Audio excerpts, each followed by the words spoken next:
This is what I love, motherfuckers. What do you know? I'm talking about. Live again. Still alive. Somehow. Garfield's back in his cart like a good boy.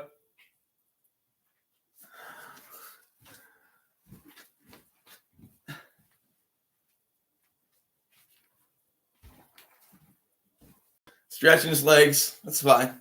Stretch out. Best you can.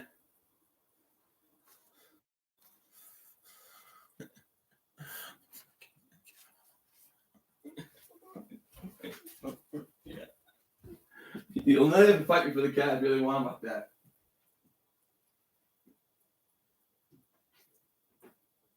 You my chair? Bastard.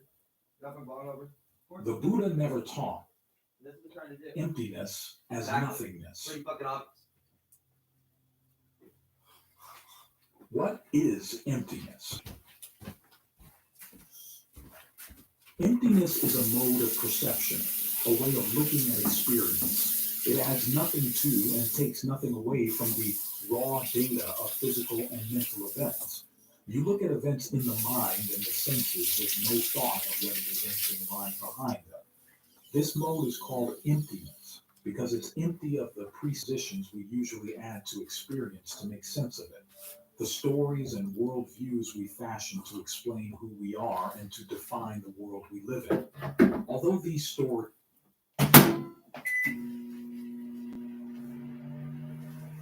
and views have their uses, the Buddha found that some of the more abstract questions they raise of our true identity and the reality of the world outside pull attention away from a direct experience of how events influence one another in the immediate present.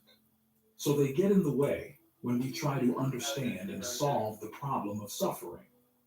Say, for instance, that you're meditating and a feeling of anger toward your mother appears. Immediately, the mind's reaction is to identify the anger as my anger, or to say that I'm angry. It then elaborates on the feeling, either working it into the story of your relationship to your mother or to your general views about when and where anger toward one's mother can be justified. The problem with all this, from the Buddha's perspective, is that these stories and views entail a lot of suffering. The more you get involved in them, the more you get distracted from seeing the actual cause of the suffering, the labels of I and mine that set the whole process in motion. As a result, you can't find the way to unravel that cause and bring the suffering to an end. If, however, you can adopt the emptiness mode by not acting on or reacting to the anger, but simply watching it as a series of events in and of themselves, you can see that the anger is empty of anything worth identifying with or possessing. As you master the emptiness mode more consistently, you see that this truth holds not only for such gross emotions as anger, but also for even the subtlest events in the realm of experience. This is the sense in which all things are empty. When you see this, you realize that labels of I and mine are inappropriate, unnecessary, and cause nothing but stress and pain. You can then drop them. When you drop them totally, you discover a mode of experience that lies deeper still, one that's totally free. To master the emptiness mode of perception requires training in firm virtue, concentration, and discernment. Without this training, the mind tends to stay in the mode that keeps creating stories and worldviews. And from the perspective of that mode, the teaching of emptiness sounds simply like another story or worldview with new ground rules. In terms of the story of your relationship with your mother, it seems to be saying that there's really no mother, no you. In terms of your views about the world, it seems to be saying either that the world doesn't really exist, or else that emptiness is the great undifferentiated ground of being from which we all came, to which someday we'll all return. These interpretations not only miss the meaning of emptiness, but also keep the mind from getting into the proper mode.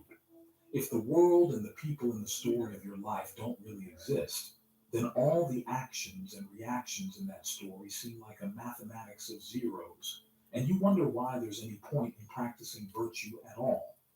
If, on the other hand, you see emptiness as the ground of being to which we're all going to return, then what need is there to train the mind in concentration and discernment, since we're all going to get there anyway?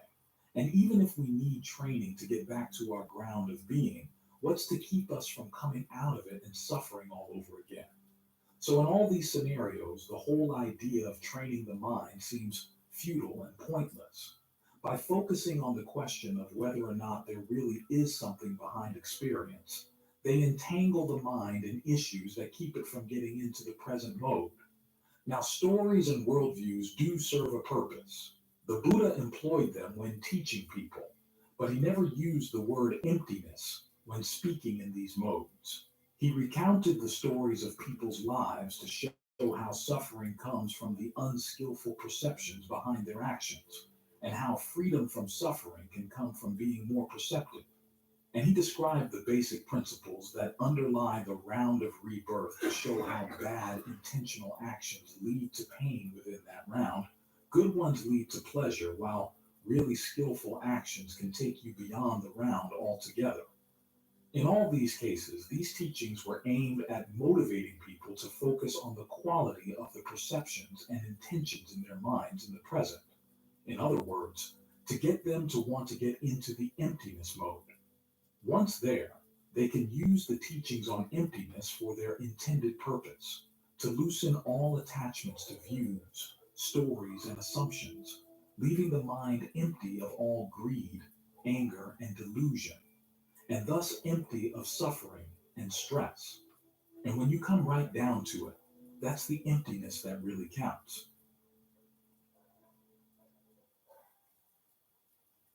Need a shipping solution that'll grow with you? With ShipStation, you can manage and fulfill all your orders in one place. Plus, you get more carrier options at the lowest rates. Keep your business growing. Head to ShipStation.com to start your free trial.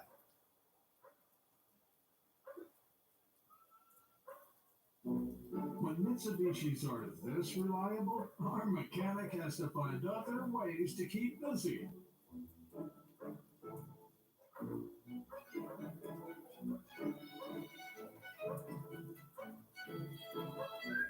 Stay creative, Lemonade Boy.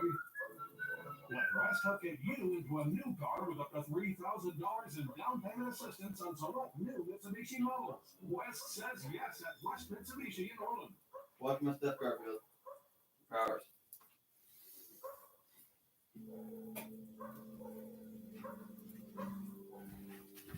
The integrity of emptiness. For all the subtlety of his teachings, the Buddha had a simple test for measuring wisdom.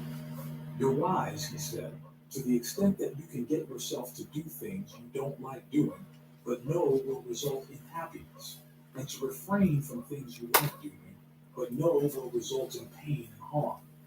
He derived the standard for wisdom from his insight into the radical importance of intentional action in shaping our experience of happiness and sorrow, pleasure and pain. With action so important and yet so frequently misguided, wisdom has to be tactical, strategic, in fostering actions that are truly beneficial. It has to outwit short-sighted preferences to yield a happiness that lasts.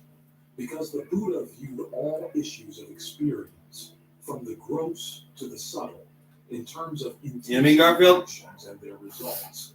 His tactical standard for wisdom applies to all levels as well, from the wisdom of simple generosity to the wisdom of emptiness and ultimate awakening. Wisdom on all levels is wise because it works. It makes a difference in what you do and the happiness that results. And to work, it requires integrity, the willingness to look honestly at the results of your actions, to admit when you've caused harm, and to change your ways so that you won't make the same mistake again. What's striking about this standard for wisdom is how direct and down to earth it is. This might come as a surprise, for most of us don't think of Buddhist wisdom as so commonsensical and straightforward. Instead, the phrase Buddhist wisdom conjures up teachings more abstract and paradoxical, flying in the face of common sense, emptiness being a prime example. Emptiness, we're told, means that nothing has any inherent existence. In other words, on an ultimate level, things aren't what we conventionally think of as things. They're processes that are in no way separate from all the other processes on which they depend. This is a philosophically sophisticated idea that's fascinating to ponder, but it doesn't provide much obvious help in getting you up early on a cold morning to meditate, nor in convincing you to give up a destructive addiction. For example, if you're addicted to alcohol, it's not because you feel that the alcohol has any inherent existence. It's because, in your calculation, the immediate pleasure derived from the alcohol outweighs the long-term damage it's doing to your life. This is a general principle. Attachment and addiction are not metaphysical problems. They're tactical ones. We're attached to things and actions, not because of what we think they are, but because of what we think they can do for our happiness. If we keep overestimating the pleasure and underestimating the pain they bring, we stay attached to them regardless of what, in an ultimate sense, we understand them to be. Because the problem is tactical, the solution has to be tactical as well. The cure for addiction and attachment lies in retraining your imagination and your intentions through expanding your sense of the power of your actions and the possible happiness you can achieve. This means learning to become more honest and sensitive to your actions and their consequences. At the same time, allowing yourself to imagine and master alternative routes to greater happiness with fewer drawbacks. Metaphysical views may sometimes enter into the equation, but at most, they're only secondary. Many times they're irrelevant. Even if you were to see the alcohol and its pleasure as lacking inherent existence, you'd still go for the pleasure as long as you saw it as outweighing the damage. Sometimes ideas of metaphysical emptiness can actually be harmful. If you start focusing on how the damage of drinking and the people damaged by your drinking are empty of inherent existence, you could develop a rationale for continuing to drink. So the teaching on metaphysical emptiness wouldn't seem to pass the Buddha's own test for wisdom. The irony here is that the idea of emptiness as lack of inherent existence has very little to do with what the Buddha himself said about emptiness. His teachings on emptiness, as reported in the earliest Buddhist texts, the Pali Canon, deal directly with actions and their results, with issues of pleasure and pain. To understand and experience emptiness in line with these teachings requires not philosophical sophistication, but a personal integrity willing to admit the actual motivations behind your actions and the actual benefits and harm they cause. For these reasons, this version of emptiness is very relevant in developing the sort of wisdom that would pass the Buddha's commonsensical test for measuring how wise you are. The Buddha's teachings on emptiness, contained in two major discourses and several smaller ones, define it in three distinct ways: as an approach to meditation, as an attribute of the senses and their objects, and as a state of concentration. Although these forms of emptiness differ in their definitions, they ultimately converge on the same route to release from suffering. To see how this happens, we will need to examine the three meanings of emptiness one by one. In doing so, we'll find that each of them applies the Buddha's commonsensical test for wisdom to subtle actions of the mind. But to understand how this test applies to this subtle level, we first have to see how it applies to actions on a more obvious level. For that, there's no better introduction than the Buddha's advice to his son, Rahula, on how to cultivate wisdom while engaging in the activities of everyday life.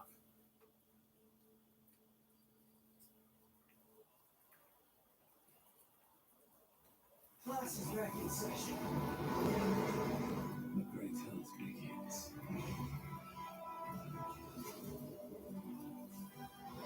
Yeah. When the hunted comes the hunter.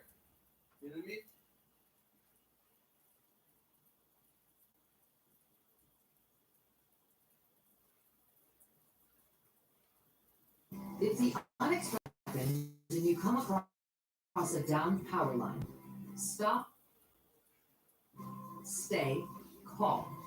You can't tell if a down line is energized, so stop and don't go near it. Stay at least 35 feet away. And if you're in a car, stay inside your vehicle, call 911, and wait for help. So don't forget, stop, stay, call can keep you safe when power lines fall.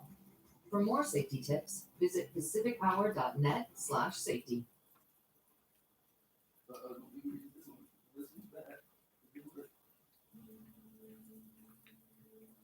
Everyday wisdom. The Buddha told Rahula, who was 7 at the time, to use his thoughts, words, and deeds as a mirror. In other words, just as you would use a mirror to check for any dirt on your face, Rahula was to use his actions as a means of learning where there was still anything impure in his mind. Before he acted, he should try to anticipate the results of the action. If he saw that they'd be harmful to himself or to others, he shouldn't follow through with the action. If he foresaw no harm, he could go ahead and act. If, in the course of doing the action, he saw it causing unexpected harm, he should stop the action. If he didn't see any harm, he could continue with it. If, after he was done, he saw any long-term harm resulting from the action, he should consult with another person on the path to get some perspective on what he had done and on how not to do it again, and then resolve not to repeat that mistake. In other words, he should not feel embarrassed or ashamed to reveal his mistakes to people he respected, for if he started hiding his mistakes from them, he would soon start hiding them from himself. If, on the other hand, he saw no harm resulting from the action, he should rejoice in his progress in the practice and continue with his training. The right name for this reflection is not self-purification, it's action purification. You deflect judgments of good and bad away from your sense of self, where they can tie you down with conceit and guilt. Instead, you focus directly on the actions themselves, where the judgments can allow you to learn from your mistakes and to find a healthy joy in what you did right. When you keep reflecting in this way, it serves many purposes. First and foremost, it forces you to be honest about your intentions and about the effects of your actions. Honesty here is a simple principle. You don't add any after-the-fact rationalizations to cover up what you actually did, nor do you try to subtract from the actual facts through denial, because you're applying this honesty to areas where the normal reaction is to be embarrassed about or afraid of the truth. It's more than a simple registering of the facts. It also requires moral integrity. This is why the Buddha stressed morality as a precondition for wisdom and declared the highest moral principle to be the precept against lying. If you don't make a habit of admitting uncomfortable truths, the truth as a whole will elude you. The second purpose of this reflection is to emphasize the power of your actions. You see that your actions do make the difference between pleasure and pain. Third, you gain practice in learning from your mistakes without shame or remorse. Fourth, you realize that the more honest you are in evaluating your actions, the more power you have to change your ways in a positive direction. And finally, you develop goodwill and compassion in that you resolve to act only on intentions that mean no harm to anyone, and you continually focus on developing the skill of harmlessness as your top priority. All of these lessons are necessary to develop the kind of wisdom measured by the Buddha's test for wisdom, and as it turns out, they're directly related to the first meaning of emptiness as an approach to meditation. In fact, this sort of emptiness simply takes the instructions Rahula received for observing everyday actions and extends them to the act of perception within the mind.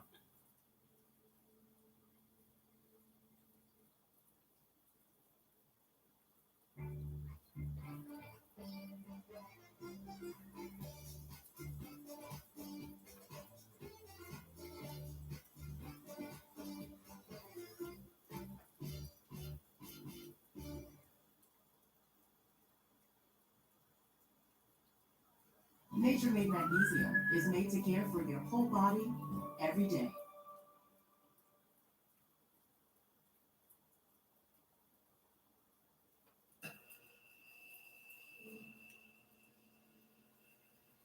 Emptiness as an approach to meditation. Emptiness as an approach to meditation is the most basic of the three kinds of emptiness. In the context of this approach, emptiness means empty of disturbance, or to put it in other terms, empty of stress. You bring the mind to concentration and then examine your state of concentration in order to detect the presence or absence of subtle disturbance or stress still inherent within that state. When you find a disturbance, you follow it back to the perception, the mental label or act of recognition on which the concentration is based. Then you drop that perception in favor of a more refined one leading to a state of concentration with less inherent disturbance. In the discourse explaining this meaning of emptiness, MN 121, the Buddha introduces his explanation with a simile. He and Ananda are dwelling in an abandoned palace that is now a quiet monastery. The Buddha tells Ananda to notice and appreciate how the monastery is empty of the disturbances it contained when it was still used as a palace. The disturbances caused by gold and silver, elephants and horses, assemblies of women and men. The only disturbance remaining is that caused by the presence of the monks meditating in unity. Taking this observation as a simile, the Buddha launches into his description of emptiness as an approach to meditation. The simile is reinforced by the fact that the Pali word for monastery or dwelling, vihara, also means attitude or approach. He describes a monk meditating in the wilderness who is simply noting to himself that he is now in the wilderness. The monk allows his mind to concentrate on and enjoy the perception, wilderness. He then steps back mentally to observe and appreciate that this mode of perception is empty of the disturbances that come with perceptions of the village life he has left behind. The only remaining disturbances are those associated with the perception, wilderness. For example, any emotional reactions to the dangers that wilderness might entail. As the Buddha says, the monk sees accurately which disturbances are not present in that mode of perception. As for those remaining, he sees accurately, there is this. In other words, he adds nothing to what is there and takes nothing away. This is how he enters into a meditative emptiness that is pure and undistorted. Then, noting the disturbances inherent in the act of focusing on wilderness, the monk drops that perception and replaces it with a more refined perception, one with less potential for arousing disturbance. He chooses the earth element, banishing from his mind any details of the hills and ravines of the earth, simply taking note of its earthness. He repeats the process he applied to the perception of wilderness, settling into the perception of earth, fully indulging in it, and then stepping back to notice how the disturbances associated with wilderness are now gone, while the only remaining disturbances are those associated with the singleness of mind based on the perception of earth. He then repeats the same process with ever more refined perceptions, settling into the formless jhanas, or meditative absorptions, infinite space, infinite consciousness, nothingness, neither perception nor non-perception, and the objectless concentration of awareness. Finally, seeing that even this objectless concentration of awareness is fabricated and willed, he drops his desire to continue mentally fabricating anything at all. 339. In this way, he is released from the mental fermentation, sensual desire, becoming, views, ignorance that would bubble up into further becoming. By multiple He observes that this release still has the technically, disturbances that come with the functioning of the 6 sense spheres, but that it's empty of all fermentation, all potential for further suffering and stress. This, concludes the Buddha, is the entry into a pure and undistorted emptiness that is superior and unsurpassed. It's the emptiness in which he himself dwells and that, throughout time, has never been nor ever will be excelled. Throughout this description, emptiness means one thing: empty of disturbance or stress. The meditator is taught to appreciate the lack of disturbance as a positive accomplishment and to see any remaining disturbance created by the mind, however subtle, as a problem to be solved.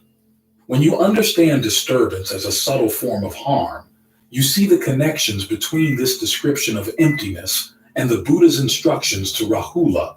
Instead of regarding his meditative states as a measure of self-identity or self-worth, in having developed a self that's purer, more expansive, more at one with the ground of being, the monk views them simply in terms of actions and their consequences.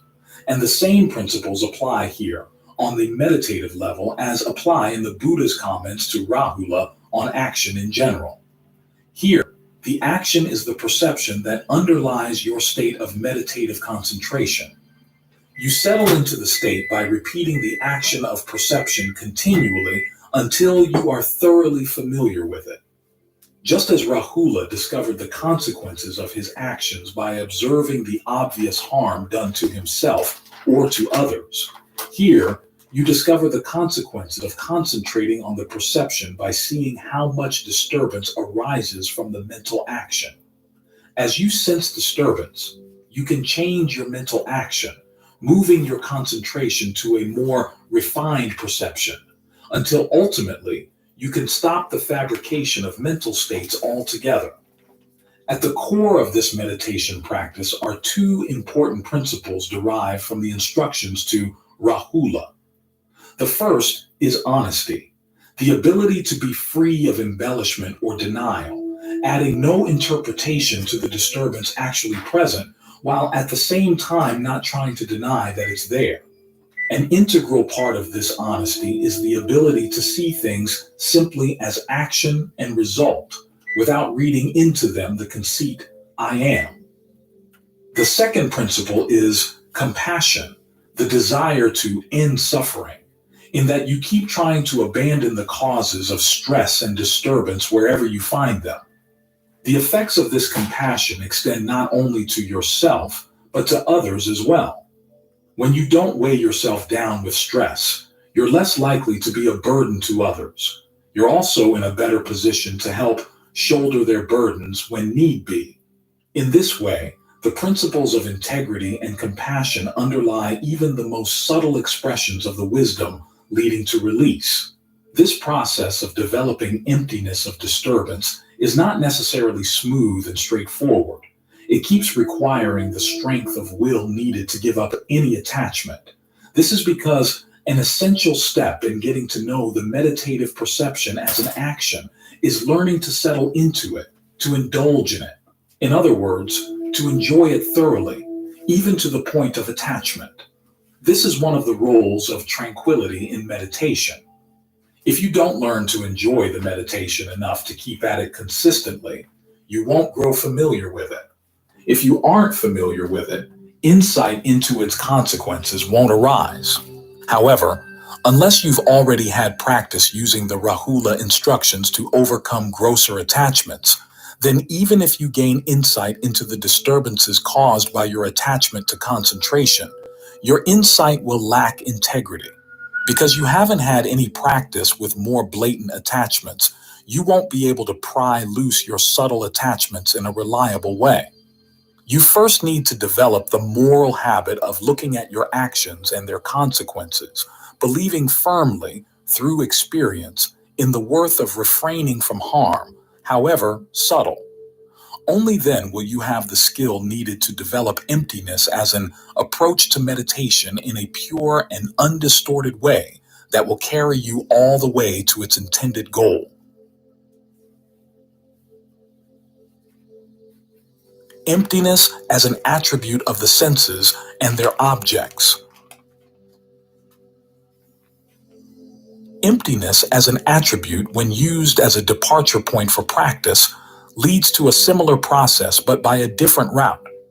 Whereas emptiness as an approach to meditation focuses on issues of disturbance and stress, emptiness as an attribute focuses on issues of self and not self. And whereas emptiness as an approach to meditation starts with tranquility, emptiness as an attribute starts with insight. The Buddha describes this kind of emptiness in a short discourse, SN 3585. Again, Ananda is his interlocutor, opening the discourse with a question. In what way is the world empty? The Buddha answers that each of the six senses and their objects are empty of oneself or anything pertaining to oneself. The discourse gives no further explanation, but related discourses show that this insight can be put into practice in one of two ways. The first is to reflect on what the Buddha says about self and how ideas of self can be understood as forms of mental activity. The second way, which we will discuss in the next section, is to develop the perception of all things being empty of oneself as a basis for a state of refined concentration. However, as we shall see, both of these tactics ultimately lead back to using the first form of emptiness as an approach to meditation to complete the path to awakening. When talking about self, the Buddha refused to say whether it exists or not, but he gave a detailed description of how the mind develops the idea of self as a strategy based on craving. In our desire for happiness, we repeatedly engage in what the Buddha calls I-making and my-making as ways of trying to exercise control over pleasure and pain. Because I-making and my-making are actions, they fall under the purview of the Buddha's instructions to Rahula. Whenever you engage in them, you should check to see whether they lead to affliction. If they do, you should abandon them. This is a lesson that, on a blatant level, we learn even as children. If you lay claim to a piece of candy belonging to your sister, you're going to get into a fight. If she's bigger than you, you'd do better not to claim the candy as yours. Much of our practical education as we grow up lies in discovering where it's beneficial to create a sense of self around something and where it's not. If you learn to approach your I-making and my-making in the light of the Rahula instructions, you greatly refine this aspect of your education as you find yourself forced to be more honest, discerning, and compassionate in seeing where an I is a liability and where it's an asset. On a blatant level, you discover that while there are many areas where I and mine lead only to useless conflicts, there are others where they're beneficial. The sense of I that leads you to be generous and principled in your actions is an I worth making, worth mastering as a skill.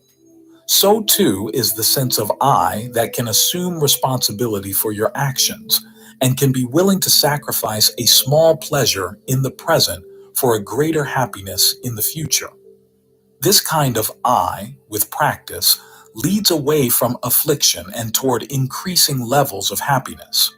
This is the I that will eventually lead you to practice meditation, for you see the long-term benefits that come from training your powers of mindfulness, concentration, and discernment.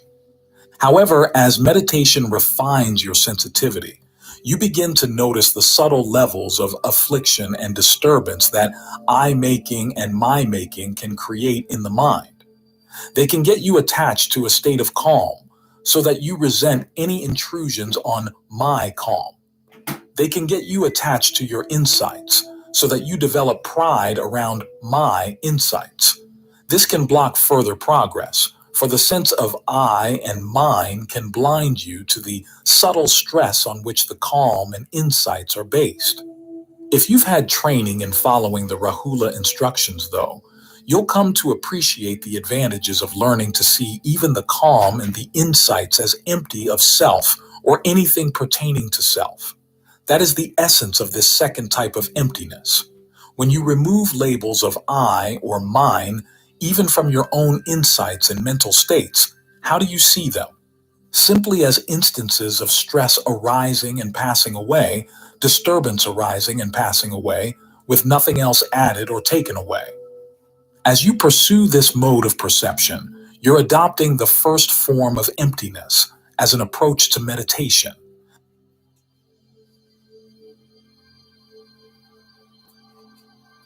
Emptiness as a state of concentration. The third kind of emptiness taught by the Buddha, as a state of concentration, is essentially another way of using insight into emptiness as an attribute of the senses and their objects as a means to attain release. One discourse, MN 43, describes it as follows. A monk goes to sit in a quiet place and intentionally perceives the six senses and their objects as empty of self or anything pertaining to self. As he pursues this perception, it brings his mind not directly to release, but to the formless jhana of nothingness, which is accompanied by strong equanimity. Another discourse, MN 106, pursues this topic further, noting that the monk relishes the equanimity. If he simply keeps on relishing it, his meditation goes no further than that. But if he learns to see that equanimity as an action, fabricated, willed, he can look for the subtle stress it engenders. If he can observe this stress as it arises and passes away simply on its own terms, neither adding any other perceptions to it nor taking anything away, he's again adopting emptiness as an approach to his meditation. By dropping the causes of stress wherever he finds them in his concentration, he ultimately reaches the highest form of emptiness, free from all mental fabrication.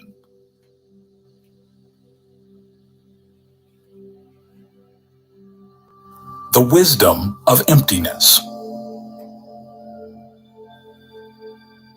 Thus, the last two types of emptiness ultimately lead back to the first, emptiness as an approach to meditation, which means that all three types of emptiness ultimately lead to the same destination, whether they interpret emptiness as meaning empty of disturbance, suffering, stress, or empty of self, whether they encourage fostering insight through tranquility or tranquility through insight. They all culminate in a practice that completes the tasks appropriate to the Four Noble Truths: comprehending stress, abandoning its cause, realizing its cessation, and developing the path to that cessation. Completing these tasks leads to release. What's distinctive about this process is the way it grows out of the principles of action purification that the Buddha taught to Rahula, applying these principles to every step of the practice from the most elementary to the most refined. As the Buddha told Rahula, these principles are the only possible means by which purity can be attained. Although most explanations of this statement define purity as purity of virtue, the Buddha's discussion of emptiness as an approach to meditation shows that purity here means purity of mind and purity of wisdom as well. Every aspect of the training is purified by viewing it in terms of actions and consequences, which helps to develop the integrity that's willing to admit to unskillful actions, and the mature goodwill that keeps aiming at consequences, entailing ever less harm, disturbance, and stress. This is where this sort of emptiness differs from the metaphysical definition of emptiness as lack of inherent existence. Whereas that view of emptiness doesn't necessarily involve integrity. It's an attempt to describe the ultimate truth of the nature of things, rather than to evaluate actions.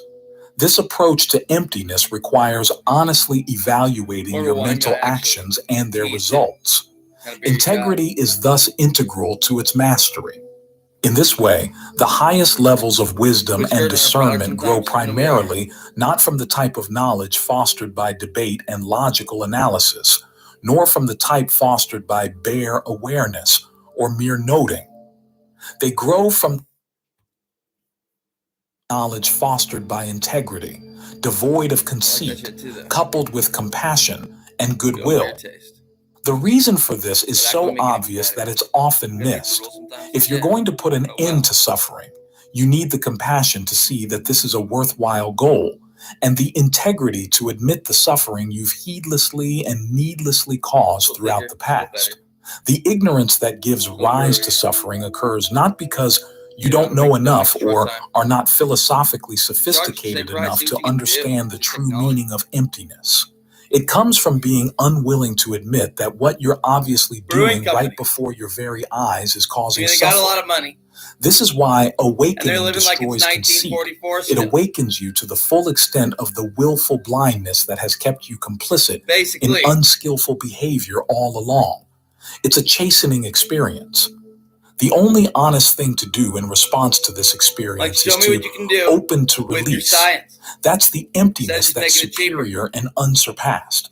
In building the path to this emptiness on the same principles that underlie the more elementary levels of action purification, the Buddha managed to avoid creating artificial dichotomies between conventional and ultimate truths in the practice. For this reason, his approach to ultimate wisdom helps validate the more elementary levels as well. When you realize that an undistorted understanding of emptiness depends on the skills you develop in adopting a responsible, honest, and kind attitude toward all your actions, you're more likely to bring this attitude to everything you do, gross or subtle. You give more importance to all your actions and their consequences. You give more importance to your sense of integrity, for you realize that these things are directly related to the skills leading to total release. You can't develop a throwaway attitude to your actions and their consequences, for if you do, you're throwing away your chances for a true and unconditional happiness. The skills you need to talk yourself into meditating on a cold, dark morning or into resisting a drink on a lazy afternoon are the same ones that will eventually guarantee an undistorted realization of the highest peace. This is how the Buddha's teachings on emptiness encourage you to exercise wisdom in everything you do.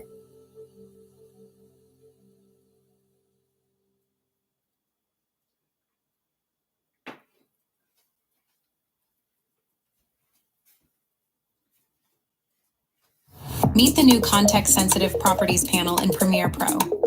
The go-to tools you need when and where you need them.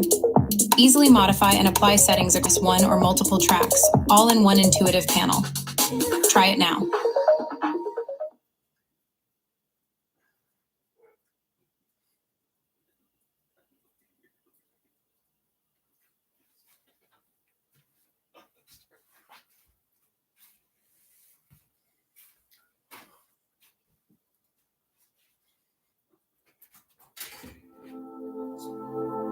The Buddha, knower of the worlds, had incredible insight into nature of cosmos.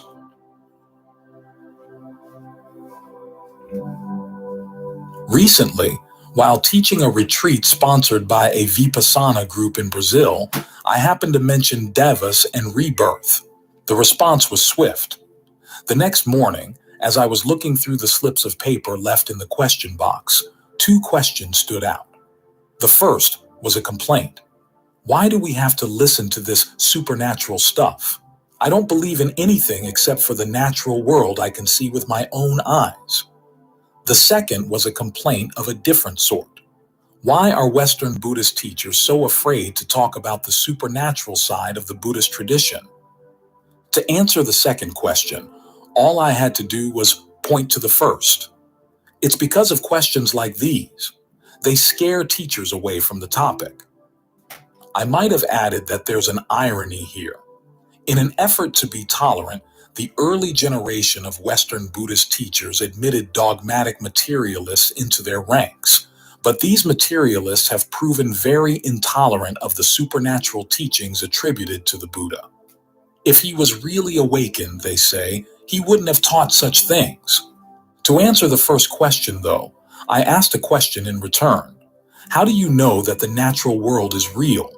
Maybe what you see with your eyes is all an illusion. What we do know, though, is that suffering is real. Some people have the karma to experience supernatural events. Others, the karma to experience only natural events. But whatever the range of the world you experience, you can create real suffering around it, So that's what the Buddha's teaching focuses on. He's got a cure for suffering regardless. Here I could have added even more. The awakening that goes beyond suffering also goes beyond all worldviews. But the path leading to that awakening requires that you adopt a provisional sense of the world in which human action has the power to bring suffering to an end. This is the same pattern the Buddha adopts with regard to views about the self. Awakening lies beyond all views of the self, but it requires adopting, provisionally, a sense of yourself as responsible and competent to follow the path.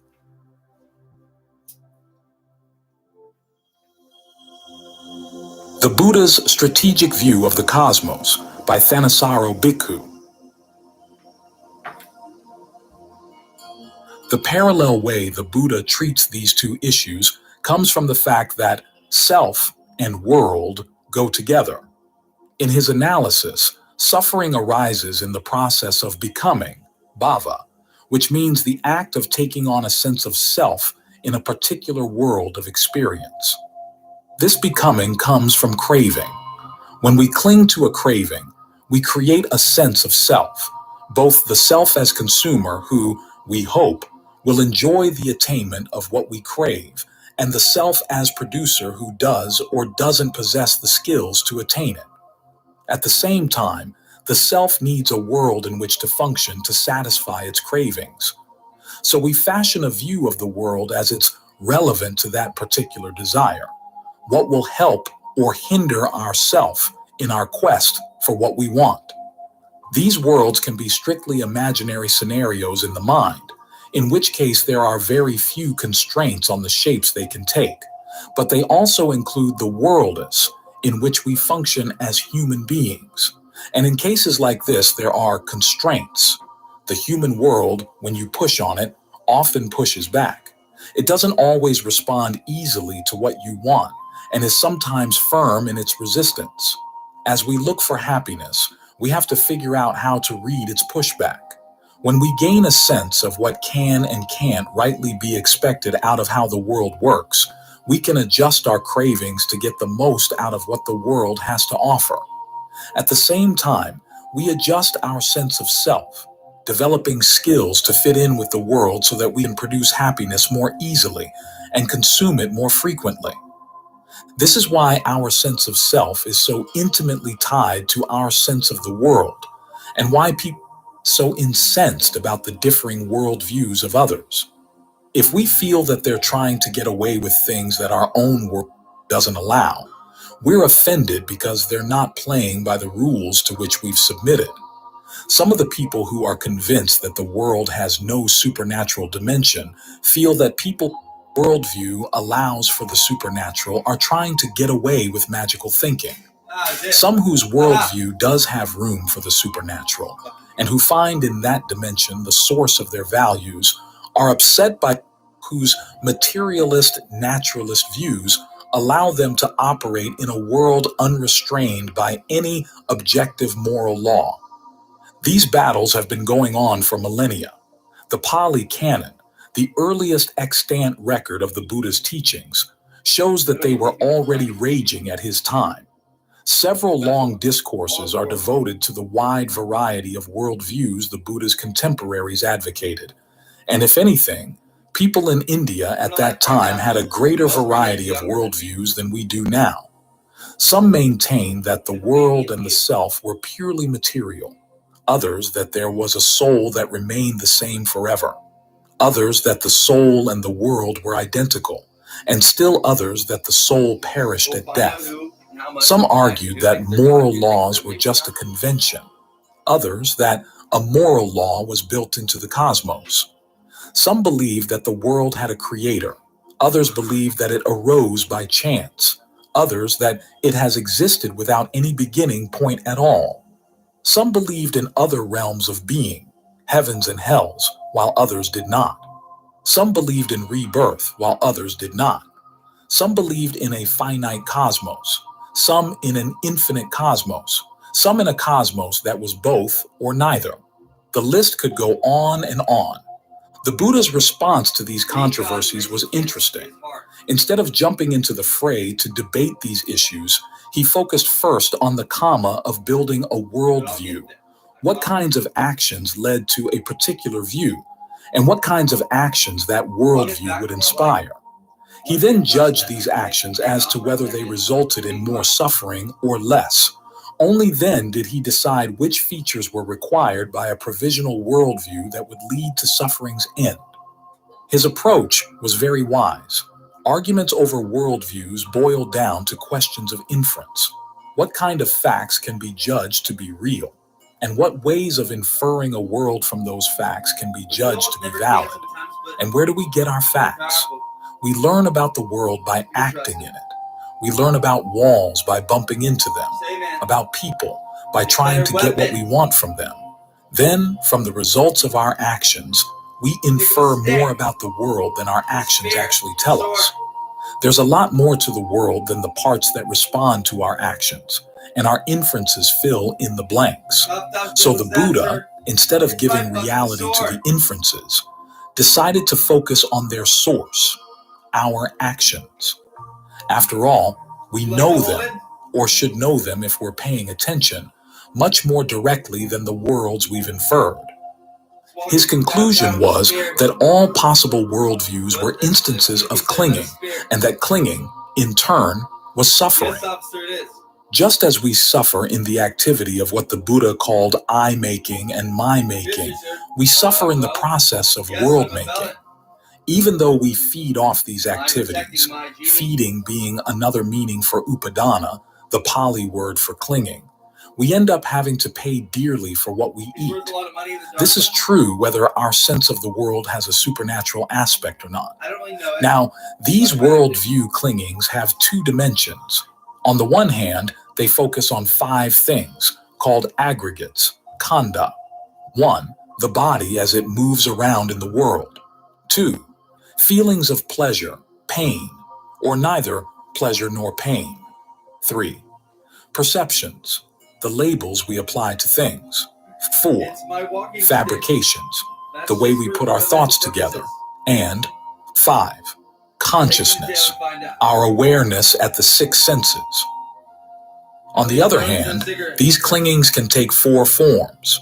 1, view clinging, the act of holding to a view of the world. 2, doctrine of self clinging, the sense of you that functions in that worldview, along with the sense of you as the person who is proud to espouse that view. 3, habit and practice clinging, a sense of how things have to be done, both in shaping and defending a worldview, and then, once it's shaped, how you have to act in the context of the rules of that worldview. And 4, sensuality clinging, fascination with the sensual pleasures that a worldview has to offer. It's easy to see how this analysis of clinging applies to worldviews that have no supernatural aspect, as well as to those that do. For example, in terms of the self-holding the view, naturalists can be very proud that they're hard-headed realists.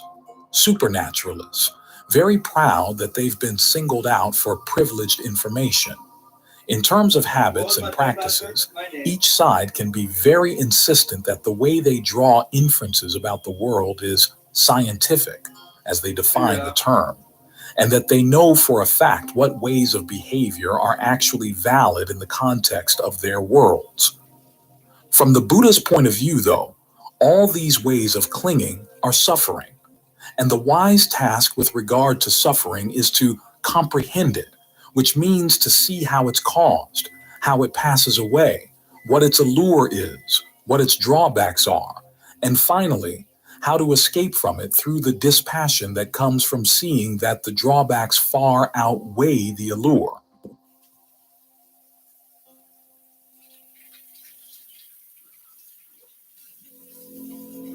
Mundane right view. To comprehend clinging and suffering in this way is not simply an intellectual exercise.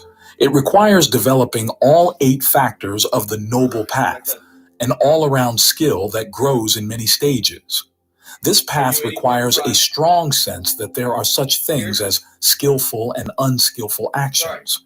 It also requires a resilient sense of motivation that can carry you through the setbacks and obstacles in developing, among other skills, strong mindfulness and concentration. All of this, especially as you're getting started on the path, requires a certain sense of the world to explain the path and to affirm why it's a possible and desirable course of action, which is why the Buddha doesn't simply recommend dropping all views about the world. As he notes in Digha Nikaya 1, the Brahmanet, Brahmajala Sutta, DN 1, taking a stance of agnosticism toward all issues deprives you of any grounds for deciding what's skillful and not. When you're deprived in that way, you're open to doing unskillful things that will yield bad long-term consequences. So instead of dropping views about the world, he recommends, in the form of mundane right view, Majjhima Nikaya 117, the Great 40 Maha Katarisaka Sutta, MN 117, a provisional sketch of the world that serves the purposes of the path to the end of suffering, one in which that path is both possible and desirable. In other words, he's giving you something relatively skillful to cling to until you reach the level of skill where you no longer need to cling. At the same time, he recommends overcoming I-making and my-making by starting first with the step of developing, provisionally, a healthy sense of self capable of following the path. Anguttara Nikaya, N4, 159. Only when these senses of the world and of the self have served their purpose do you put them aside. Note, in both cases, that he's recommending just a sense of self and a sense of world, not a full-blown view about either self or world. As he saw, the path requires just a small body of assumptions, enough to act as working hypotheses that point you in the right direction. In terms of the self, the Buddha discouraged his monks from trying to answer such questions as, what am I? Do I exist? Do I not exist? Majjhima Nikaya, MN2. Instead, it's enough to develop and use a sense of self that's responsible and competent as a producer, Dhammapada, DHP 160, and who feels enough self-love to want only the best happiness for the self as a consumer, Anguttara Nikaya 340. In terms of the world, the Buddha refused to take a position on whether or not the world was eternal or infinite, MN 63.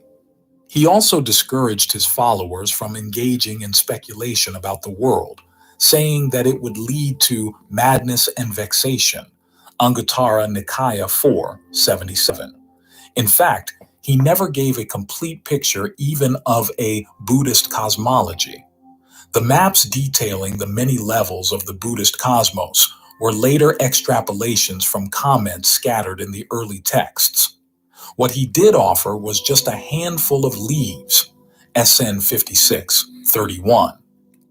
A prominent leaf in that handful was a view of the world in which the mind's acts of fabrication play an important role. On one level, this is eminently sensible. Given the effort that goes into constructing worldviews, why bother fabricating a worldview, as some people do, in which the mind's activities play no effective role, in which they're regarded as nothing more than after effects of physical events, for example, or denied any reality at all? Digha Nikaya, DN2. It'd be a senseless waste of time. But the Buddha's purposes were more specific than just common sense. The path to the end of suffering requires a view of the world in which suffering is real. The mind's fabrications, under the power of ignorance, are the cause of suffering, and those same fabrications, when treated with knowledge, have the power to bring suffering to an end. This means, as a preliminary principle, that the Buddha's provisional worldview could not be purely materialistic.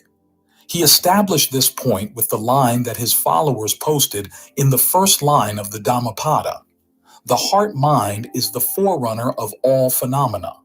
With this line, the Buddha rejected the worldview in which the mind is simply the passive recipient of sense data, or in which its functions are nothing more than the after effects of physical processes.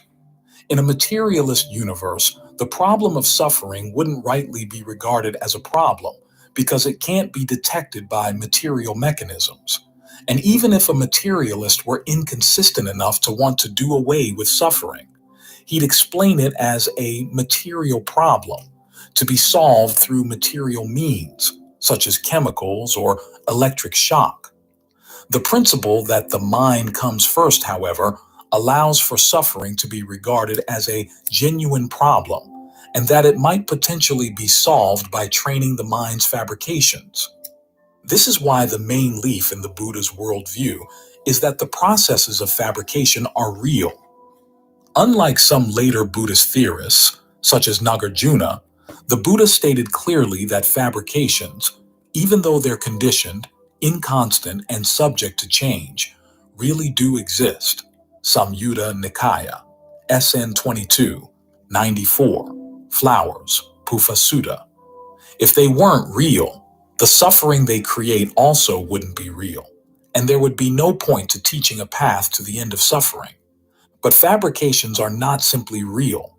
They are the dominant factor in shaping not only our views about the world, but also the structure of the world, the events we experience within that structure, and the way we experience. In giving fabrication such a large role to play in shaping the world, the Buddha is also implying that the world shares the limitations of fabrications. Like them, it's inconstant, stressful, and subject to change. No permanent happiness can be found within its confines. This is the main motivation for wanting to get out of it. But when we examine the Buddha's picture of how fabrications construct the world, we find that he also gives them a prominent role in providing the way out. To take on that role, though, the mind has to accept certain assumptions to guide it in fabricating the path. The Buddha set out these assumptions in the provisional sketch of the world that he called mundane right view. The assumptions are these. There is generosity, i.e., the act of generosity is a choice. This principle denies strict determinism. Actions are real. There are the results of good and bad actions. There are beings. Some beings, such as your parents, deserve gratitude. There is a world after death. There are, in some of those worlds, spontaneously reborn beings, i.e., beings in the heavens, hells, and realm of the hungry ghosts, who based on their karma arise without parents. And there are contemplatives who, practicing rightly, have come to know these things as facts. These are all principles to be taken on conviction. Some people ask how one can be expected to know these things before accepting them, but that's missing the point. These principles are explicitly labeled as right views rather than right knowledge. You're not expected to know them at the beginning of the path. They're working hypotheses, right, because they're right for the job. They lead you to act in a way that will lead to the end of suffering. Only at the moment of full awakening are they replaced with right knowledge. The Buddha realized that he couldn't prove these principles to an unawakened audience, but he did provide a pragmatic test. By accepting these principles, you're more likely to engage in skillful actions than if you accepted their opposites. That much is easy to see. Of course, a willingness to accept the principle that views can be tested by putting them into action requires at least some confidence that actions can be chosen and have the power to yield differing results. But the Buddha wasn't interested in teaching people whose minds weren't open enough to accept at least this much. The discourses add some details to the worldview sketched out in mundane right view. In terms of action, Anguttara Nikaya 3, 62 and 3, 62 rejects any worldviews in which all experience of pleasure and pain can be attributed to previous actions, to the will of a creator God, or to pure chance. As the Buddha points out, Such views don't provide any grounds for claiming that there's a difference between skillful and unskillful action, or that there could be such a thing as a path of practice. The Buddha's provisional worldview also makes reference to heavens, hells, and rebirth. This means that his concept of nature contained what we would call a supernatural dimension. But it's worth noting that his sketch of the cosmos, as revealed in the discourses, was not simply picked up from the worldviews of previous Indian religions, and that he deprived the supernatural dimension of the authority it enjoyed in other religions of the time. To begin with, his view of karma and of the places where beings can go after death was distinctively his own. Compared to previous thinkers, he gave a much larger role to karma in shaping both the process of rebirth and the worlds to which beings are reborn. Those worlds, especially in his sketch of the higher heavens, correspond to what he learned about the levels of the mind that he encountered in the course of bringing his mind to awakening. Although he affirmed the existence of some of the devas taught in the Vedas, the structure of his cosmos puts them in their place, in both senses of the term. In other words, they are demoted to the lower heavens and sharply downsized in importance.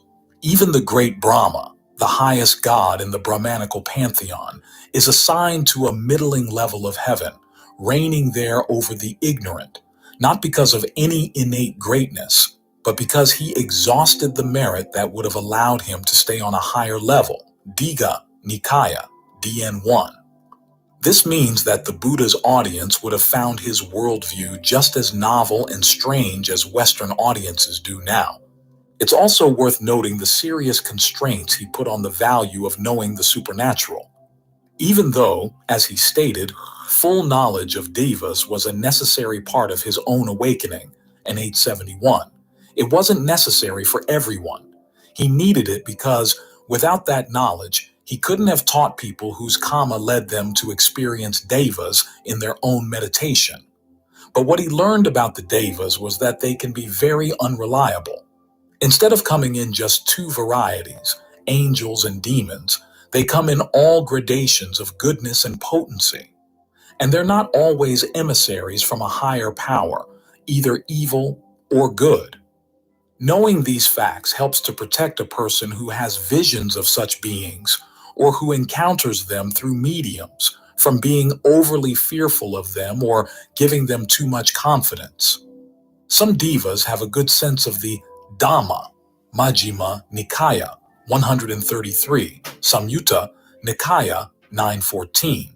Some don't, SN 120, and even those who do can be fickle in sharing their knowledge. Some, like Mara, are hungry for power. Others are downright corrupt. See the origin story to Parajika 3 for a chilling example of a diva who gives evil advice. Divas who claim to be creators of the universe are especially hypocritical and ignorant.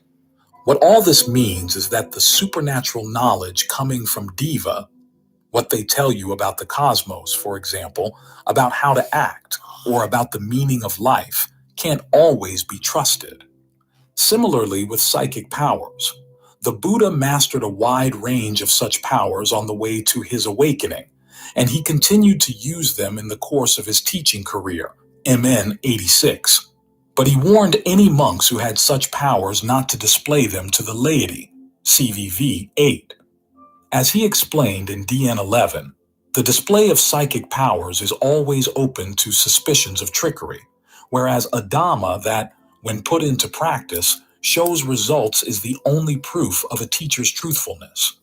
Several stories of psychic powers in the canon show that they attract the wrong kind of attention from others. See the origin story to NP 23. And the case of Devadatta shows how a monk with psychic powers can actually use those powers to cause harm.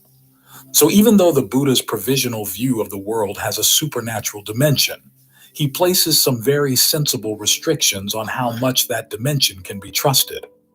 This fact is reflected in two important points. Even though the Buddha's awakening required gaining psychic powers and knowledge of devas, The full awakening of his students does not. Susima Sutta, about Susima, SN 1270. In judging whether teachers are to be trusted, their lack or possession of such powers doesn't enter into the equation at all. Instead, they should be observed to see if they possess two natural virtues. They wouldn't tell a person to do something that would lead to that person's harm, and they wouldn't claim knowledge that they don't possess. Majjhima Nikaya, MN 95, with Kanki Kanki Sutta. In other words, teachers be judged by their actions to see if they're reliable guides on how to act. After all, this is the main thrust of the Buddha's provisional worldview, the role of action in shaping the world. If teachers don't act with truthfulness and compassion, you can't trust them to teach you how to act wisely and skillfully with regard to the world. And skill is precisely what you need to learn how to master. Actions have the power to lead to a wide range of becomings, from the purely painful ones in hell to the purely blissful ones in the higher heavens. This is because the cravings that drive the mind to act can also drive it to being reborn, SN 44, 9, a process that comes from an inconceivable beginning, SN 15.3, and can potentially recur without end. And the process doesn't go ever upward. After reaching the higher levels, beings easily become careless and irresponsible, clinging to the results of their past good karma, and so fall. And because the cosmos is shaped by the actions of many beings, there's no one being in charge of the process. It has no purpose, and, in the words of Majjhima Nikaya 82, it's without shelter, without protector. This means that the suffering experienced in all these ups and downs serves no higher purpose either. It's pointless. But the Buddha's provisional worldview does have a point: to develop a sense of dismay at the idea of continuing to stay in this world of fabrications, along with a sense of confidence that if action has caused this problem, action can find the way out. And because the source of the problem is in the mind, the solution has to lie there as well. As the Buddha says to a former Skywalker in AN 445, there's no way that an end to the cosmos, free from suffering, can be reached by traveling, but it can be reached by looking inward, into the body together with its mind. This is where the cosmos, the origination of the cosmos, the cessation of the cosmos, and the path leading to the cessation of the cosmos can be found. When the mind shifts its frame of reference to this perspective, it moves its right views from the mundane level to the transcendent.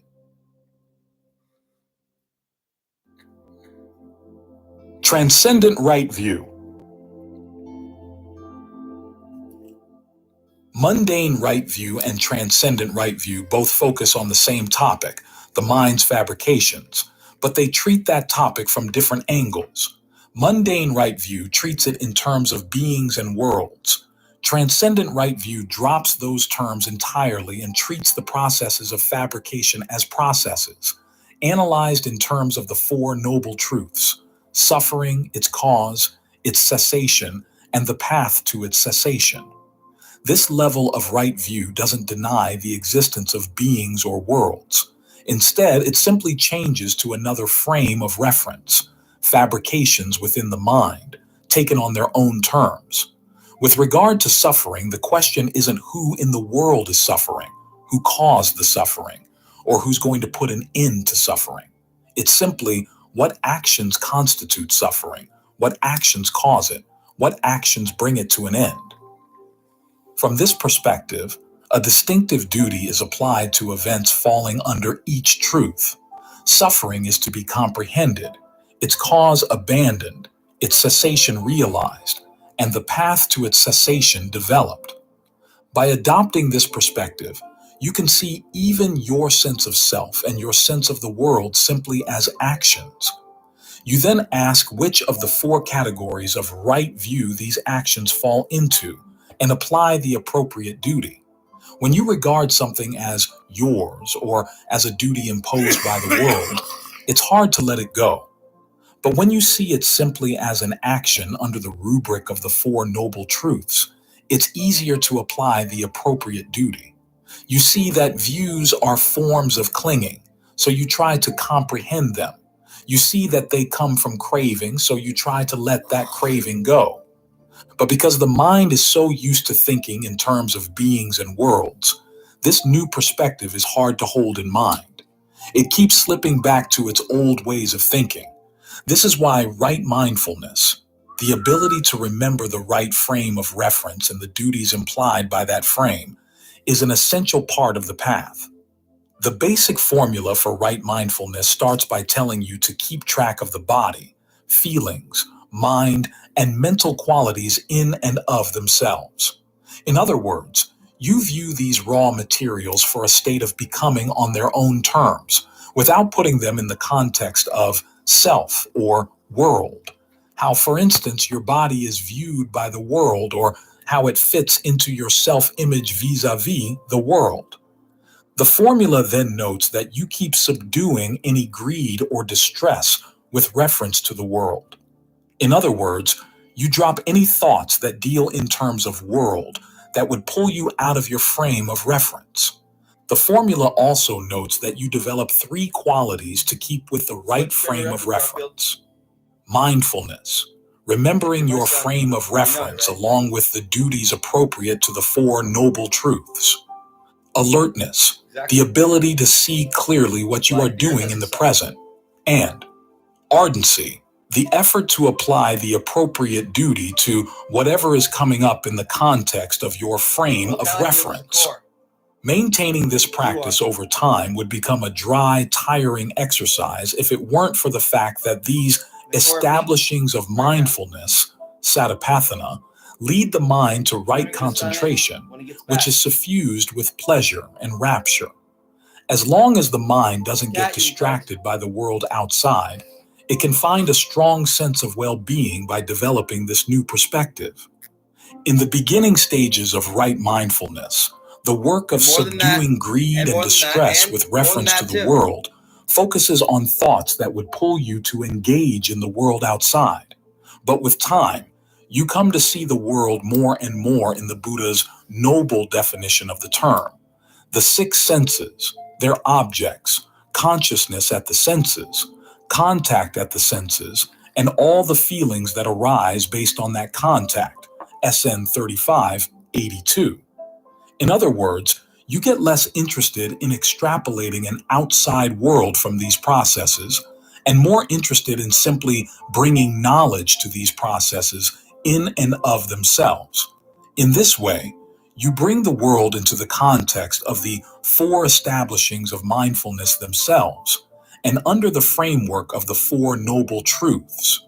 The meditation is now not something that happens in the context of the world. The world happens in the context of the meditation.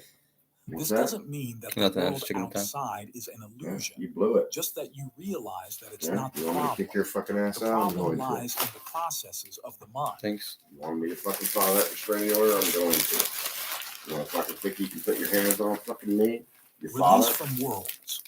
You're a douche. I'm done. I taught you better. Samyutta You Nikaya, blew it. SN I 1215. think sometimes, dude, you fucking do it all the time. Sutta shows where this practice leads.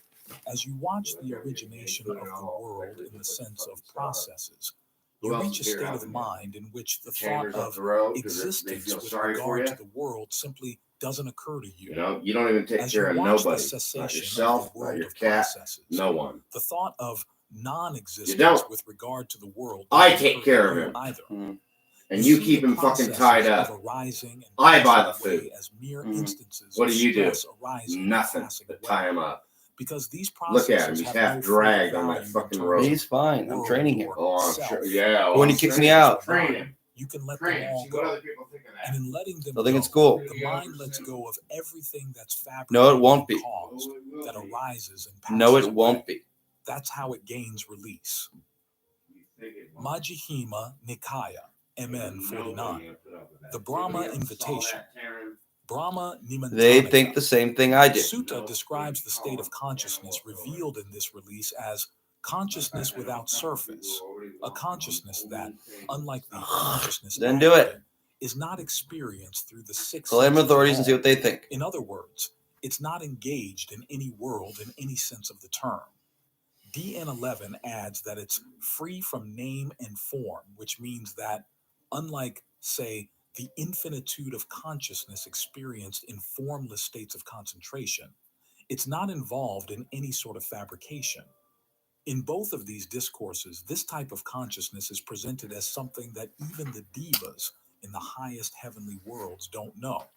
After all, they're still in their worlds, whereas, in the words of DN11, this consciousness is where no world finds a footing. It's the world cessation. The image used in SN12, 64, is of a light beam that doesn't land on any object. It may be bright in and of itself, but because it doesn't participate in the world in any way, it can't be detected as existing, not existing, both, or neither. Its release is that total. This is the goal where the Buddha's teachings on the world aim, to a state of mind freed from any world of any kind. In going beyond the world, you find that the Buddha's provisional worldviews were true as far as they went, but that their genuine worth lies in that they allow the mind to go further than they do. As the Buddha's life story shows, people who have gone beyond worlds in this way can, as long as the body continues to live, still offer guidance and help to those still trapped in worlds, whether those worlds are of a natural or supernatural sort. This is why the Buddha was a teacher of beings not only human, but also divine. But there's something about an awakened person that no world or worldview can capture. And because the Buddha's worldviews can help those who adopt them to find that something, that's why they're really worth taking on.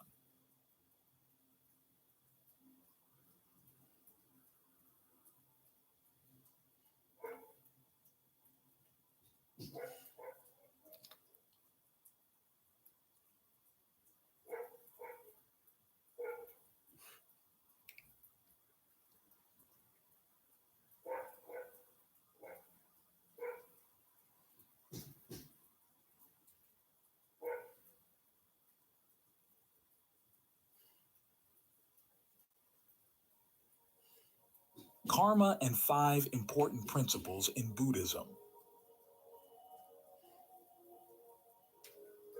All beings have their own karma. The middle-length discourses. The law of cause and effect in the moral and spiritual realm is karma. Rebirth is the natural corollary of karma. Karma and rebirth are two fundamental doctrines in Buddhism that are closely related. Before the time of the Buddha, the doctrines of karma and rebirth were already widely disseminated in India. However, it was the Buddha who provided detailed explanations and presented the profound teachings that have been preserved to this day.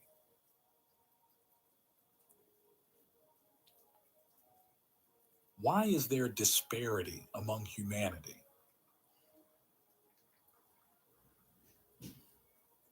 How do we explain the apparent injustices in the world? Why are some people born into palatial luxury, wealth, brilliance, moral integrity, and robust health, while others endure abject poverty, suffering, and hardship? Why does one person possess immense wealth while another struggles to make ends meet? Why is one individual incredibly intelligent while another is dull? Why are some born with the gentle nature of saints, while others have a violent temperament from birth? Why are there prodigies in languages, mathematics, painting, literature, music, etc.? Why are some children born blind, deaf, mute, or with physical deformities? Why do some children enter the world blessed with every advantage, while others are seen as burdens from birth? Are there specific causes for the disparities in the world? If not, then these differences must be random occurrences, entirely due to chance. The wise cannot believe in blind luck and do not accept explanations based on randomness. In this world, nothing happens to anyone without one or more causes. The joys and sorrows that people experience are the results of good or bad deeds created either in the present life or in past lives. However, with ordinary intellect and understanding based on sensory perception, it is not easy to comprehend the invisible and complex causes of the world's mechanism. We see the results before us, but do not see all the subtle causes that allowed these results to arise, because those causes are not entirely created in the present life, but may have been sown over countless past lives. Are there enlightened beings who, with their wisdom, can perceive what ordinary eyes and ears cannot? Buddhism affirms that there are. Some belief systems claim that all differences in life are due to a single cause, and that cause is the supreme decision of the creator. The Buddha did not acknowledge an omniscient, omnipotent creator who created the universe.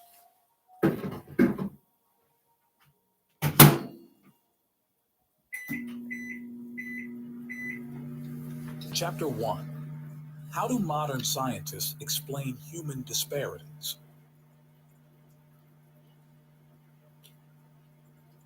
Based on sensory perception, scientists attribute these disparities to a combination of physical and chemical causes, tradition, and environment. The renowned physiologist Julian Huxley wrote, "The initial germ that constitutes a human is a physiological unit called gene. Genes are minute cells in the sperm through which the traits of the father are transmitted to the child, known as the law of inheritance. There are types of genes that determine the color of the body. Some influence height and weight. Others affect reproductive ability, lifespan, and health. There are also genes that influence physical form. Most hereditary traits, if not all, are governed by these physiological units called genes. As for mental traits, more complex and subtle, it is difficult to provide concrete proof.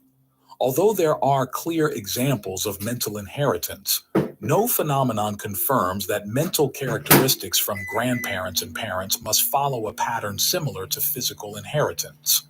All traditions, both mental and physical in one way or another, depend on the interaction between the inherited genes each person carries from the moment of conception. We must acknowledge that all the physical and chemical phenomena modern scientists mention explain part of the problem. However, these phenomena cannot be the sole cause determining the subtle differences among individuals. If the theory of inheritance were entirely correct, if children were certain to resemble their parents, how do we explain the case of identical twins who inherit the same life force, the same genes, and are raised identically, yet each has a different disposition? Their intelligence and character vary significantly. Inheritance cannot fully explain the deep and extensive issue of life's disparities. This theory explains similarities more than it proves differences. The extremely minute gene, 1/30 millionth inch, explains only part of the problem, the material part. For mental, intellectual, and moral differences, which are far more complex and subtle, we still need many more insights. Inheritance cannot explain why there are cruel, murderous children in a family known for its kindness, nor why there are gentle children born into a violent family. It also cannot account for prodigies, geniuses, or great teachers. On the theory of heredity, Dr. Thait Pascal wrote in his book, Reincarnation. Regarding the role of genetic inheritance in the issue of heredity, we reiterate that physical inheritance, or genes, explains the material aspect of humans. However, regarding intellectual abilities and moral conduct, genetic inheritance sheds no light. If genetic inheritance fully constituted a person, we would find all traits of the parents in every individual and never see any other traits. Thus, there would be no murderous children in virtuous families, nor would there be saints born into wicked families. In daily life, we may encounter twins born from the same parents. inheriting the same traits, born under identical conditions, and raised in the same environment, yet one is virtuous and the other is violent. Yeah, Garfield. Moreover, the existence of numerous prodigies baffles scholars who support the theory of heredity. If we trace back the lineage of prodigies, can we always find ancestors who were equally gifted? Hence, not all traits and intelligence of a person come from their parents or grandparents, nor are they entirely passed down to their offspring. Evidence shows that among the descendants of Mozart, Beethoven, and Dante, there are no prodigies or great figures. In the realm of materialists, there has been no conclusive proof of the theory of heredity. Physically, not all characteristics of the parents are passed down to the children. The intelligence and character of each child differ, causing many virtuous families sorrow when they have delinquent children. Buddhism acknowledges the influence of heredity and the environment, but considers it insufficient.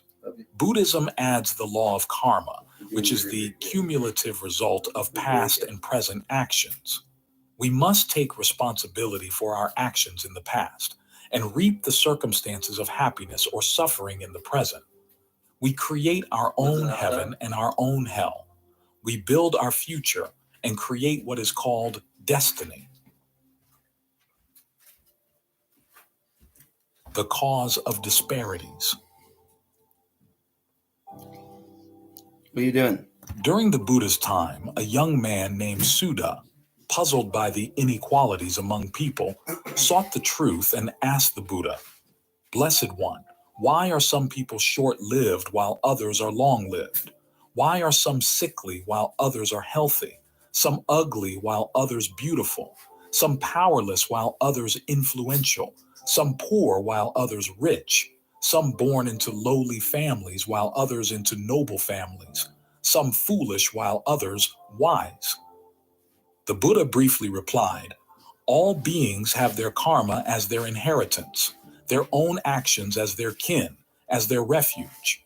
It is due to their different karma that beings are born unequal." Majjhima Nikaya, Kulakama Vibhanga Sutta, No. 135.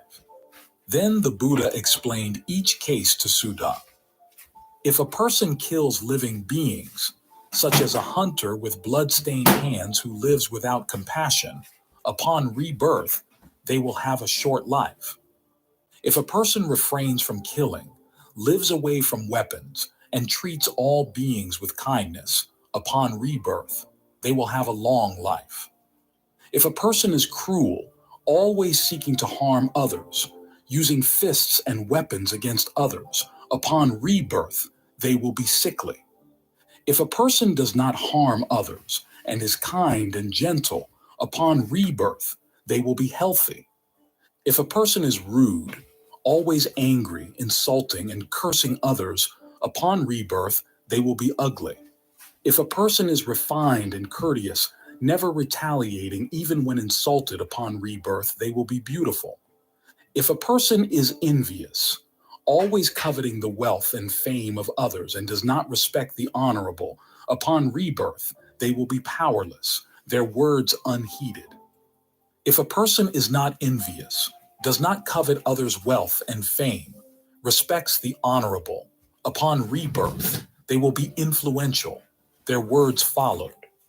If a person is stingy, never giving to others, clings to their possessions, upon rebirth, they will be poor. If a person is jealous, loves to give, upon rebirth, they will be wealthy. If a person is arrogant, does not respect the honorable, upon rebirth, they will be low. If a person is humble, respects the honorable, upon rebirth, they will be noble. If a person does not seek the company of the wise to learn and discern right from wrong, upon rebirth, they will be foolish. If a person seeks the company of the wise to learn and discern upon rebirth, they will be intelligent. In the cycle of rebirth, people are more influenced by constant karma than popularity.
all-powerful deity or benevolent. According to this natural law and justice, every action causes a corresponding reaction, which people often mistake for reward or punishment.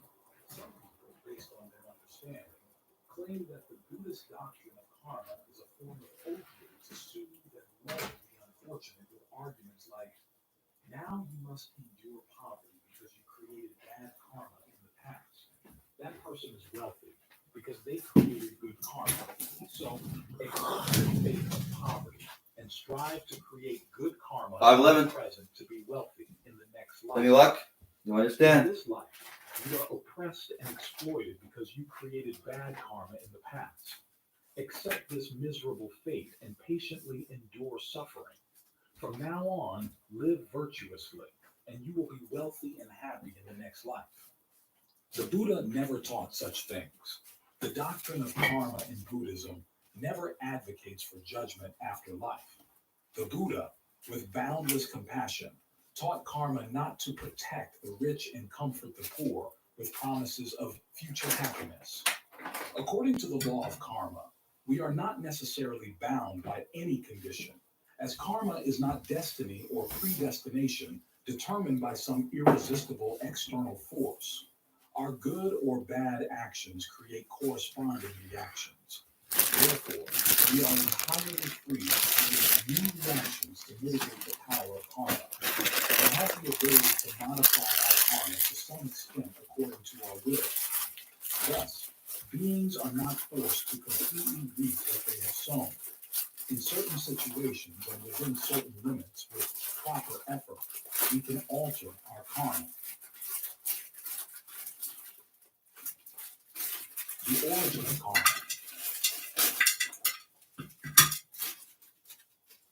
Ignorance, avijja, or the lack of thorough understanding of the true nature of things. It showed you. He's like, there he is, Maitreya. Being a little orphan of the night like he is. Of dependent origination. Patika Sampada. It states, dependent Fucking rebel, always. Formations arise. Avijja, pakaya, sankhara. Because of ignorance of the true nature of all phenomena, like a dry or wet. Actions that create karma. I'll give you some good arise. shit. You want some protein? Craving, You cook it first. which goes hand in hand with ignorance, is another cause that conditions the arising of karma. Ignorance and craving are the roots of all evil.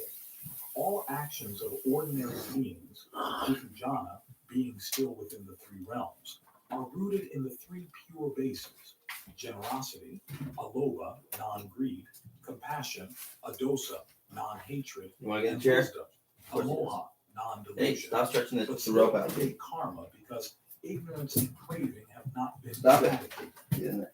In You're in contrast, there. the I know I can't put you in prison. Magasita, path Stop taking it that consciousness, way.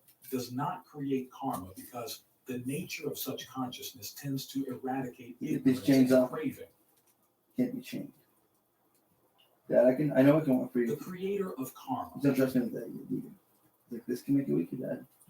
You know it can, who creates karma, but it won't. who Watch. reaps the results? Is karma an accumulation in the soul?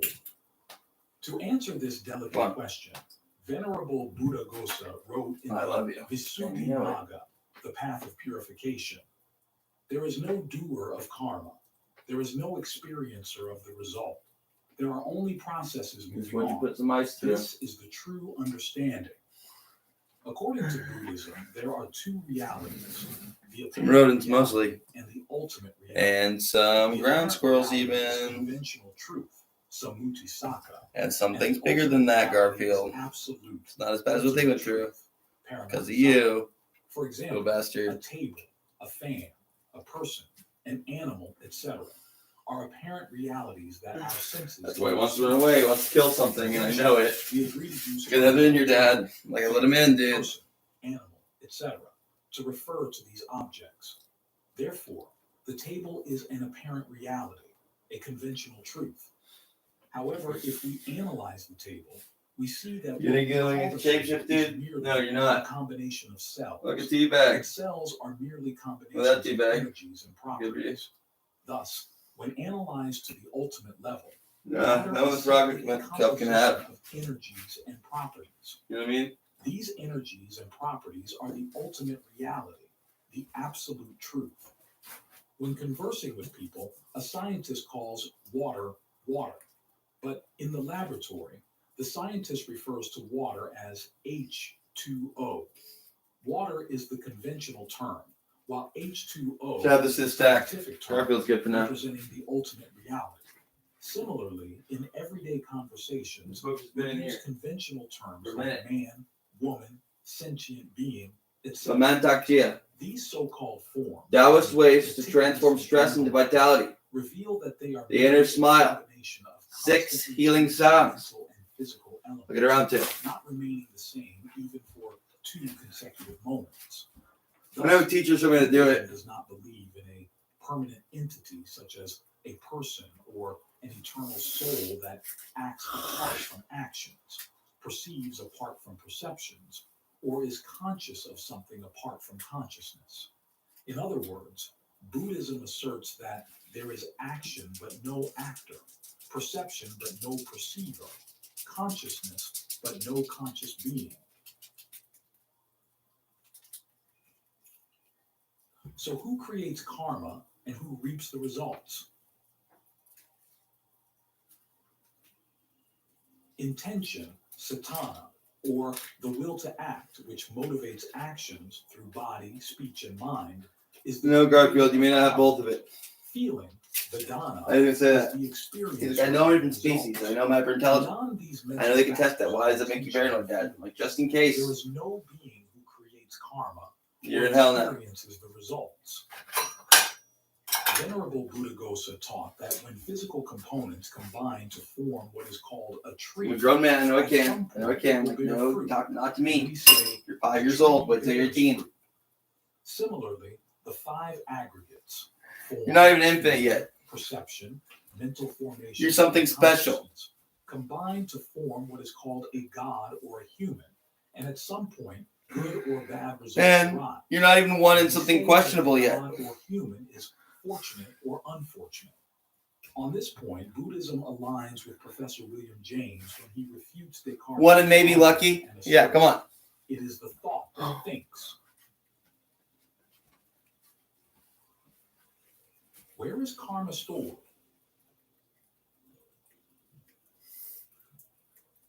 A spiritual analyst wrote, karma is stored within the mental realm, but usually only a few people can access and penetrate the deep recesses of the mind. Karma is the complete absorption of all experiences undergone, feelings felt, and influences absorbed by an individual.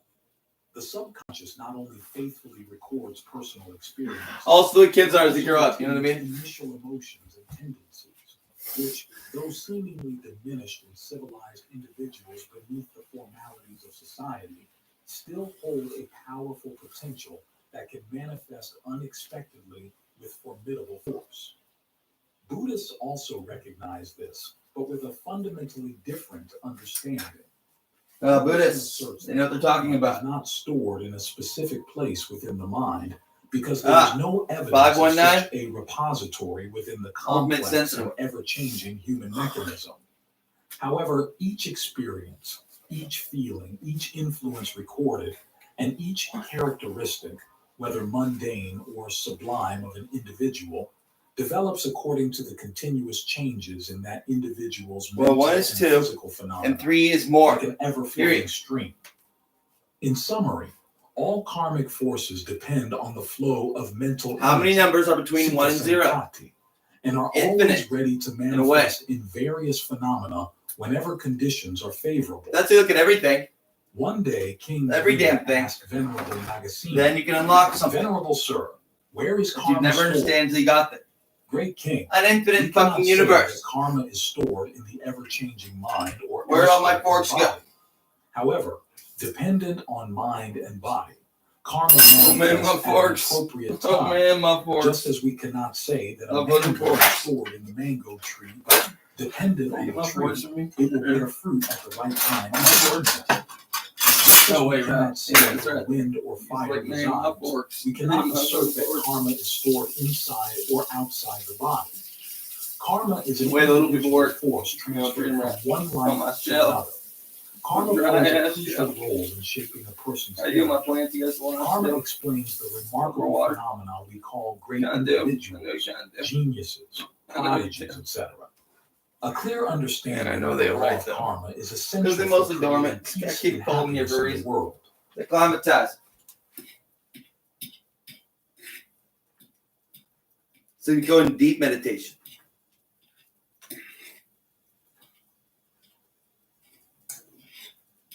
So I ate that bread today. Would it be good? Of course it would be. Man, this is fucking wheat. I know what I'm doing with some mold and some wheat. I'm boiling some demons. Orange and blue.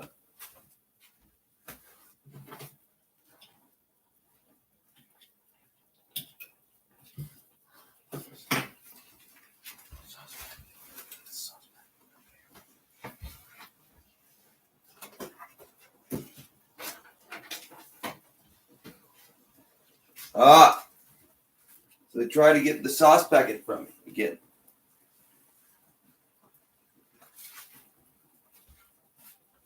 That would be kind of a big deal when it's the only ramen I got. So if I find it, it'll be magic. My life is a story of the No lighter. self-realization of Okay. the unconscious. Everything in the unconscious seeks outward manifestation. So I dropped it in here, which I And did not do. personality too desires to evolve out of its unconscious conditions and to experience itself as a whole. Life has So that person will die for always been sure. like a plant that lives on its rhizome. That was their mission. Its true life is invisible, hidden in the rhizome. The part that appears above ground lasts only a single summer. Then it withers away, an ephemeral apparition. When we think of the unending growth and decay of life and civilizations, we cannot escape the impression of absolute nullity. Yet I've never lost a sense of something that lives and endures underneath the eternal flux. What we see So what, I gotta put some of that fucking thermite shit in there again? the rhizome remains. Where'd my fucking chicken ramen go? In the end, it only ends with Well, I got some chicken in here. That is why I speak chiefly of inner experiences, amongst which I include my dreams and visions. These form the prima materia of my scientific work. Did it? See, no, not even. Fiery magna, out of which That's what I'm talking about. That had to be worked was Kind of people I'm dealing with. recollection of the outward events of my life has largely faded or disappeared, but my encounters with the other reality, my doubts with the unconscious, are indelibly engraved upon my memory. In that realm there has always been wealth and abundance, and everything else is lost importance by comparison. Outward circumstances are no substitute for inner experience. Therefore, my life has been singularly poor in outward happenings. I cannot tell much about them, for it would strike me as hollow and insubstantial. I can understand myself only in the light of inner happenings. It is these that make up the singularity of my life. I had the earliest dream I can remember, a dream which was to preoccupy me all my life. I was then between 3 and 4 years old. In the dream, I was in the meadow. I discovered a rectangular stone-lined hole in the ground. I had never seen it before. I ran forward curiously and peered down into it. Then I saw a stone stairway leading down. Hesitantly and fearfully, I descended. At the bottom was a doorway with a round arc, closed off by a green curtain. Curious to see what might be hidden behind, I pushed it aside. I saw before me in the dim light a rectangular chamber about 30 feet long. On this platform stood a wonderfully rich golden throne. No, they came here and took my fucking Something was seasoning. standing on it, which I thought at first was a tree trunk. It was a huge thing, reaching almost to the ceiling, but it was of a curious composition. It was made of skin and naked flesh, and on top there was something like a rounded head with no face and no hair. No, to find out how On to the do very it, top of the head I'll kill was him. a single eye gazing motionlessly upwards. The thing did not move, yet I have the feeling that it might at any moment crawl off the throne like a worm and creep towards me. I was paralyzed with terror. At that moment, I heard from outside and above me my mother's voice. She Is called it out out, here? Possibly, right? Yes, look I'll at check. him. That is the Garfield's man fine for now. That intensified my terror still more, and I awoke sweating and scared to death. For many nights afterwards, I was afraid to go to sleep, because I feared I might have another dream like that. This dream haunted me for years. Only much later did I realize that what I had seen was a ritual phallus. At all events, the phallus of this dream seemed to be a subterranean god, not to be named, and as such it remained throughout my youth, reappearing whenever anyone spoke too emphatically about No, Lord Jesus. I know the fuck I'm talking to you Or guys. again You're and pissed. again, I would think of his underground counterpart. Every a spirit in fractal here revelation is going to of fucking the destroy you, faggot. without my seeking it. Consciously, I was religious in the Christian sense, though always with a reservation. What about that thing under the ground? There is something else, something very secret, that people don't know about. Through this childhood dream, I was initiated into the secrets of the earth. What happened then was a kind of burial in the earth, and many years were to pass before I came out again. Today I know it happened in order I to have bring those the theories, closest right? possible Sometimes I make it amount work, of sometimes I light don't. into the darkness. It was an initiation into the realm of darkness. In our garden, there was a slope in which was So come back, embedded a maybe it stone will. that stuck out. Will I be My pissed off when it's stone. not my noodles? Yes. Often, when I was alone, I sat down on this stone and then began an imaginary game that went something like See, this. the chickens that made this are Am pissed I the off. one who's sitting on the stone, or am I the stone on which he is Like, sitting? where's my top ramen? The answer remained totally unclear, and my uncertainty was accompanied by a feeling of curious... Blah, blah, blah, blah, blah, all their excuses.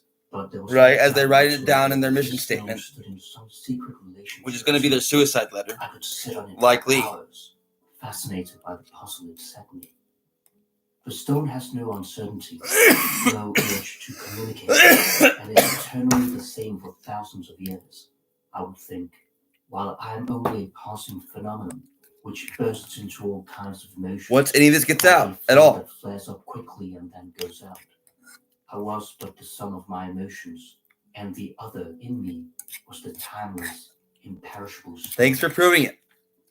I had another important experience at about this time. I had the overwhelming impression of having just emerged from a... See, it's already in there. I knew all at once. But that's how much they pissed me off. It was as if a wall... My intention matters that much. Back, and behind that wall was not yet an eye. I realized what this was. I guess what? I came upon myself. Doom.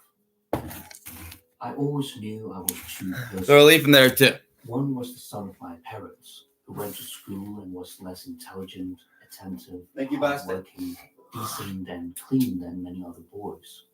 The other was grown up, old in fact, skeptical, mistrustful, remote from the world of men, but close to nature, to the earth, the sun, the moon, the weather, all living creatures, and above all, close to the night, to dreams, and to whatever God worked directly in him.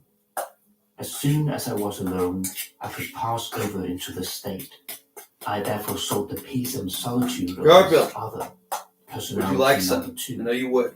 The play and counterplay Trust between Stop personalities listening to number those fucking one people. and number two, which has run through my whole life, has nothing to do with a split or dissociation in the ordinary medical It's hard for him not to. You sense. can't talk it out so On the much. He goes contrary, kind of nuts. It is played out in every individual. But he's fucking In the powerful. course of my life, it has often happened It's to up me the chain. that I Fuck shit up. suddenly knew something which I really Like could not know Fenris at the all. wolf would.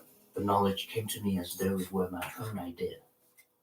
I learned that religion was a Like the social world. act consisting in man's establishing Found his own relationship Change for now. to God. Saturn's I limitation. disagreed with that, for I understood Christmas religion Day, he as was off the something that chain. God did to me. It was an act on his And so was part I. to which I I must didn't catch simply him. yield. Let's If talk him one out. fulfills the will of God, And one our can minds be are sure set. of going the right way. One must be utterly abandoned to God. Nothing matters but fulfilling his Nice will. try, guys. Try to melt that away. Otherwise, all is folly and meaninglessness. Also, let him do it. Suddenly, I understood that God was, Eat at the for right me at times. least, one of the most Should I? certain I and could, huh? immediate experiences. Make it better that way. The question of my choice Just in of a case. profession was drawing alarmingly close. I looked forward with longing to the end of my school days. Then I would go to the university and study natural science, of course, that I would know something real. But no sooner had I made myself this promise than my doubts began. Was not my bent rather toward history and philosophy?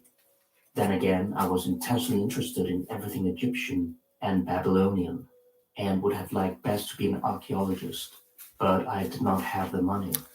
For a long time, I could not make up my mind and constantly postponed the decision. During this time, I had two dreams. In the first dream, I was in a dark wood that stretched along the Rhine. I came to a little hill, a burial mound, and began to dig. After a while, I turned up, to my astonishment, bones of prehistoric animals. This interested me enormously, and at that moment I knew I must get to know nature, the world in which we live, and the things around us. Then came a second dream. Again, I was in a wood. It was threaded with watercourses, and in the darkest place I saw a circular pool surrounded by dense undergrowth. Half immersed in the water lay the strangest and most wonderful creature, a round animal, shimmering in opalescent hues, and consisting of innumerable little cells, or of organs shaped like tentacles. It seemed to me indescribably wonderful that this magnificent creature should be lying there undisturbed, in the hidden place, in the clear, deep water. It aroused in me an intense desire for knowledge, so that I woke with a beating heart. These two dreams decided me overwhelmingly in favor of science, and removed all my doubts. The inspiration suddenly came to me that I could study medicine. The choice seemed to lie between surgery and internal medicine. In preparing myself for the state examination, the textbook on psychiatry was the last I attacked. I expected nothing of it. The author called the psychoses diseases of personality. My heart suddenly began to pound. I had to stand up and draw a breath. My excitement was intense, for it had become clear to me in a flash of illumination that for me the only possible goal was psychiatry. Here alone the two currents of my interest could flow together and in a united stream dig their own bed. Here was the empirical field common to biological and spiritual facts, which I had everywhere sought and nowhere found. Here at last was the place where the collision of nature and spirit became a reality. About this time I had a dream which both frightened and encouraged me. It was night in some unknown place, and I was making slow and painful headway against a mighty wind. Dense fog was flying along everywhere. I had my hands cupped around a tiny light which threatened to go out at any moment. I looked back and saw a gigantic black figure following me, but at the same moment I was conscious, in spite of my terror, that I must keep my little light going through night and wind, regardless of all dangers. This little light was my consciousness, though infinitely small and fragile in comparison with the powers of darkness. It is still a light, my only light. This dream was a great illumination for me.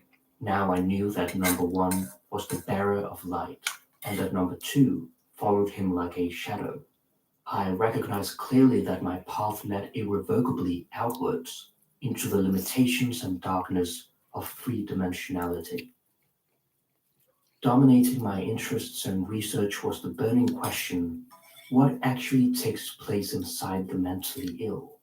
From the clinical point of view, which then prevailed, the human personality of the patient, his individuality, did not matter at all. In many cases in psychiatry, the patient who comes to us has a story that is not told, and which, as a rule, no one knows of. To my mind, therapy only really begins after the investigation of that wholly personal story. It is the patient's secret, the rock against which he shattered. If I know his secret story, I have a key to the treatment. The doctor's task is to find out how to gain that knowledge. In therapy, the problem is always the whole person, never the symptom alone.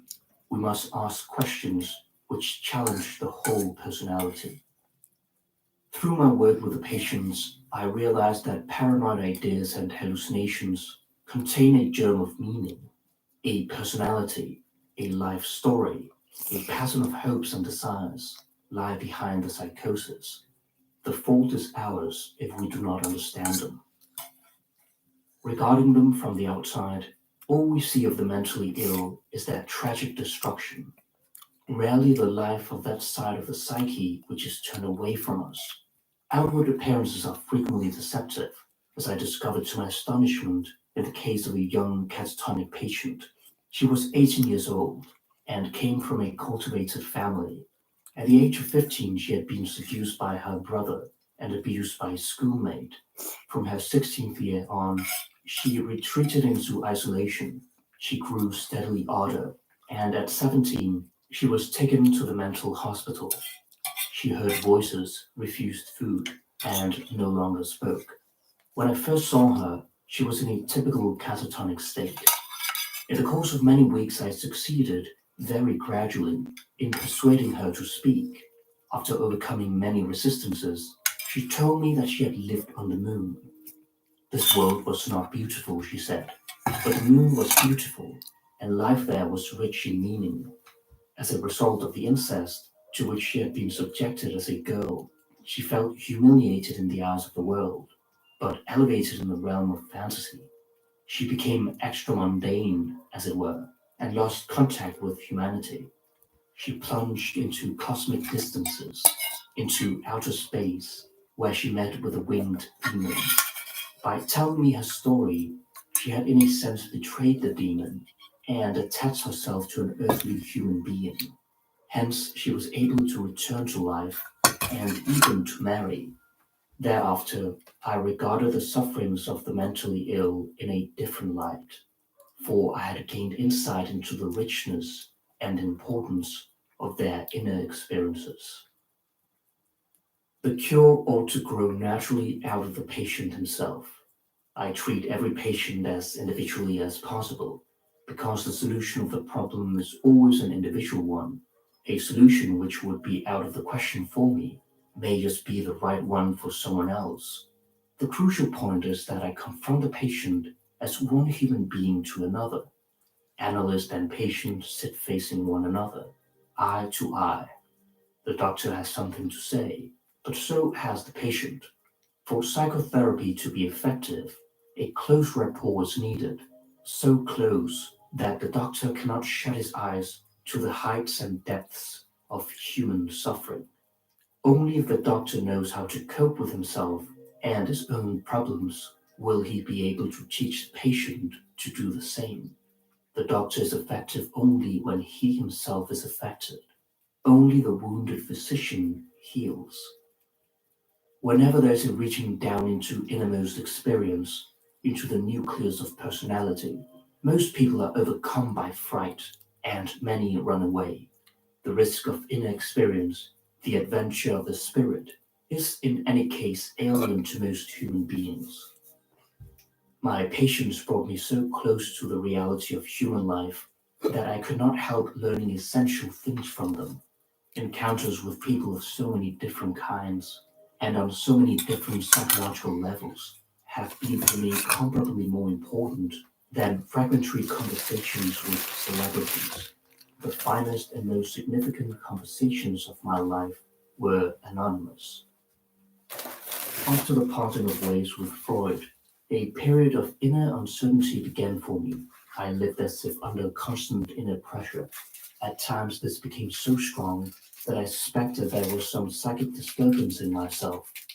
Thereupon I said to myself, since I know nothing at all, I shall simply do whatever occurs to me. Thus I consciously submitted myself to the impulses of the unconscious. The first thing that came to the surface was a childhood memory from perhaps my 10th or 11th year. At that time I had had a spell of playing passionately with building blocks. I distinctly recalled how I had built little houses and castles. To my astonishment, this memory was accompanied by a good deal of emotion. Aha, I said to myself, there is still life in these things. The small boy is still around and possesses a creative life which I lack. This moment was a turning point in my fate, but I gave in only after endless resistances and with a sense of recognition. for it was a painfully humiliating experience to realize that there was nothing to be done except play childish games. Nevertheless, I began accumulating suitable stones, gathering them partly from the lake shore and partly from the water, and I started building cottages, a castle, a whole village. As soon as I was through eating, I began playing and continued to do so until the patients arrived. And if I finished with my work early enough in the evening, I went back to building. In the course of this activity, my thoughts clarified, and I was able to grasp the fantasies whose presence in myself I dimly felt. Towards the autumn of 1930, the pressure which I felt was in me seemed to be moving outwards, as though there was something in the air.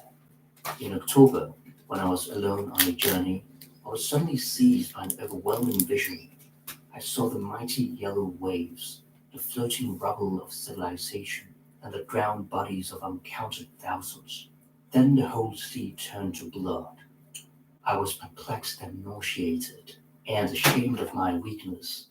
2 weeks passed, then the vision recurred. An inner voice spoke. Look at it well. It is wholly real, and it will be so. You cannot doubt it. I drew the conclusion that they had to do with me myself, and decided that I was menaced by a psychosis. The idea of war did not occur to me at all.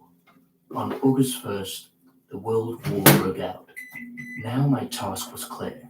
I had to try to understand what had happened, and to what extent my own experience coincided with that of mankind in general. Therefore, my first obligation was to probe the depths of my own psyche. An incessant stream of fantasies had been released, and I did my best not to lose my head, but to find some way to understand these strange things.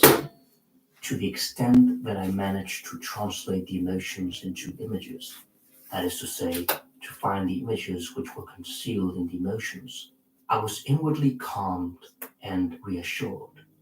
Had I left those images hidden in the emotions, I might have been torn to pieces by them. In order to grasp the fantasies which were stirring in me underground, I knew that I had to let myself plummet down into them, as it were. Hesitation, I saw that there was no other way out. I had to take the chance, had to try to gain power over them, for I realized that if I did not do so, I ran the risk of their gaining power over me. I could not expect of my patients something I did not dare to do myself. Philemon and other figures of my fantasies brought home to me the crucial insight that there are things in the psyche which I do not produce, but which produce themselves and have their own life. He said I treated thoughts as if I generated them myself. But in his view, thoughts are like animals in the forest, or people in a room, or birds in the air, and added, if you should see people in a room, you would not think that you had made those people, or that you were responsible for them. It was he who taught me psychic objectivity, the reality of the psyche. Psychologically, Philemon represented superior insight. He was a mysterious figure to me. At times he seemed to me quite real, as if he were a living personality. I went walking up and down the garden with him, and to me he was what the Indians call a guru. The essential thing is to differentiate oneself from these unconscious contents by personifying them, and at the same time bring them into relationship with consciousness. That is the technique for stripping them of their power. Particularly at this time, when I was working on the fantasies, I needed a point of support Histories in clearly this seem to world, suggest and I could may we say marshal that my this collection family of and my numerous professional events were that for too. singular It was images? most essential for me to have a normal life in the real world as a counterpoint to that strange inner world, the unconscious.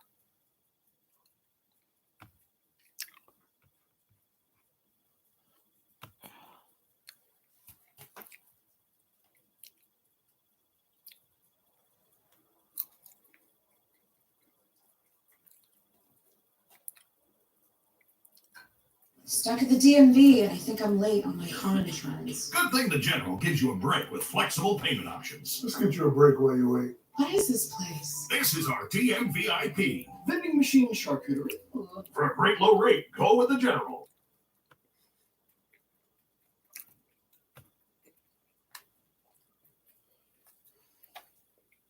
One. There was a wise man, a great artificer, and the Lord conceived love for him, and received him that he should behold the uppermost dwellings, and be an eyewitness to the wise and great and inconceivable and immutable realm of God Almighty, of the very wonderful and glorious and bright and many-eyed station of the Lord's servants, and of the inaccessible throne of the Lord, and of the degrees and manifestations of the incorporeal hosts, and of the ineffable ministration of the multitude of the elements, and of the various apparitions and inexpressible singing of the host of cherubim and of the boundless light. At that time, he said, when my 165th year was completed, I begat my son Methuselah. After this too I lived 200 years and completed all the years of my life, 365 years. On the first day of the month, I was in my house alone and was resting on my bed and slept. When I was asleep, great distress came up into my heart, and I was weeping with my eyes in sleep, and I could not understand what this distress was or what would happen to me. And there appeared to me two men, exceeding big, so that I never saw such on earth. Their faces were shining like the sun. Their eyes, too, were like a burning light, and from their lips was fire coming forth, with clothing and singing of various kinds, in appearance purple, their wings brighter than gold, their hands whiter than snow. They were standing at the head of my bed, and began to call me by my name. And I rose from my sleep, and saw clearly those two men standing in front of me. And I saluted them, and was seized with fear, and the appearance of my face was changed from terror. And those men said to me, Have courage, Enoch. Do not fear. The eternal God sent us to you. And lo, you shall today ascend with us into heaven. And you shall tell your sons and all your household all that they shall do without you on earth in your house. And let no one seek you till the Lord return you to them. And I made haste to obey them, and went out from my house and made to the doors as it was ordered me, and summoned my sons Methuselah and Regem and Gadad, and made known to them all the marvels those men had told me. 2. Listen to me, my children. I know not whither I go, or what will befall me. Now therefore, my children, I tell you, turn not from God before the face of the vain, who made not heaven and earth. For these shall perish, and those who worship them. And may the Lord make confident your hearts in the fear of him. And now, my children, let no one think to seek me, until the Lord return me to you. 3. It came to pass, when Enoch had told his sons, that the angels took him on their wings, and bore him up on to the first heaven, and placed him on the clouds. And there I looked, and again I looked higher, and saw the ether. And they placed me on the first heaven, and showed me a very great sea, greater than the earthly sea. 4. They brought before my face the elders and rulers of the stellar orders, and showed me 200 angels who rule the stars and their services to the heavens, and fly with their wings, and come round all those who sail.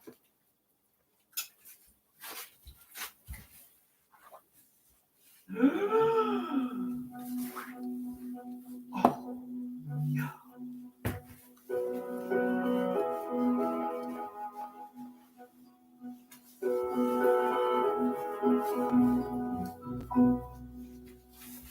Sharon Stone came to me knowing almost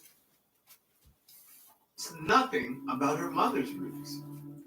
We set out to change that and traced her maternal line back Right, I like to a avoid all man this named stuff. George Greggs. That's what I'm saying. Who's gotten back to me?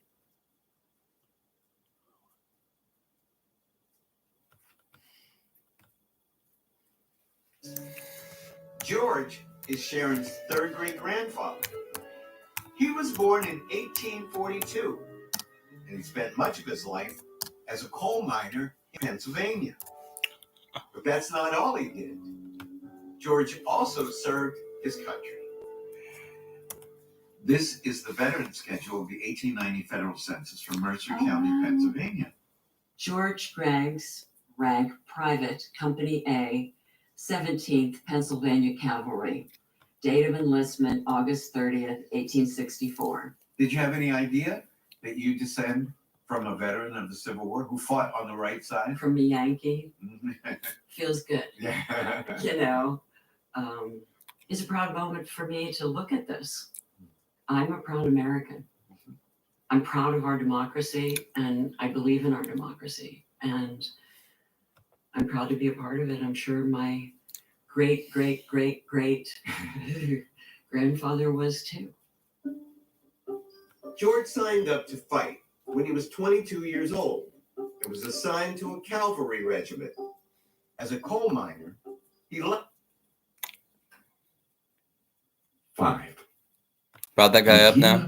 here I looked down and saw the treasure George houses Greggs, of the how you doing? snow. How's everyone else in And that the regiment angels doing? who keep their terrible storehouses, and the clouds whence they come out and into which they go. 6.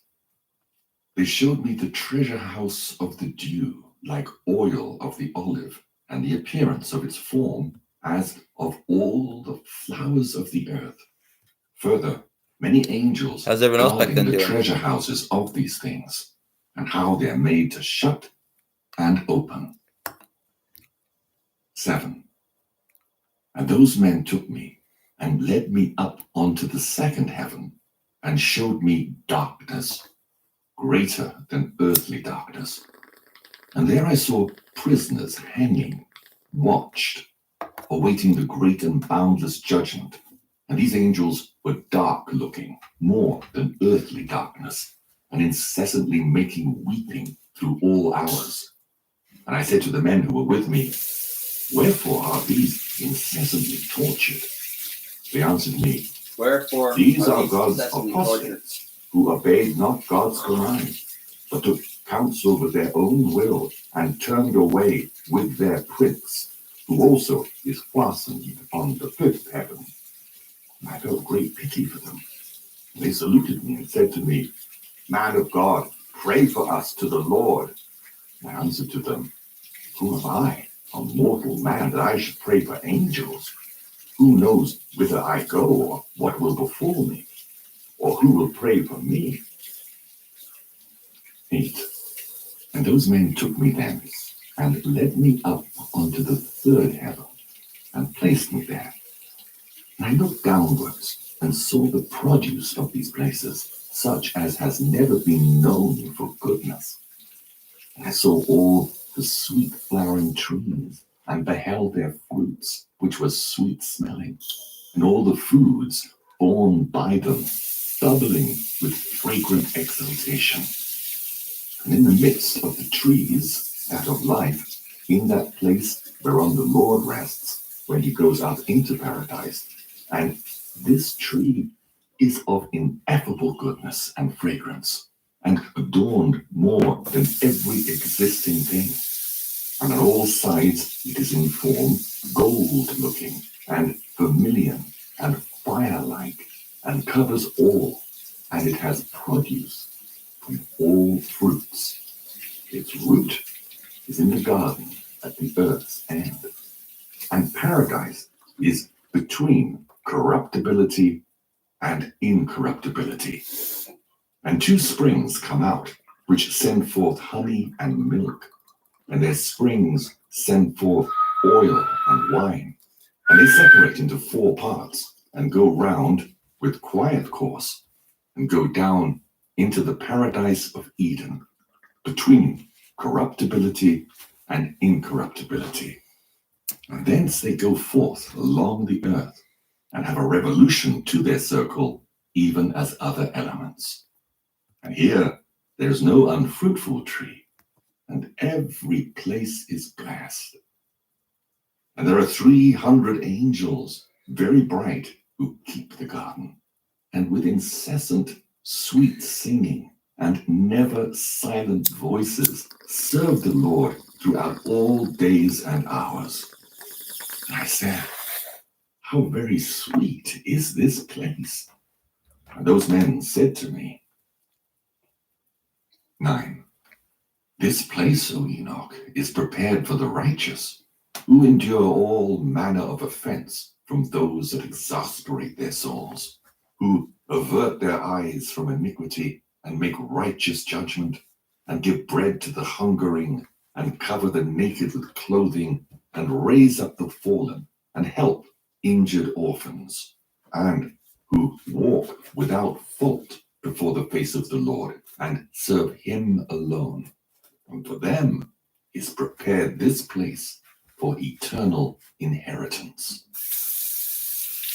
10.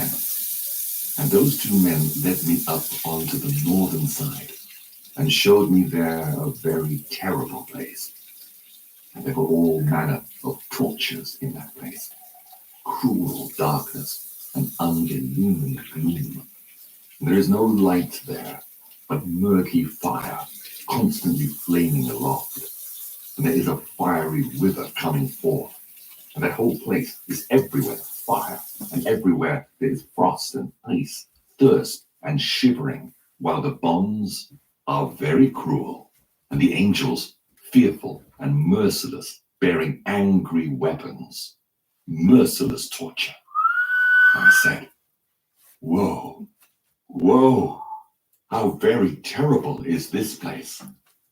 And those men said to me, this place, O Enoch, is prepared for those who dishonor God, who on earth practice sin against nature, which is child corruption after the sodomitic fashion, magic making, enchantments, and devilish witchcrafts, and who boast of their wicked deeds, stealing, lies, calumnies, envy, rancor, fornication, murder, and who, accursed, steal the souls of men, who seeing the poor, take away their goods, and themselves wax rich, injuring them for other men's goods, who being able to satisfy the empty, made the hungering to die, being able to clothe, strip the naked, and who knew not their Creator, and bowed to the soulless and lifeless gods, who cannot see nor hear, vain gods, who also built hewn images and bowed down to unclean handiwork. For all these is prepared this place among these for eternal inheritance. 11. Those men took me and led me up onto the 4th heaven, and showed me all the successive goings, and all the rays of the light of sun and moon. I measured their goings, and compared their light, and saw that the sun's light is greater than the moon's. Its circle and the wheels on which it goes always like the wind going past with very marvelous speed. Day and night it has no rest. Its passage and return are accompanied by 4 great stars, and each star has under it 1,000 stars to the right of the sun's wheel, and by 4 to the left, each having under it 1,000 stars, altogether 8,000, issuing with the sun continually. And by day, 15 myriads of angels attend it, and by night 1,000, and 6 winged ones issue with the angels before the sun's wheel into the fiery flames, and 100 angels kindled the sun and set it alight. 12. And I looked and saw other flying elements of the sun, whose names are phoenixes and chalkidri, marvelous and wonderful, with feet and tails in the form of a lion and a crocodile's head. Their appearance is empurpled like the rainbow. 600. Their size is 900 measures. Their wings are like those of angels. Each has 12, and they attend and accompany the sun, bearing heat and dew as it is ordered them from God. Thus the sun revolves and goes and rises under the heaven, and its course goes under the earth with the light of its rays incessantly. 13. Those men bore me away to the east and placed me at the sun's gates, where the sun goes forth according to the regulation of the seasons and the circuit of the months of the whole year, and the number of the hours, day and night. And I saw 6 gates open, each gate having 61 stadia, and a quarter of 1 stadium. I measured them truly, and understood their size to be so much, through which the sun goes forth and goes to the west, and is made even, and rises throughout all the months, and turns back again from the 6 gates, according to the succession of the seasons. Thus, the period of the whole year is finished after the returns of the 4 seasons. Told you they can. 14. And again those men led me away to the western parts, and showed me 6 great gates open, corresponding to the eastern gates, opposite to where the sun sets, according to the number of the days, 365 and a quarter. Thus again it goes down to the western gates, and draws away its light, the greatness of its brightness under the earth. For since the crown of its shining is in heaven with the Lord, and guarded by 400 angels, while the sun goes round on wheel under the earth, and stands 7 great hours in night, and spends half its course under the earth, when it comes to the eastern approach in the 8th hour of the night, it brings its lights and the crown of shining, and the sun flames forth more than fire. 15. Then the elements of the sun, called phoenixes and chalkidri, break into song. Therefore every bird flutters with its wings, rejoicing at the giver of light. And they broke into song at the command of the Lord. The giver of light comes to give brightness to the whole world, and the morning god takes shape, which is the rays of the sun. And the sun of the earth goes out and receives its brightness to light up the whole face of the earth. And they showed me this calculation of the sun's going, and the gates which it enters. These are the great gates of the calculation of the hours of the year. For this reason, the sun is a great creation, whose circuit lasts 28 years, and begins again from the beginning. 16. Those men showed me the other course, that of the moon, 12 great gates crowned from west to east, by which the moon goes in and out of the customary times. By the first gate, the western places of the sun, by the first gates with 31 days exactly, by the second gates with 31 days exactly, by the third with 30 days exactly, by the fourth with 30 days exactly, by the fifth with 31 days exactly, by the sixth with 31 days exactly, by the seventh with 30 days exactly, by the eighth with 31 days perfectly, by the ninth with 31 days exactly, by the 10th with 30 days perfectly, by the 11th with 31 days exactly, by the 12th with 28 days exactly. And it goes through the western gates in the order and number of the eastern, and accomplishes the 365 and a quarter days of the solar year, while the lunar year has 354.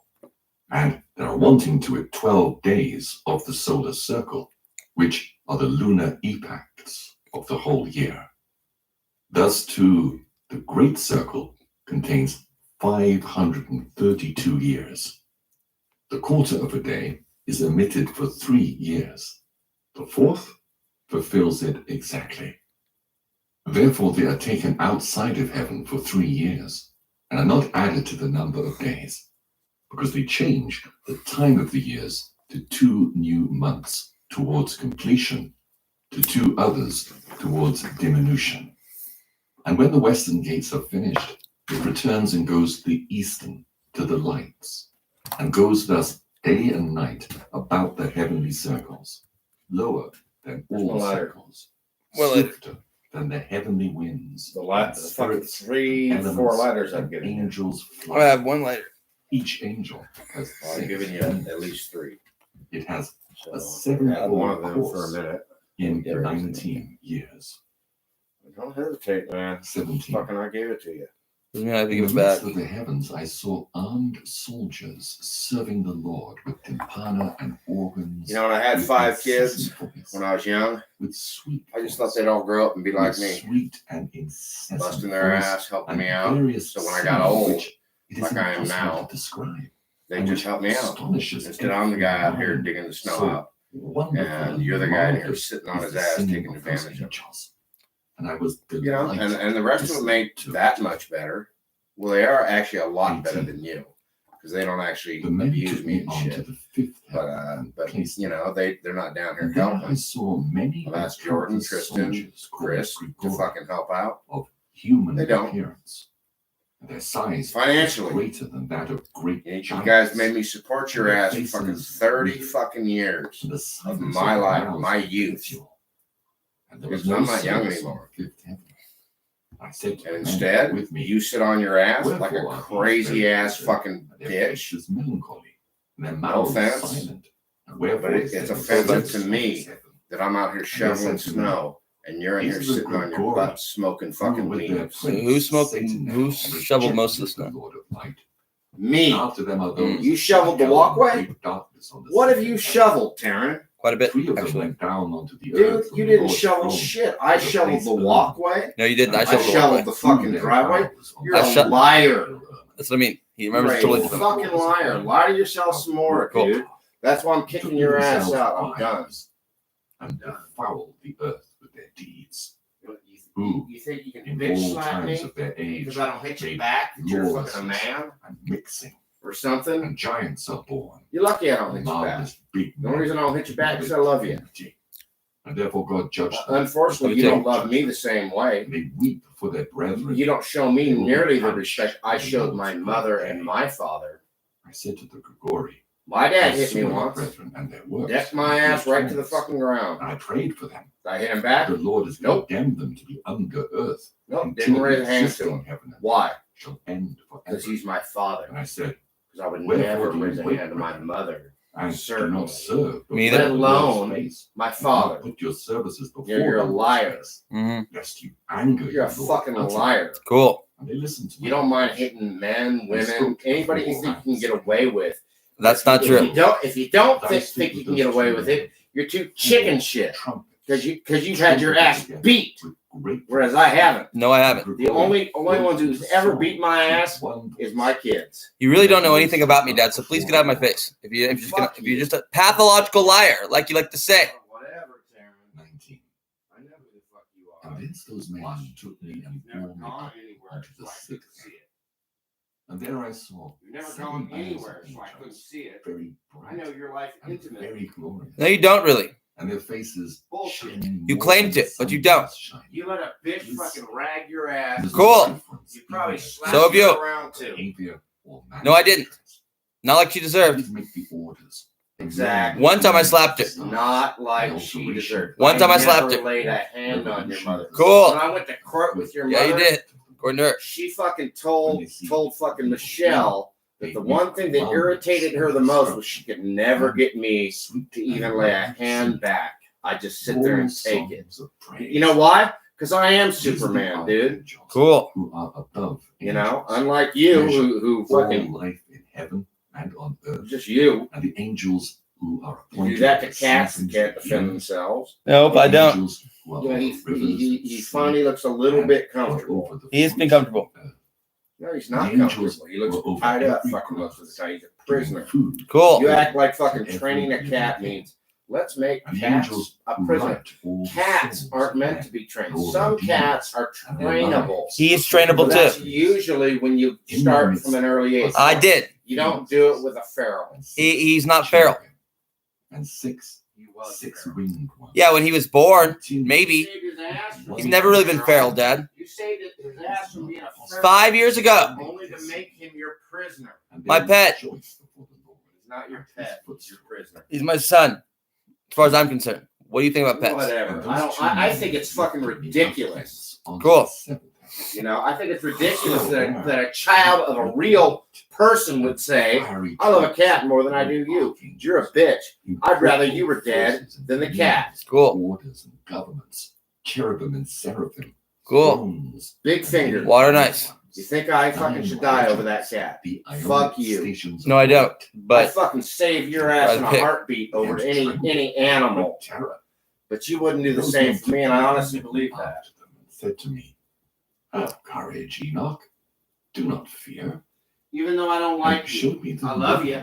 I don't like you. Sitting I on love you. I don't like you at all. For what is Even though that, I'd save your ass in a heartbeat over anything else. On the 10th heaven is God. In the Hebrew tongue, he is called Arab. But you wouldn't do the same for me. And all the heavenly And I troops believe will come that. and stand. I believe that to the utmost. You said it according about to the George. You worship bow these down fucking to the cats like a Where goddamn they go to idiot. Places in joy. Yeah, you can't even see God for real. You put it into I do know God cats. for real. You put it into animals. I just And love you my act son like that. you act like they're fucking something. Oh, he's my son. He's my son. What the Yeah. fuck ever? And when I look at the You sun, don't know what it is to have a son. I do. Cool. I have 4 sons. I've lost mine. Whatever. You pretend you fucking think that.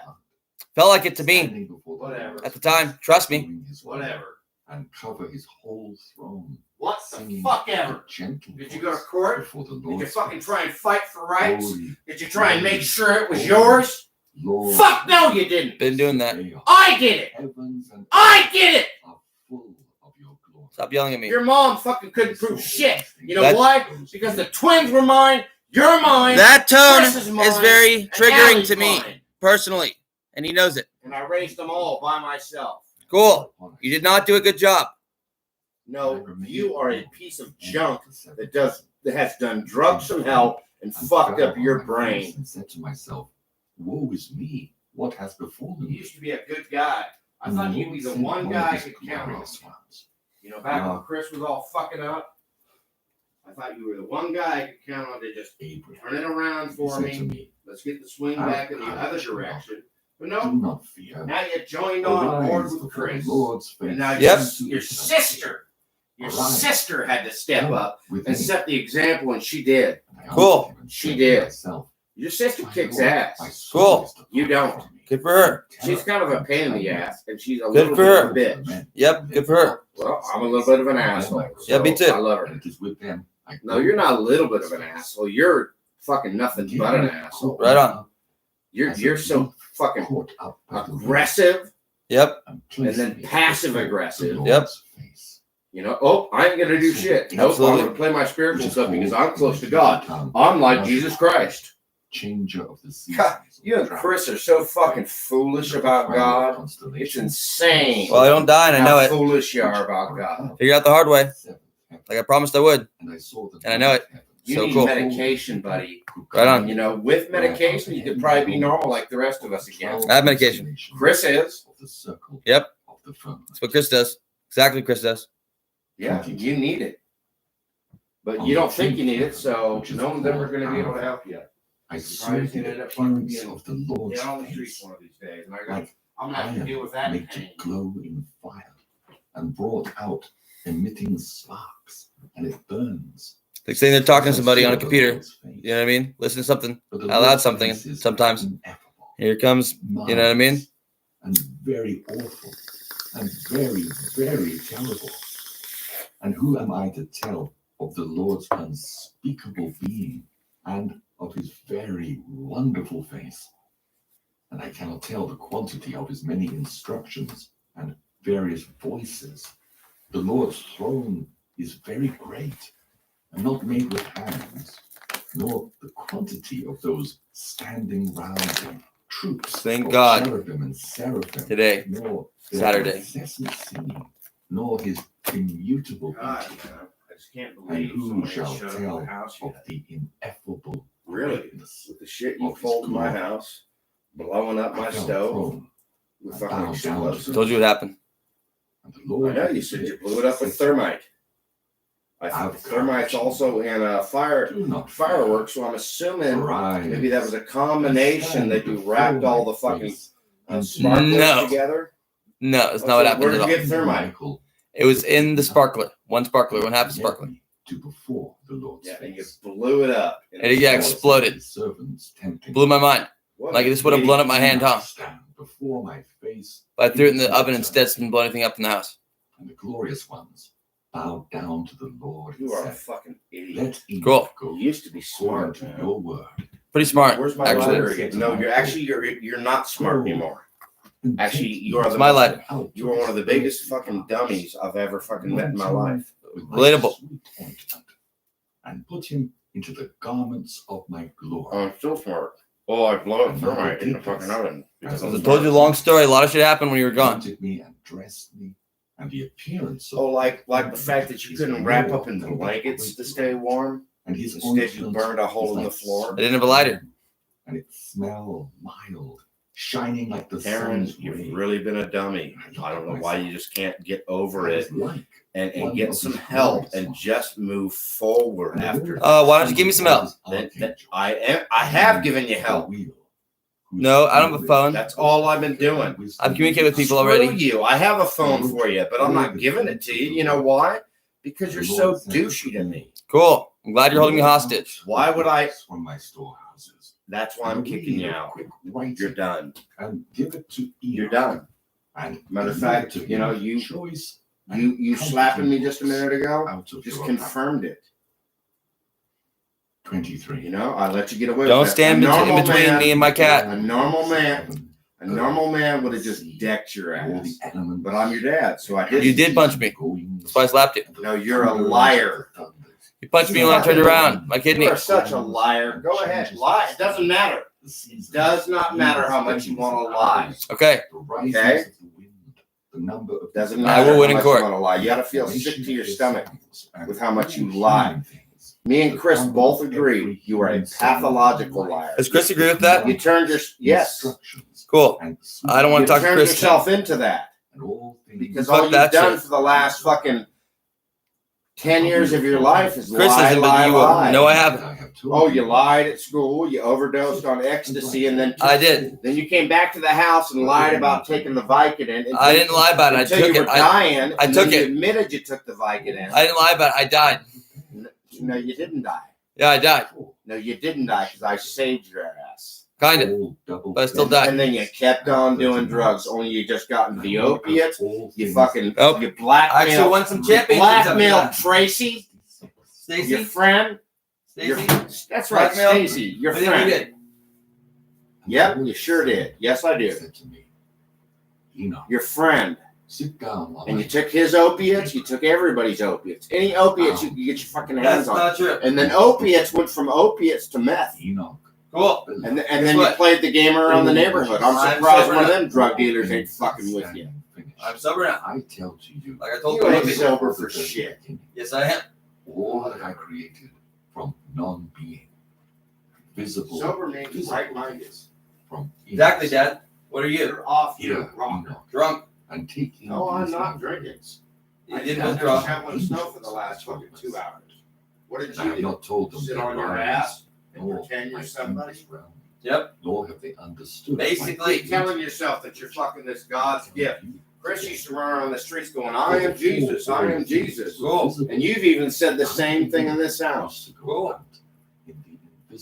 You adopted your brother, Cool. your crazy ass brother, to be okay. Yep. Because you know you're so screwed up. Spirituality. You're not okay. Why don't you get into it, Dad? 12 steps. Chris is still into it. But he's okay. I'm about the same. He doesn't put it off on other people. He writes down his material. I don't write. He writes down his beliefs. He hasn't changed completely, but he's not loopy anymore. You're loopy. Cool. Visible things should come down from invisible. You're so loopy, you abuse animals and shit. And then you pretend it's okay. It's kind of like a Satanist who kill animals and burn them. Cadmus's house, right? They think I feel that. That gives them power. Out of you. And he came undone, and a great light came. It's not a joke anymore, Terrence. You're almost that bad. You know, I've been hell worried about that cat. And the reason I don't sleep in this house is because I'm afraid of you. Cool. And what might happen to me when I sleep. Cool. You threatened to hurt me when I No, sleep. I have not. Oh, everyone knows you have. You threatened to kill the whole damn family. No, I didn't. Multiple Ask times. them. Ask them yourself. Ask them. Ask them yourself. Ask 'em. Everyone knows you have. They I don't talk talk- to me about it. No, they don't. You talk to them about everything, and they're just like, whatever, Dad. You did do it. Everyone knows you lie about everything basically now. Because they're like, he's a drunk. Your whole damn family. He's a horrible drunk. And he's a lying drunk. Everyone knows it, basically. No, you're a fucking psychopath. Okay, cool. He doesn't want to get help. Might not be a psychopath. Right on. He got help. Cool. He refused to get help. You're a clinical He narcissist. couldn't Cool. even take advantage of the BHS people who came here and offered you help. They said, hey, Taran, we're not trying to put you on medication. Just come to some therapy classes. We'll help you get your food stamps. Did you ever call them back? Nope. And you ignored their phone call. Age came forth. And then you had a phone. And very dark. What Bearing was the your creation excuse? of all lower things. You had no excuse. I saw that it was Yeah. good. No. Everyone said tried to to him, help you. That was Go just like a thence month ago, down dude. low, and make yourself I've been here for a long time, Taran. I've been sleeping in my foundation car, for the lower things. sleeping over at Tristan's And it happened. quote unquote He went down, in-laws fixed house. himself, And they call me the became a father-in-law. foundation So for the lower that's cool. things. And below the I darkness, sleep over at there Jeff's. is nothing else. My van's out front. Cool. You can sleep in here too. I don't sleep here. Why? And I come Because I don't trust you. Cool. I'm glad you're that It only paranoid. takes a moment for somebody like I you to said, snap and then come over there and do something terrible. I'm not violent towards you like that. So get the fuck out of my Bullshit. face, you asshole. Fucking slap the shit out of me. You hit me in the back. No, And you were in you're a between my liar. No, I'm not a Why do you liar. have to say that? Because what? You feel bad about it? No, Not really. Apparently you I don't. want to do it again. Yeah. Well, this time I might hit you back. I want to give you the paw. Self-defense. Paw. Then we can just bring the sheriff out. 'Cause I'm tired But I of won't. playing this game with you. Image to the water, That's me showing respect. wet and dry. Nope. That is to I'm say, kicking you out. I'm glass. getting the restraining order. I told you to do it. And when I get the restraining order, you're not going to get any help. I'm getting you to do it. Each one of And them your phone will get turned off that the seven month. stars. I don't even have I'll a give you the phone. phone. In its I'll give you the phone they go. when you Thus, leave. I Cool. saw And Then my friends will help me after pay for it. that, you'll be lucky if I keep it on. between light I have friends, Dad. I just and don't darkness. bother them that much because they're busy. In the midst of the They water, don't want nothing to do with you. hither, Do they talk to you about it? light, That's if it why should fucking be nobody the day, fucking calls you. darkness, that it should You call be them. the night. Nobody wants anything to do with you anymore. You used to be popular, Cool. and that's what hurts you so bad. I don't really care that couldn't much. be the number one runner, and then that fucked That with your wasn't a head. big deal to me, So you Dad. started doing drugs instead. Nope, I had a different mission. Makes zero sense to me. You know, there was a time when I started losing races too. I just had a different mission, and I knew it. I didn't fucking let it fuck with me. It didn't fuck with me that much. I just I different was mission. like, you know what? I'm kind of short. I don't have the long legs these guys do. You know, Until I wanted to kill myself to move back in with you. What I kept doing. Because you do this even when you're sober. Yeah. No, and you don't let up. I'm gonna commit suicide stuff. Fuck with Maya for years. To this day, it has. And did I commit suicide? Several times. It actually made me almost suicidal. I actually killed myself. I am still struggling with that. You are so terrible that I struggle with suicidal thoughts now myself. Cool. Good for you. Get through it. I don't like you anymore. Good for you. We're done. The first creator. Understand this. We are done. That's what you said back then too. Screwed me off. Sober. We're done. I'm sober now. We're done. I'm going to courts. Do it then. Hard, firm rock, and from the gleam of my eye, the lightning received its wonderful nature. Taking him with me. Fire in water, Duh. water in fire, and one Asshole. does not put out the other, nor does the one dry up the other. Therefore, the lightning is brighter than the sun, softer than water, and firmer than hard rock. And from the rock I cut off a great fire, and from the fire He's either guilty or retarded. I'm pretty sure he's retarded. of the incorporeal 10 troops of angels, and their weapons are fiery, and their raiment of burning Say one last flame. thing.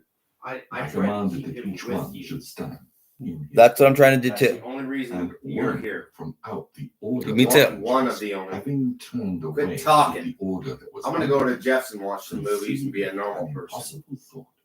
Okay? Place Unlike you, this who's just throne gonna sit here and listen higher to than the spiritual clouds mumbo above jumbo the that you can't seem to earth. absorb. This is the Book of Enoch. In rank to my power. The second And I one. threw You him out from screwed the him height off. with his You angels, could have helped him. You and could was have had a flying home for in the him. air This is his home. above. No, he's homeless with me. You're requiring that he's with you. Yes, because he's my cat. On the 100%. third day, I I have it on paperwork. to make If you wanted to be your cat, you wouldn't have to keep him tied up. I don't really, and seed but for now I do. Let him off. Let him off that fucking leash. Let's see what happens. and enclosed Leave me it alone, Dad. and placed Let him off the that bound fucking guardians, chain. Flaming angels. Chain him to the fucking chair. You chain him to the rail. You chain him to the fucking. So when I go somewhere, he gets used to that like a dog would. Are you stupid? He's not a dog. On the He's a fourth cat. day, I'm training him commanded that like they you would should train a dog. great He appreciates it Let him now. off if he's so attached to you. Let's see what happens. I think he'll get the hell away from you, and I'm concerned he would never come back. And on the He's second come back day, already, Kept many him times. a prisoner Aris, for too long. on A the fifth cat. Zeus, on the sixth Hermes, Now I freaked out about Is he it. bleeding? lesser the moon. and a Don't touch him golden and leave him alone. Don't make him bleed like you like to. And on the lower, I No, it's placed the fucking second cat food. star, He's the not bleeding. illumination of Don't the touch earth, him. and the You're a moon cursed Fuck man. you. Fuck you. Fuck Your you. hands. I'm checking on him. You don't the check on sun, shit. that it should go according to each It's a lot of karma. 12 I'm sorry. Bad karma. appointed If I do get a succession chance of and he months, gets hauled and their off, you names, can their come back lives, here. their thundering And I'll rings, keep you and their until hour he gets markings, out and he's how better. they should succeed. And you can go back and hang out with Then him when he's evening better and he came, treats you like and he morning used to. came, the fifth Not day. like now. On the fifth He day, did I make you a commanded good the kitty, sea and I give him that it that. should He's a good bring kitty. forth But now all he fishes does is and abuse you. feathered You birds can't of talk to my many cat that way. varieties, No, and you All can't. you do to him. You can't talk to my son that way, dude. earth, My going son. forth over Fuck the you earth and your on son. 4 legs, Shit.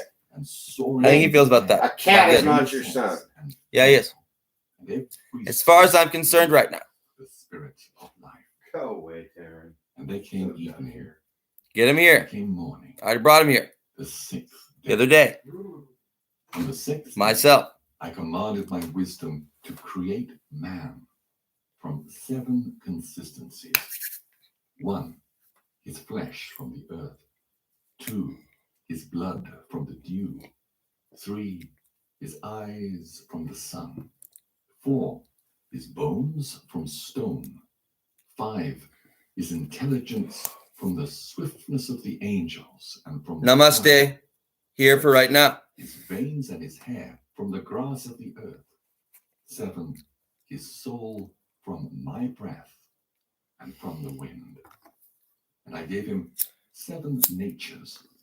To the flesh, hearing, the eyes for sight, to the soul, smell, the veins for touch, the blood for taste, the bones for endurance, to the intelligence, sweetness. I conceived a cunning saying to say, I created man from invisible and from visible nature. of both are his death and life and image. He knows speech like some creative thing, small in greatness, and again great in smallness. And I placed him on earth, a second angel, honorable, great, and glorious. And I appointed him as ruler to rule on earth and to have my wisdom. And there was none like him on earth of all my existing creatures. And I appointed him a name from the 4 component parts, from east, from west, from south, from north. And I appointed for him 4 special stars. And I called his name Adam, and showed him the 2 ways, the light and the darkness. And I told him, this is good and that bad, that I should learn whether he has love towards me or hatred, that it be clear which in his race love me. For I have seen his nature, but he has not seen his own nature. Therefore, through not seeing, he will sin worse. And I said, after sin, what is there but death? And I put sleep into him, and he fell asleep.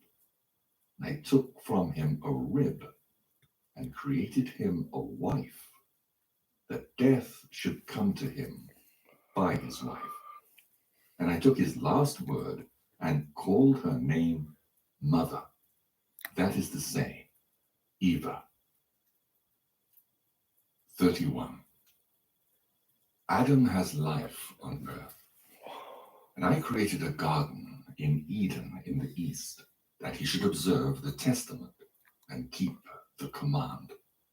I made the heavens open to him, that he should see the angels singing the song of victory and the gloomless light. And he was continuously in paradise. And the devil understood that I wanted to create another world, because Adam was Lord on earth to rule and control it. The devil is the evil spirit of the lower places. As a fugitive, he made Sotana from the heavens, as his name was Satanael. Thus he became different from the angels. But his nature did not change his intelligence as far as his understanding of righteous and sinful things. And he understood his condemnation and the sin which he had sinned before. Therefore he conceived thought against Adam. In such form he entered and seduced Eva. But he did not touch Adam. I cursed ignorance, but what I had blessed previously, those I did not curse. I cursed not man, nor the earth, nor other creatures, but man's evil fruit and his works. 32. I said to him, Earth you are, and into the earth whence I took you, you shall go. And I will not ruin you, but send you whence I took you. Then I can again receive you as my second presence. And I blessed all my creatures, visible and invisible. And Adam was 5.5 hours in paradise. And I blessed the 7th day, which is the Sabbath, on which he rested from all his works. 33. And I appointed the 8th day also, that the 8th day should be the first created after my work, and that the first 7 revolve in the form of the 7,000, and that at the beginning of the 8,000 there should be a time of not counting, endless, with neither years nor months nor weeks nor days nor hours. And now, Enoch, all that I have told you, all that you have understood, all that you have seen of heavenly things, all that you have seen on earth, and all that I have written in books by my great wisdom, all these things I have devised and created from the uppermost foundation to the lower and to the end. And there is no counselor nor inheritor to my creations. I am self-eternal, not made with hands, and without change. My thought is my counselor, my wisdom and my words are made, and my eyes observe all things, how they stand here and tremble with terror. If I turn away my face, then all things will be destroyed. And apply your mind, Enoch, and know him who is speaking to you, and take thence the books which you yourself have written. And I give you Samuel and Raguel, who led you up, and the books, and go down to earth, and tell your sons all that I have told you, and all that you have seen from the lower heaven up to my throne, and all the troops. For I created all forces, and there is none that resists me, or that does not subject himself to me.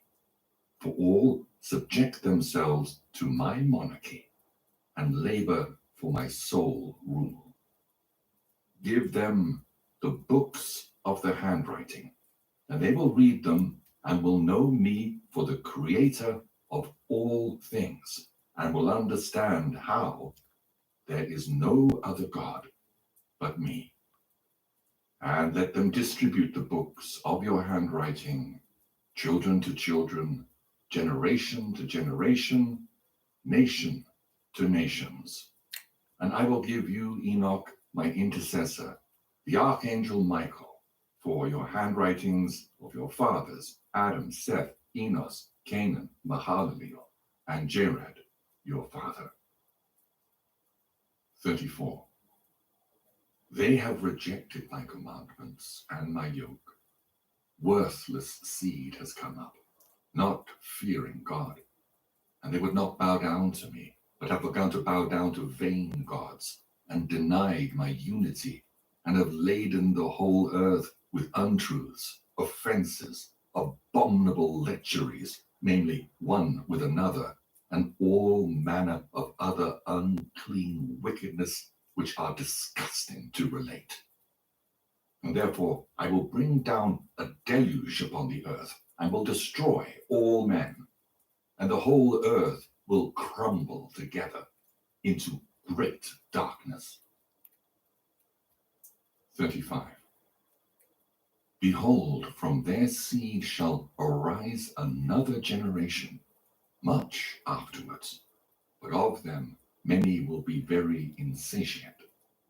He who raises that generation shall reveal to them the books of your handwriting, of your fathers, to whom he must point out the guardianship of the world, to the faithful men and workers of my pleasure, who do not acknowledge my name in vain. And they shall tell another generation, and those having read shall be glorified thereafter, more than the first. 36.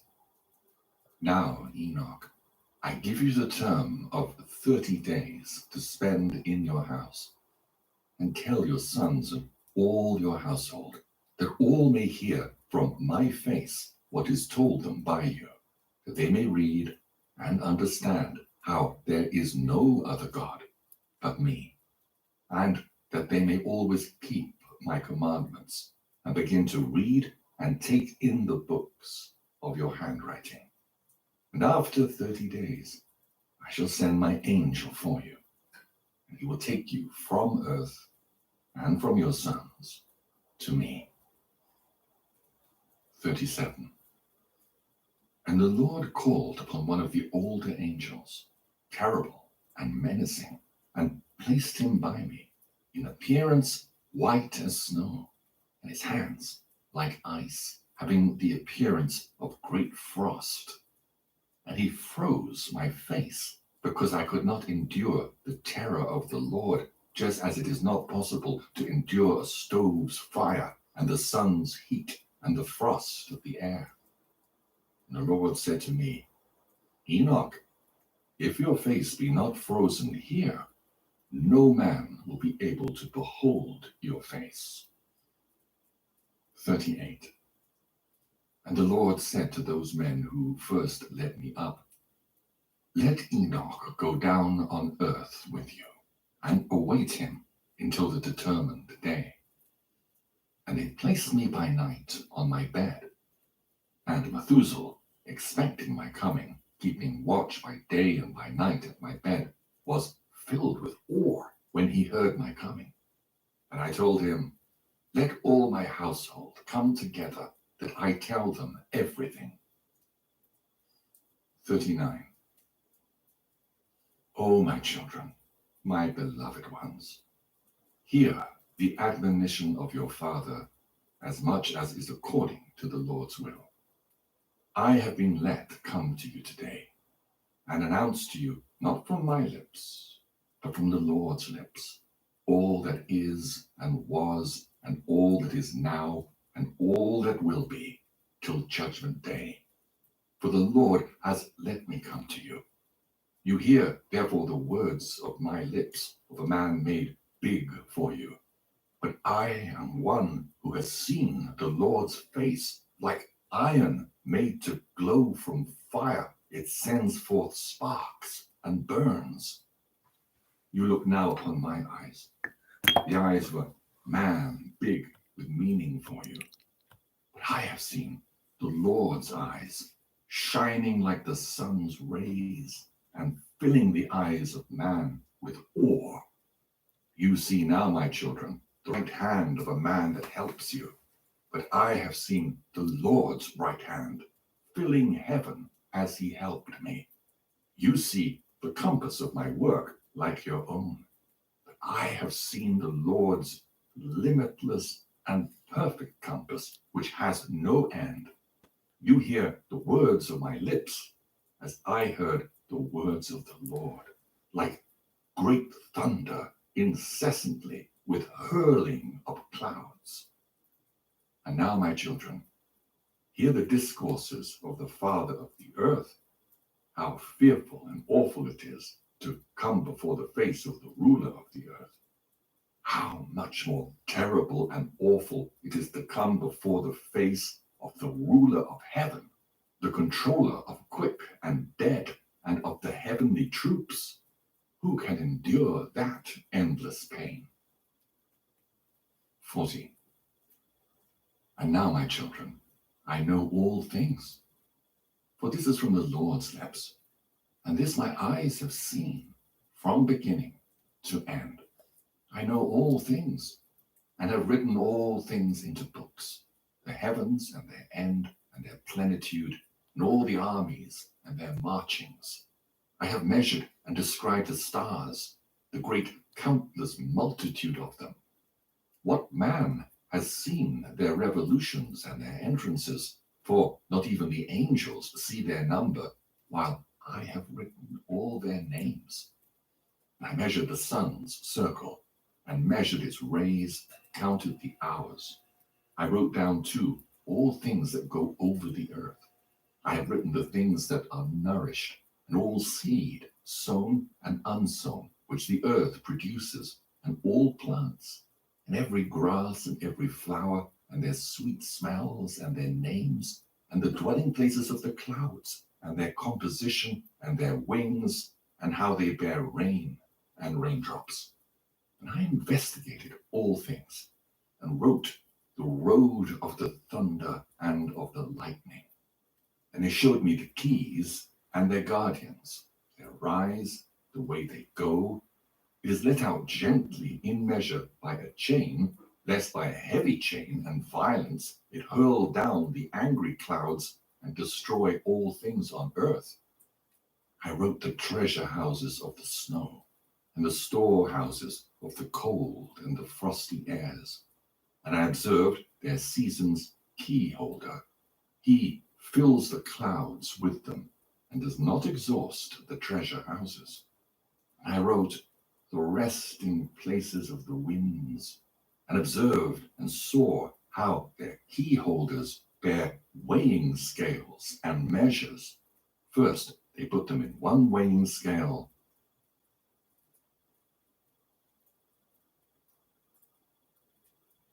and let them out accordingly to measure cunningly over the whole earth. Lest By heavy breathing, they make the earth to rock. And I measured out the whole earth, its mountains and all hills, fields, trees, stones, rivers, all existing things I wrote down. The height from earth to the seventh heaven, and downwards to the very lowest hell, and the judgment place, and the very great open and weeping hell. And I saw how the prisoners are in pain, expecting the limitless judgment. And I wrote down all those being judged by the judge, and all their judgment and sentences, and all their works. 41. And I saw all forefathers from all time with Adam and Eve, and I sighed and broke into tears, and said of the ruin of their dishonor, Woe is me for my infirmity, and for that of my forefathers. I thought in my heart and said, Blessed is the man who has not been born, or who has been born and shall not sin before the Lord's face, that he come not into this place, nor bring the yoke of this place. 42. I saw the key holders and guards of the gates of hell standing great serpents, and their faces like extinguishing lamps, and their eyes of fire, their sharp teeth. And I saw all the Lord's works, how they are right. For the works of man are some good and others bad, and in their works are known those who lie evilly. 53. I, my children, measured and wrote out every work and every measure and every righteous judgment. As 1 year is more honorable than another, so is one man more honorable than another. Some for great possessions, some for wisdom of heart, some for particular intellect, some for cunning, one for silence of lip, another for cleanliness, one for strength, another for comeliness, one for youth, another for sharp wit, one for shape of body, another for sensibility. Let it be heard everywhere, but there is none better than he who fears God. He shall be more glorious in time to come. 44. The Lord with his hands, having created man in the likeness of his own face, the Lord made him small and great. Whoever reviles the ruler's face and abhors the Lord's face has despised the Lord's face. And he who vents anger on any man without injury, the Lord's great anger will cut him down. He who spits on the face of man reproachfully will be cut down at the Lord's great judgment. Blessed is the man who does not direct his heart with malice against any man, and helps the injured and condemned, and raises the broken down, and shall do charity to the needy. Because on the day of the great judgment, every weight, every measure, and every make weight will be as in the market. That is to say, they are hung on scales and stand in the market, and every one shall learn his own measure, and according to his measure shall take his reward. 45. Whoever hastens to make offerings before the Lord's face, the Lord for his part will hasten that offering by granting of his work.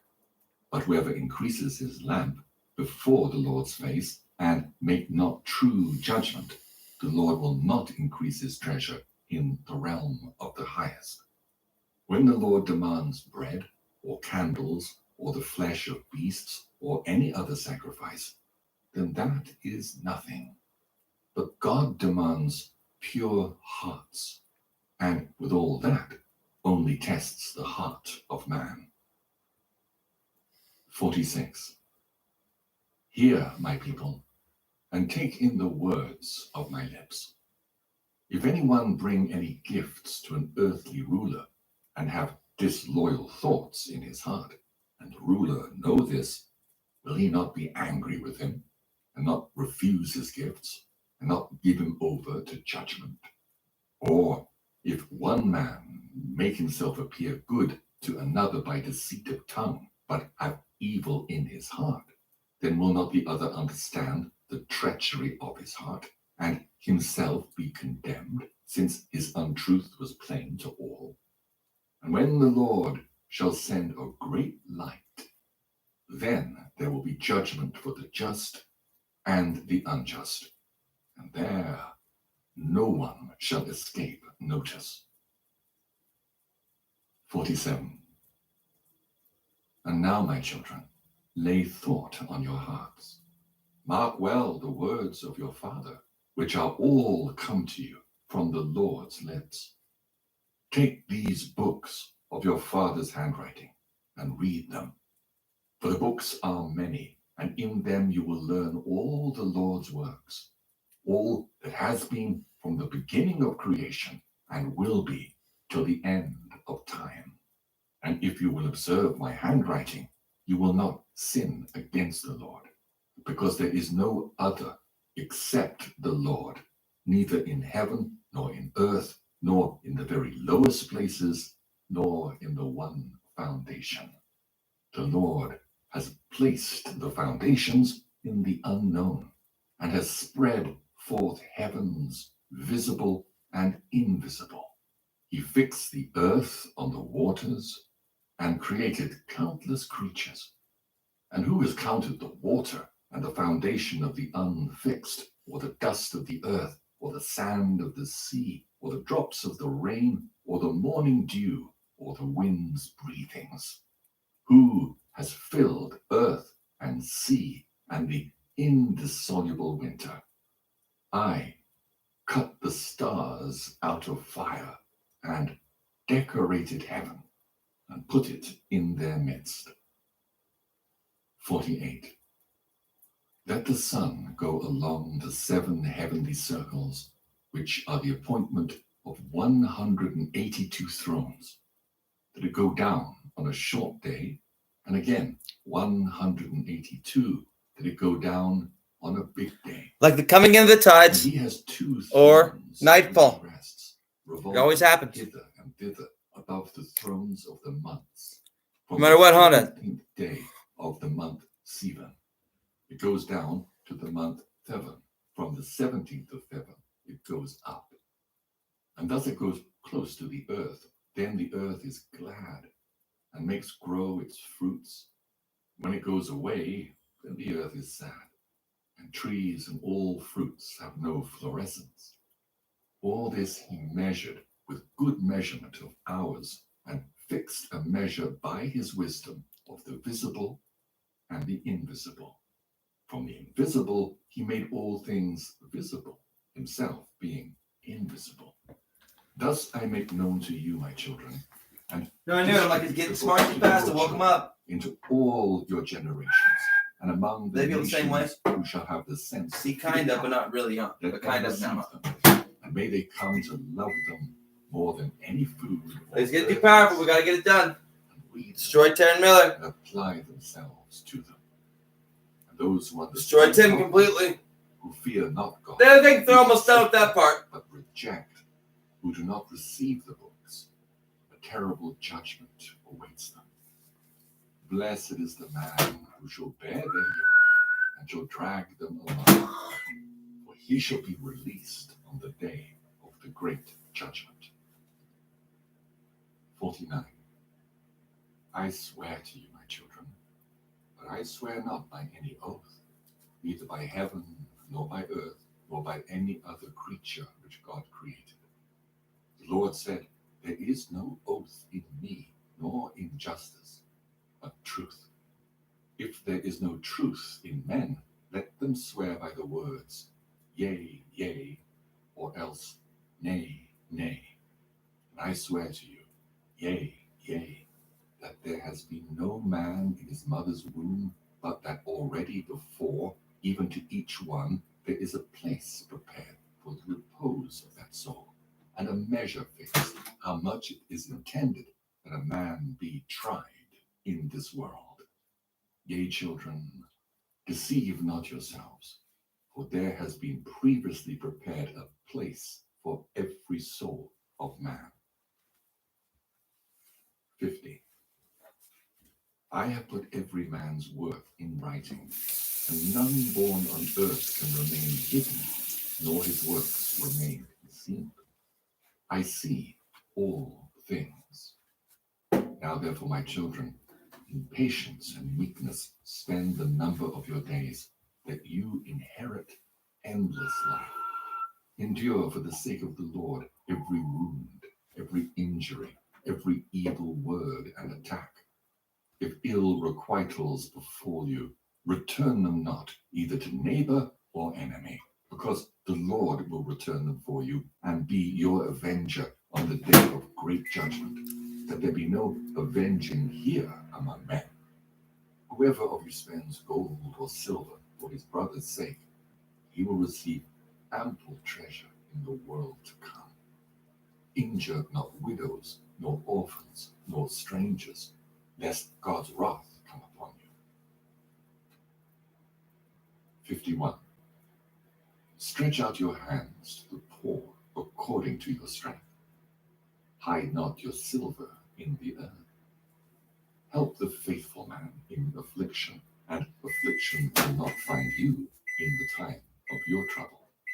And every grievous and cruel yoke that come upon you, bear all for the sake of the Lord. And thus you will find your reward in the day of judgment. It is good to go morning, midday, and evening into the Lord's dwelling for the glory of your Creator, because every breathing thing glorifies him, and every creature, visible and invisible, returns him praise. 52. Blessed is the man who opens his lips in praise of God of Sabaoth, and praises the Lord with his heart. Cursed is every man who opens his lips for the bringing into contempt and calumny of his neighbor, because he brings God into contempt. Blessed is he who opens his lips, blessing and praising God. Blessed is he. Cursed is he before the Lord all the days of his life, who opens his lips to curse and abuse. Blessed is he who blesses all the Lord's works. Cursed is he who brings the Lord's creation into contempt. Blessed is he who looks down and raises the fallen. Cursed is he who looks to and is eager for the destruction of what is not his. Blessed is he who keeps the foundations of his fathers made firm from the beginning. Cursed is he who perverts the decrees of his forefathers. Blessed is he who imparts peace and love. Cursed is he who I'm a fucking demon. those that love their neighbors. No, I'm a demon. Blessed is he who speaks with humble tongue and heart. No, I'm an asshole and a demon. Told you that. Blessed is he who speaks peace with his tongue, while in his heart there is no peace, but a sword. For all these things will be laid bare in the weighing scales and in the books on the day of the great judgment. Destroyer. 53. And now, my children, do not say, our Father is standing before God and is praying for our sins, for there is no helper of any man who has sinned. You see how I wrote all works of every man before his creation, all that is done amongst all men for all time, and none can tell or relate my handwriting, because the Lord sees all imaginings of man, how they are vain, where they lie in the treasure houses of the heart. And now, my children, mark well all the words of your Father that I tell you, lest you regret, saying, why did not our Father tell us? 54. At that time, not understanding, let these books be for an inheritance of your peace. Hand them to all who want them, and instruct them, that they may see the Lord's very great and marvelous works. 55. My children, behold, the day of my term and time have approached. For the angels who shall go with me are standing before me, and urge me to my departure from you. They are standing here on earth, awaiting what has been told them. For tomorrow I shall go up onto heaven, to the uppermost Jerusalem, to my eternal inheritance. Therefore, I bid you do before the Lord's face all his good pleasure. 56. Methuselah, having answered his father Enoch, said, What is agreeable to your eyes, Father, that I may make before your face, that you may bless our dwellings and your sons, and that your people may be made glorious through you, and then that you may depart thus, as the Lord said? Enoch answered to his son Methuselah and said, Hear, child, from the time when the Lord anointed me with the ointment of his glory, there has been no food in me, and my soul remembers not earthly enjoyment, neither do I want anything earthly. 57. My child Methuselah, summon all your brethren and all your household and the elders of the people, that I may talk to them and depart, as is planned for me. And Methuselah made haste and summoned his brethren, Regem, Reman, Achan, Shemayan, Gadad, and all the elders of the people before the face of his father Enoch. And he blessed them and said to them, 58. Listen to me, my children, today. In those days when the Lord came down onto earth for Adam's sake and visited all his creatures, which he created himself, after all these he created Adam. And the Lord called all the beasts of the earth, all the reptiles, and all the birds that soar in the air, and brought them all before the face of our father Adam. And Adam gave names to all things living on earth.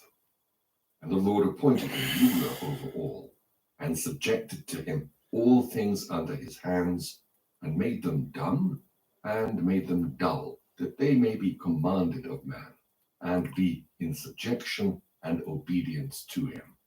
Thus also the Lord created every man Lord over all his possessions.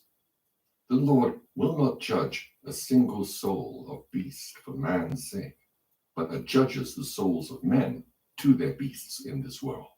For men have a special place, and every soul of man is according to number. Similarly, beasts will not perish, nor all souls of beasts, which the Lord created till the great judgment, and they will accuse man if he feed them ill. 59. Whoever defiles the soul of beasts defiles his own soul. For man brings clean animals to make sacrifice for sin, that he may have cure of his soul. And if they bring for sacrifice clean animals and birds, man has cure. He cures his soul. All it's given you for food. No, I knew this, guys. Find it by the 4 feet. That is to a little make bit. Kind of good agreed to it. He Like cures fast tracked his how soul. fast. But whoever kills beast without wounds kills his own soul. To enlightenment. And defiles and to destruction. his own flesh. And he who does any beast any injury whatsoever in secret, it is an evil practice. Well, And an orphan of the defiles night like his me. own soul. 60. He who works the killing of a Knows what I'm man's talking soul about. kills his own soul and kills The right thing his to own do. body. And there is no And you'll cure see for why him for all if you time. survive. He who puts a man in any snare shall stick in it himself, and there is no cure for Karma. that for all time. He who puts a man in any vessel, And I've already been his through worse, trust me. retribution will not be wanting at the great judgment for all time. He who works crookedly or speaks evil against any soul will not make justice for himself for all time. 61. And now, my children, Keep your hearts from every injustice which the Lord hates. I really don't even know anything else right now, it turns out. Ask something for his own soul from God. So let him According to give them. every living soul. Because I know all things, how in the great time to come there is much inheritance prepared for men, good for the good and bad for the bad, without number many. Blessed are those who enter the good houses, for in the bad houses there is no peace, nor return from them. Hear, my children, small and great. When man puts a good thought in his heart, brings gifts from his labors before the Lord's face, and his hands make them not, then the Lord will turn away his face from the labor of his hand, and that man cannot find the labor of his hands. And if his hands made it, but his heart murmur, and his heart cease not making murmur incessantly, he has not any advantage. 62. Blessed is the man who in his patience brings his gifts with faith before the Lord's face, because he will find forgiveness of sins. But if he take back his words before the time, there is no repentance for him.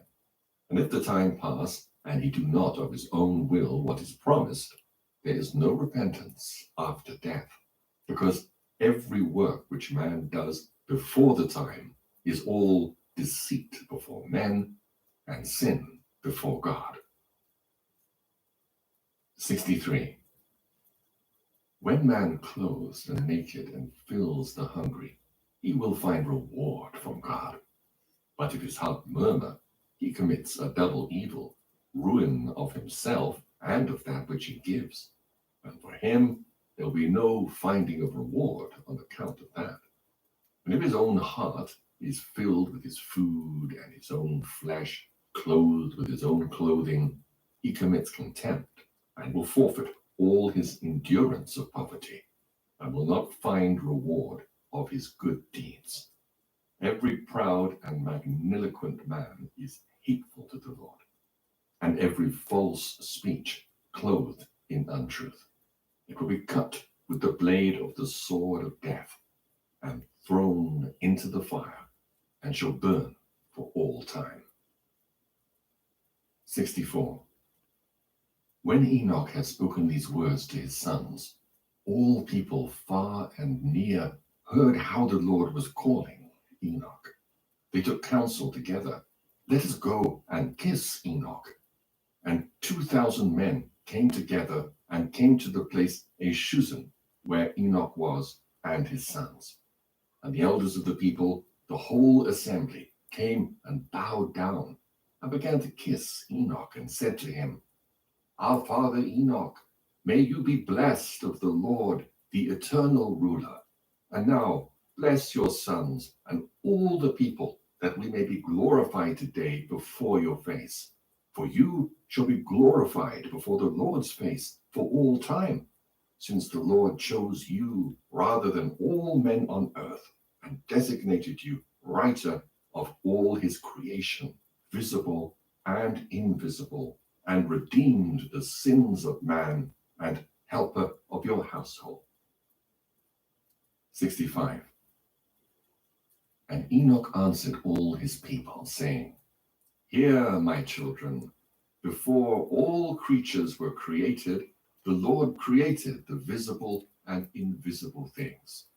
And as much time as there was and went past, understand that after all that he created man in the likeness of his own form, and put into him eyes to see, and ears to hear, and heart to reflect, and intellect wherewith to deliberate. And the Lord saw all man's works, and created all his creatures, and divided time. From time he fixed the years, and from the years he appointed the months, and from the months he appointed the days, and of days he appointed 7.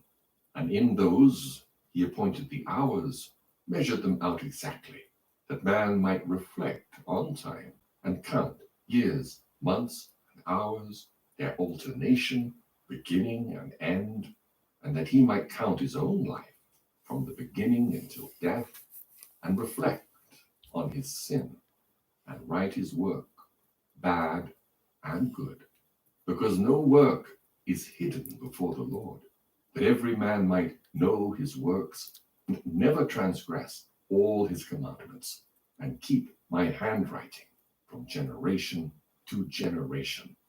When all creation, visible and invisible, as the Lord created it, shall end, then every man goes to the great judgment, and then all time shall perish, and the years. And thenceforward there will be neither months, nor days, nor hours. They will be adhered together, and will not be counted. There will be one aeon, and all the righteous who shall escape the Lord's great judgment shall be collected in the great aeon. For the righteous, the great aeon will begin. They will live eternally. And then, too, there will be amongst them neither labor, nor sickness, nor humiliation, nor anxiety, nor need, nor brutality, nor night, nor darkness, but great light. And they shall have a great indestructible wall, and a paradise, bright and incorruptible. For all corruptible things shall pass away, and there will be eternal life. 66. And now, my children, keep your souls from all injustice, such as the Lord hates. Walk before his face with terror and trembling, and serve him alone. Bow down to the true God, not to dumb idols, but bow down to his similitude, and bring all just offerings before the Lord's face. The Lord hates what is unjust, for the Lord sees all things. When man takes thought in his heart, then he counsels the intellects. And every thought is always before the Lord, who made firm the earth and put all creatures on it. If you look to heaven, the Lord is there. If you take thought of the seas deep and all the under earth, the Lord is there. For the Lord created all things. Bow not down to things made by man, leaving the Lord of all creation, because no work can remain hidden before the Lord's face.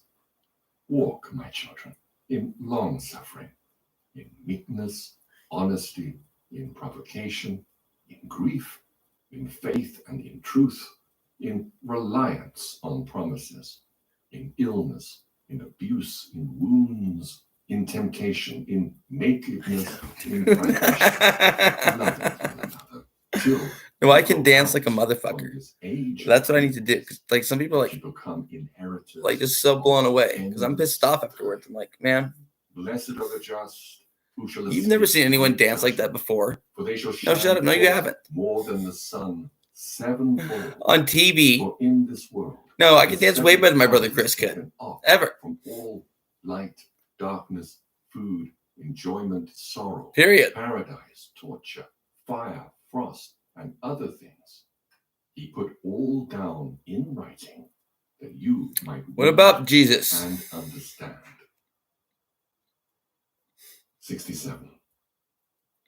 When Enoch had talked to the people, the Lord sent out darkness onto the earth, and there was darkness, and it covered those men. He's like, I could get it, dude. You don't even know. And he took Enoch so you don't know. Onto the dude. highest heaven, where Like, the nope. Lord is. And he received that, dude. him and placed him before his face. And the darkness went off from the earth, and light came again. And the people saw and understood not how Enoch had been taken, and glorified God, and found a roll in which it was traced, the invisible God. And all went to their dwelling places. 68. Enoch was born on the 6th day of the month Sivan, and lived 365 years. He was taken up to heaven on the 1st day of the month Sivan, and remained in heaven 60 days. He wrote all these signs of all creation which the Lord created, and wrote 366 books, and handed them over to his sons, and remained on earth 30 days, was again taken up to heaven on the 6th day of the month Sivan, on the very day and hour when he was born. And they took sacrificial oxen, and summoned all people, and sacrificed the sacrifice before the Lord's face. As every man's nature in this life is dark, so are also his conception, birth, and departure from this life. All people, the elders of the people, and the whole assembly came to the feast and brought gifts to the sons of Enoch. At what hour he was conceived, at that hour he was born, and at that hour too he died. And they made a great feast, rejoicing and making merry 2 days, praising God who had given them such a sign through Enoch, who had found favor with him, and that they should hand it on to their sons from generation to generation, from age to age. Methuselah and his brethren, all the sons of Enoch, made haste and erected an altar at that place called Eshusan, whence and where Enoch had been taken up to heaven. Amen.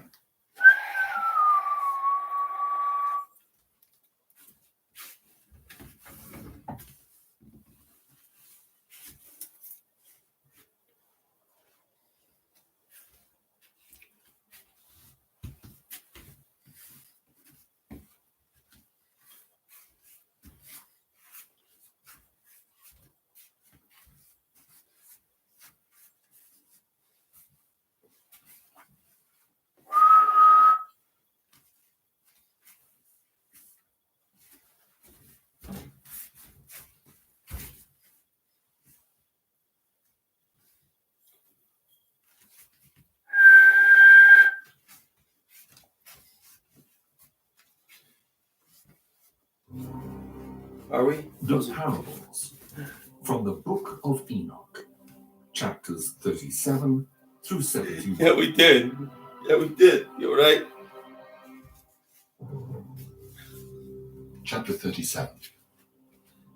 The second vision which he saw, the vision of wisdom, which Enoch, the son of Jared, the son of Mahalalel, the son of Canaan, the son of Enos, the son of Seth, the son of Adam, saw.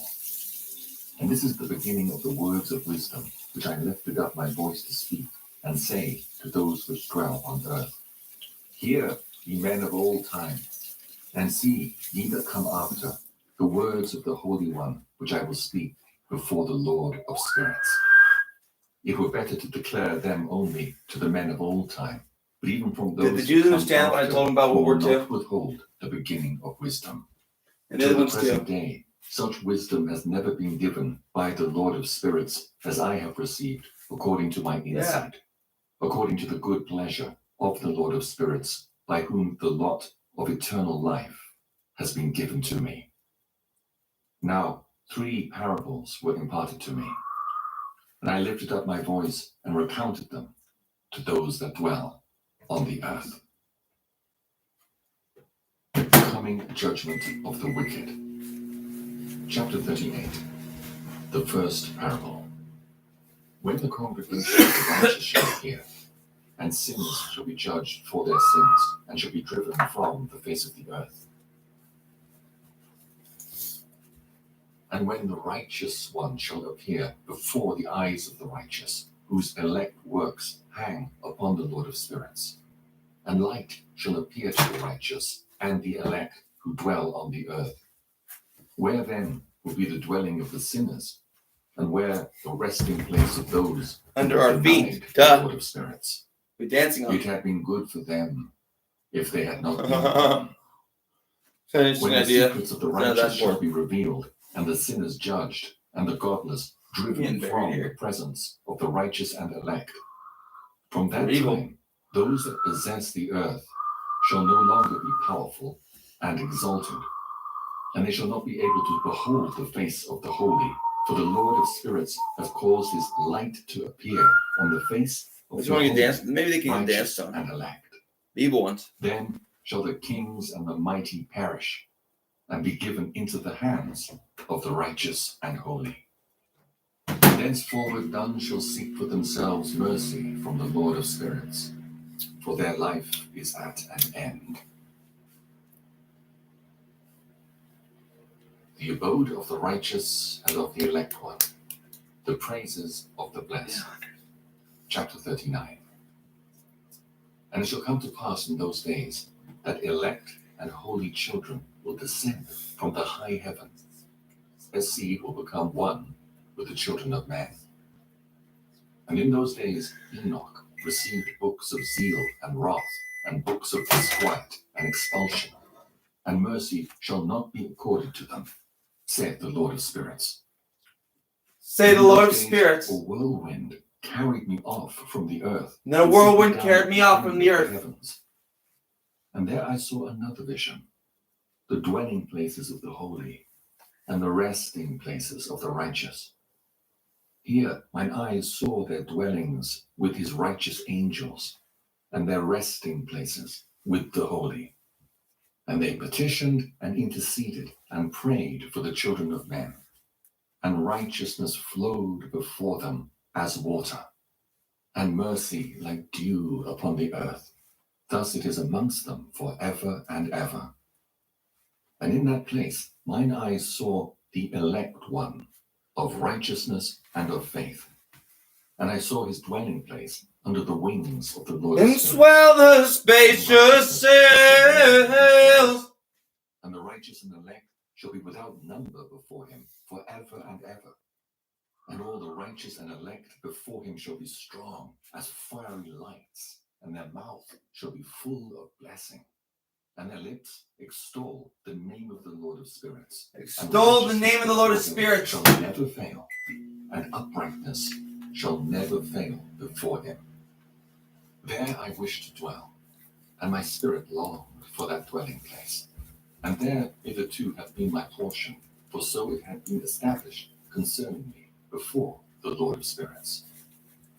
In those days I praised and extolled the name of the Lord of spirits with blessings and praises, because he hath destined me for blessing and glory, according to the good pleasure of the Lord of spirits.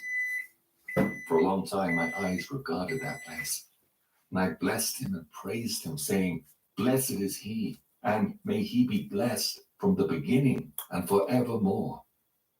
And before him there is no ceasing. He knows before the world was created what is forever, and what will be. I know who I am. Generation. Those who sleep not, bless thee. They stand before thy glory and bless, praise, and extol, saying, Holy, holy, holy is the Lord of spirits. Holy, holy is the Lord of spirits. Spirits. And here my eyes saw all those who sleep not. They stand before him and bless and say, Blessed be thou. Blessed be thou. Blessed be the name of the Lord forever and ever. And ever and ever. And my face was changed, for I could no longer behold.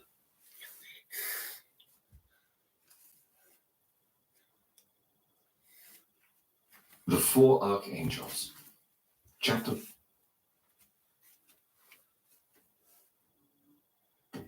You gotta hear about this.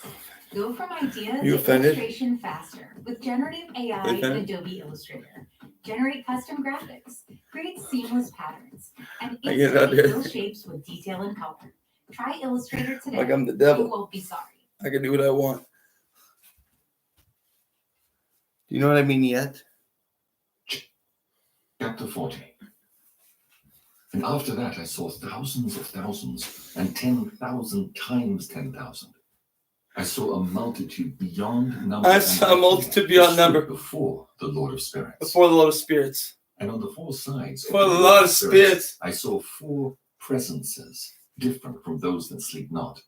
Four presences different from those that sleep not. For the angels that went with me made known to me their names. The angels made known to me their names. Things.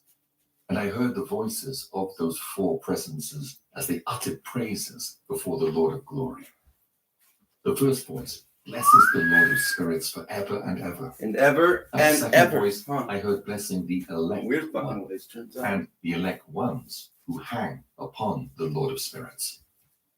And the third voice I heard pray and intercede for those who dwell on the earth and supplicate in the name of the Lord of spirits. And I heard the fourth voice fending off the Satans and forbidding them to come before the Lord of spirits to accuse them who dwell on the earth. After that I asked the angel of peace who went with me, who showed me everything that is hidden, who are these four presences which I have seen and whose words I have heard and written down? And he said to me, the first is Michael, the merciful and long-suffering. And the second, who is set over all the diseases and all the wounds of the children of men, is Raphael. And the third, who is set over all the powers, is Gabriel. And the fourth, who is set over the repentance unto hope of those who inherit eternal life, is named Phaneton. And these are the four angels of the Lord of spirits, and the four voices I heard in those days. Oh fuck, no he didn't, right? Chapter No 49. way, right? Yeah, that's what Astronomical secrets. And after that, that's what I thought, though. Of the heavens, right? No way, and right? how the kingdom is divided. Yeah, he did. How the actions Yeah, of he men did. are Yeah, he did. Yeah, he did. Yeah, he did. Yeah, he did. You burnt him. You fucking burnt. Sinners being driven from thence, which deny. Yeah, he did. And being dragged. Yeah, he did. And they could not abide. Because of He the did magic on camera again. Yeah. It's like, watch.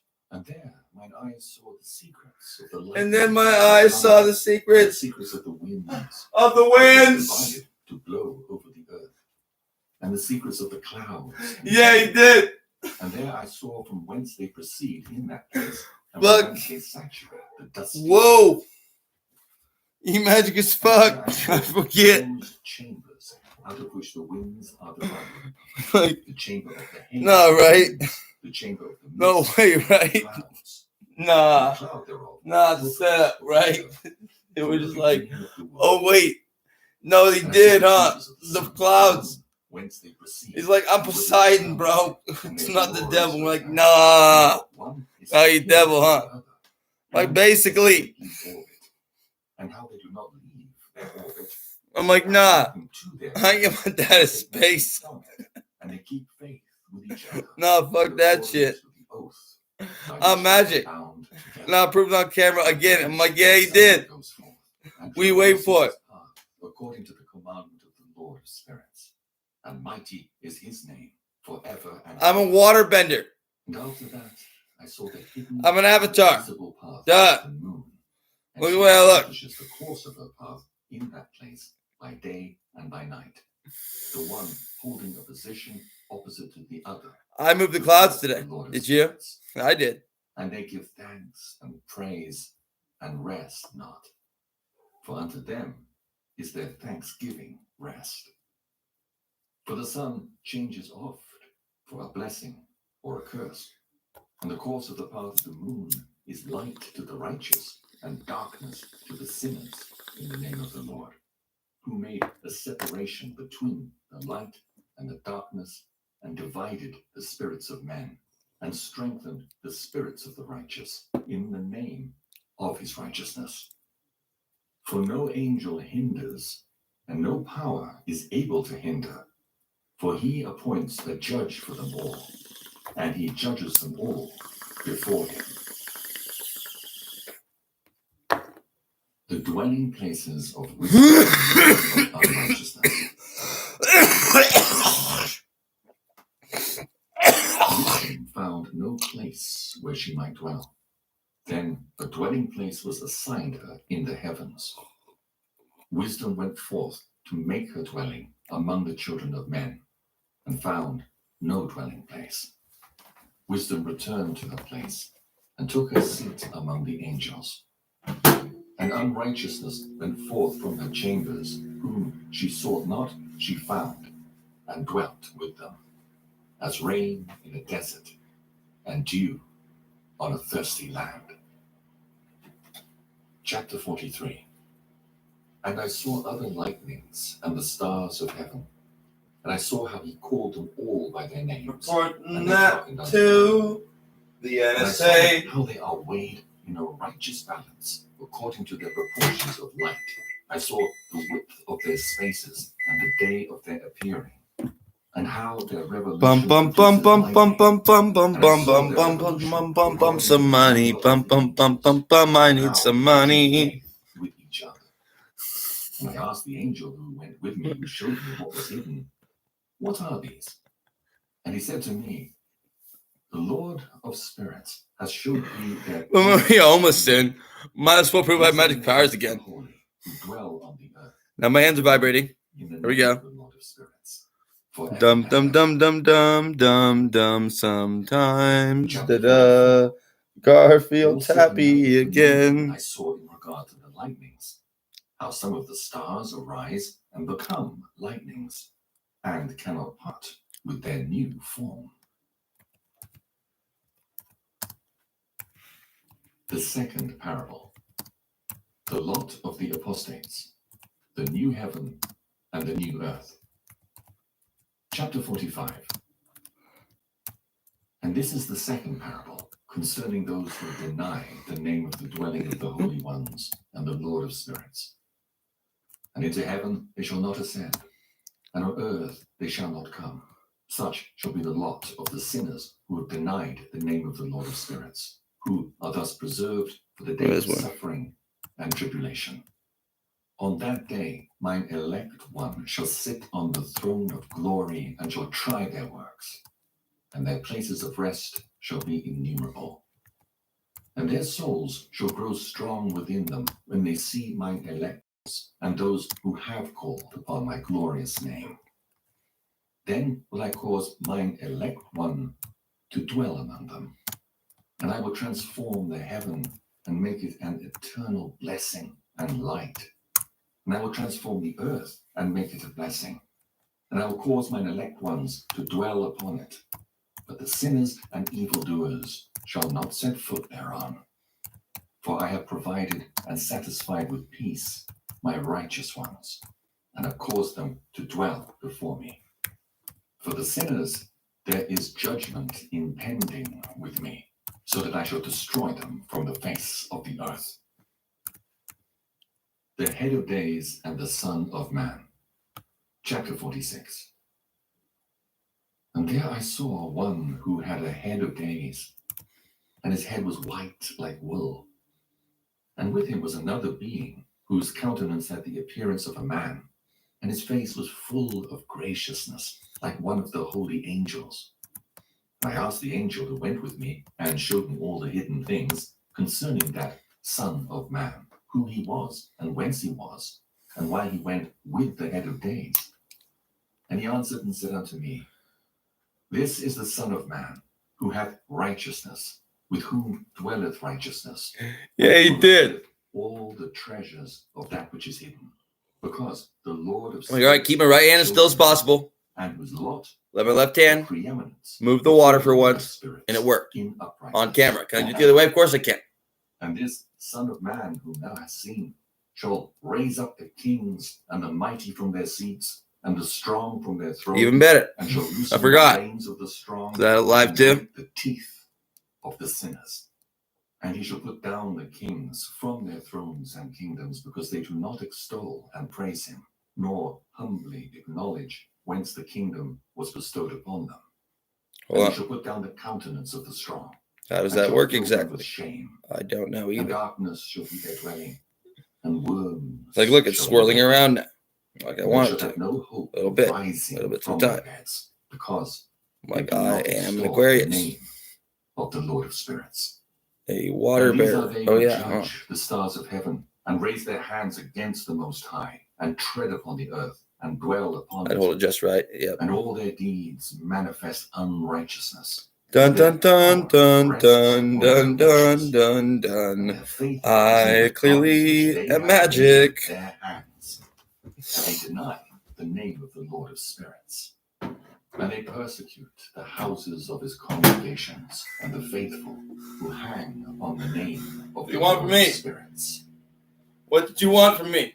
the prayer of the righteous for vengeance, and their joy at its coming. Chapter 47. And in those days shall have ascended the prayer of the righteous, and the blood of the righteous from the earth before the Lord of spirits. In those days the holy ones who dwell above in the heavens shall unite with one voice, and supplicate and pray. What does the AI say? Bum, bum, bum, bum, bum, bum, bum, bum. We agree technically. Have we seen it before? Yeah, we have. But are we impressed? Yeah, we are. Lord of spirits, that judgment may be done unto them, and that they may not have to suffer forever. In those days I saw praise be to them of days when he seated himself upon the those throne some saints. of glory. Trust me. And the books of the living were opened before him, and all his host which is in heaven above, and his counselors stood before him. My hosts and my counselors of the holy were filled with joy, because the number of the righteous had been offered, and the prayer of the righteous had been heard, and the blood of the righteous being required before the Lord of spirits.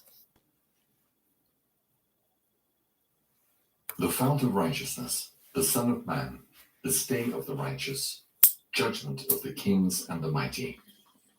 Chapter 48. And in that place I saw a fountain of righteousness which was inexhaustible, and around it were many fountains of wisdom, and all the thirsty drank of them, and were filled with wisdom. And their dwellings were the righteous. Your name's Taran Miller. And elect. And at that hour the Son of Man was named in the presence of the Lord of spirits, and his name before the head of spirits. Yea, the sun and the signs were created, before the stars of the heaven were made. His name was named before the Lord of spirits.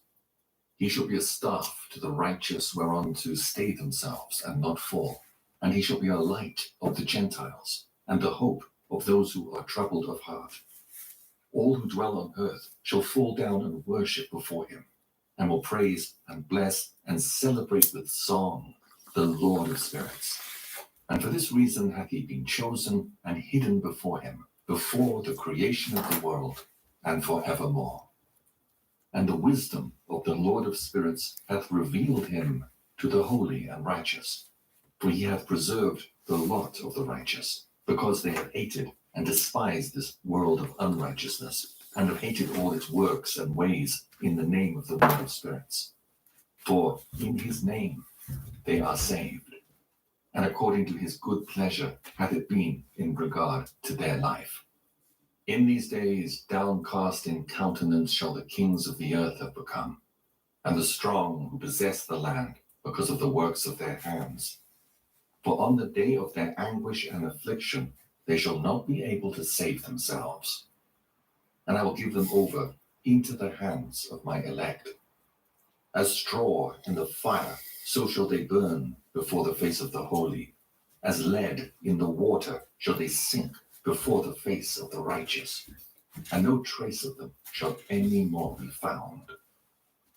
And on the day of their affliction there shall be rest on the earth.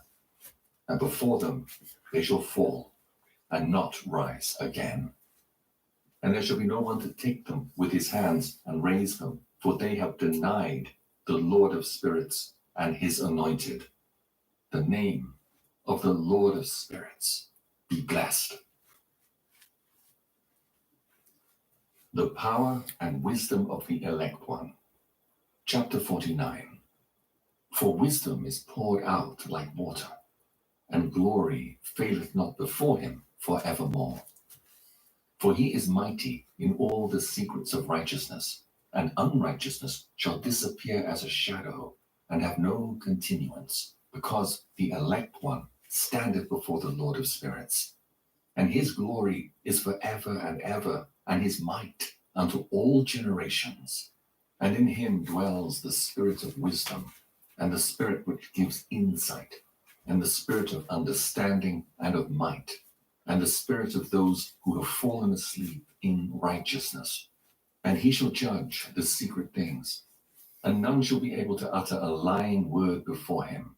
For he is the elect one before the Lord of spirits, according to his good pleasure. The glorification and victory of the righteous, the repentance of the Gentiles. Chapter 50.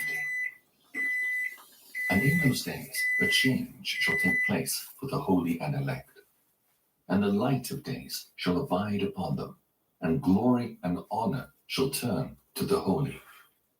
On the day of affliction, on which evil shall have been treasured up against the sinners, and the righteous shall be victorious in the name of the Lord of spirits. And he will cause the others to witness this, that they may repent, and forgo the works of their hands. They shall have no honor through the name of the Lord of spirits, yet through his name shall they be saved. And the Lord of spirits will have compassion on them, for his compassion is great. And he is righteous also in his judgment. And in the presence of his glory, unrighteousness also shall not maintain itself. At his judgment, the unrepentant shall perish before him. And from henceforth I will have no mercy on them, saith the Lord of spirits. The resurrection. We'll explain it all. And the separation Recently, by more the important. judge of the righteous and the wicked. Chapter 51. And in those days shall the earth also give back that which has been entrusted to it. And Sheol also shall give back that which it has received. And hell shall give back that which it owes. For in those days the elect one shall arise, and he shall choose the righteous and holy from among them. For the day has drawn nigh that they should be saved. And the elect one shall in those days sit on my throne, and his mouth shall pour forth all the secrets of wisdom and counsel. For the Lord of spirits hath given them to him, and hath glorified him. And in those days shall the mountains leap like rams, and the hills also shall skip like lambs satisfied with milk. And the faces of all the angels in heaven shall be lighted up with joy. And the earth shall rejoice, and the righteous shall dwell upon it, and the elect shall walk.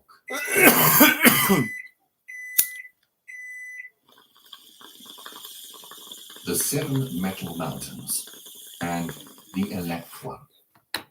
Chapter 52.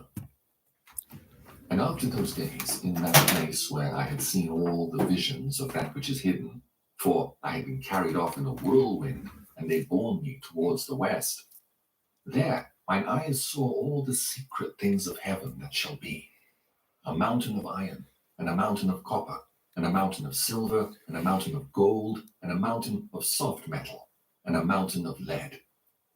And I asked the angel who went with me, saying, What things are these which I have seen in secret? And he said unto me, All these things which thou hast seen shall serve the dominion of his anointed, that he may be potent and mighty on the earth. And that angel of peace answered, saying unto me, Wait a little, and there shall be revealed unto thee all the secret things which surround the Lord of spirits. And these mountains which thine eyes have seen, the mountain of iron, and the mountain of copper, and the mountain of silver, and the mountain of gold, and the mountain of soft metal, and the mountain of lead, all these shall be in the presence of the elect one as wax before the fire. And like the water which streams down from above upon those mountains, and they shall become powerless before his feet. And it shall come to pass in those days that none shall be saved either by gold or by silver, and none be able to escape. And there shall be no iron or war, nor shall one clothe oneself with a breastplate. Bronze shall be of no service, and tin shall be of no service, and shall not be esteemed, and lead shall not be desired. And all these things shall be denied and destroyed from the surface of the earth, when the elect one shall appear before the face of the Lord of spirits. The valley of judgment, the angels of punishment, and the communities of the elect one. Chapter 53. There mine eyes saw a deep valley with open mouths, and all who dwell on the earth and sea and islands shall bring to him gifts and presents and token of homage, but that deep valley shall not become full, and their hands commit lawless deeds, and the sinners devour all whom they lawlessly oppress. Yet the sinners shall be destroyed before the face of the Lord of spirits, and they shall be banished from off the face of his earth, and they shall perish forever, ever. For I saw all the angels of punishment abiding there, and preparing all the instruments of Satan. And I asked the angel of peace who went with me, for whom are they preparing these instruments? And he said unto me, they prepare these for the kings and mighty of this earth, that they may thereby be destroyed. And after this the righteous and elect one shall cause the house of his congregation to appear. Henceforth they shall be no more hindered in the name of the Lord of spirits. And these mountains shall not stand as the earth before his righteousness, but the hills shall be as a fountain of water, and the righteous shall have rest from the oppression of sinners. Chapter 54. And I looked and turned to another part of the earth, and saw there a deep valley with burning fire. And they brought the kings and the mighty, and began to cast them into this deep valley. And there mine eyes saw how they made these their instruments, iron chains of immeasurable weight. And I asked the angel of peace who went with me, saying, for whom are these chains being prepared? And he said unto me, these are being prepared for the hosts of Azazel, so that they may take them and cast them into the abyss of complete condemnation, and they shall cover their jaws with rough stones.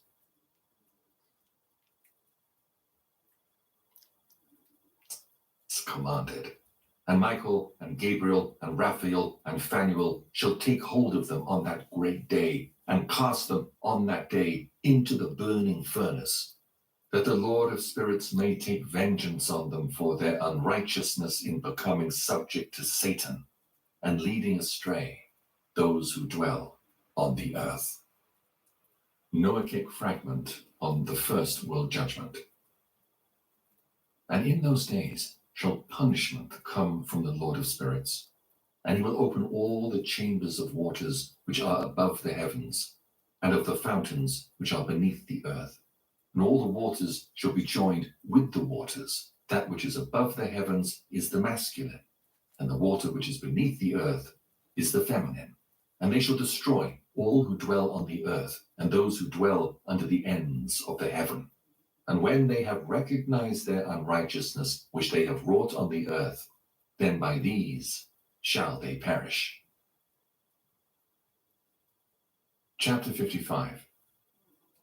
And after that the head of days repented and said, in vain have I destroyed all who dwell on the earth. And he sware by his great name, henceforth I will not do so to all who dwell on the earth, and I will set a sign in heaven, and this shall be a pledge of good faith between me and them forever, so long as heaven is above the earth. And this is in accordance with my command. Final judgment of Azazel, the watchers, and their children. When I have desired to take hold of them by the hand of the angels on the day of tribulation and pain, because of this, I will cause my chastisement and my wrath to abide upon them, saith God, the Lord of spirits. Ye mighty kings who dwell on the earth, ye shall have to behold how he sits on the throne of glory and judges Azazel and all his associates and all his hosts in the name of the Lord of spirits. Chapter 56. And I saw there the hosts of the angels of punishment going, and they held scourges and chains of iron and bronze. And I asked the angel of peace who went with me, saying, to whom are these who hold the scourges going? And he said unto me, to their elect and beloved ones, that they may be cast into the chasm of the abyss of the valley. And then that valley shall be filled with their elect and beloved, and the days of their lives shall be at an end. And the days of their leading astray shall not thenceforward be reckoned. Last struggle of heathen powers against Israel. And in those days the angels shall return and hurl themselves to the east upon the Parthians and Medes. They shall stir up the kings, so that a spirit of unrest shall come upon them, and they shall rouse them from their thrones, that they may break forth as lions from their lairs, and as hungry wolves among their flocks. And they shall go up and tread underfoot the land of his elect ones. And the land of his elect ones shall be before them a threshing floor and a highway. But the city of my righteous shall be a hindrance to their horses. And they shall begin to fight among themselves, and their right hand shall be strong against themselves. And a man shall not know his brother, nor a son his father or his mother, till there be no number of corpses through their slaughter, and their punishment be not in vain. In those days Sheol shall open its jaws, and they shall be swallowed up therein. And their destruction shall be at an end. Sheol shall devour the sinners in the presence. Get into that fucking scripture. Not scripture. The return from the dispersion. Chapter 57. And it came to pass after this that I saw another host of wagons, and men riding thereon, and coming on the winds from the east and from the west to the south. Those stories too. And the noise of their wagons if you dare. was heard. And when this turmoil took place, the holy ones from heaven remarked it. And the pillars of the earth were moved from their place, and the sound thereof was heard from the one end of heaven to the other in one day. And they shall all fall down and worship the Lord of spirits. And this is the end of the second parable. The third parable. The blessedness of the saints. Chapter 58. I begin to speak the third parable concerning the righteous and elect. Blessed are ye, righteous and elect, for glorious shall be your lot. And the righteous shall be as the light of the sun, and the elect in the light of eternal life. The days of their life shall be unending, and the days of the holy without number. And they shall seek the light and find righteousness with the Lord of spirits. There shall be peace to the righteous in the name of the eternal Lord. And after this it shall be said to the holy in heaven that they should seek out the secrets of righteousness, the heritage of faith. For it has become bright as the sun upon earth, and the darkness is past. And there shall be a light that never endeth, and to a limit of days they shall not come. The darkness shall first have been dispelled, and the light established before the Lord of spirits. And the light of uprightness established forever before the Lord of spirits. The lights and the thunder. Chapter 59. In those days mine eyes saw the secrets of the lightnings and of the lights, and the judgments they execute, and they lighten for a blessing or a curse, as the Lord of spirits willeth.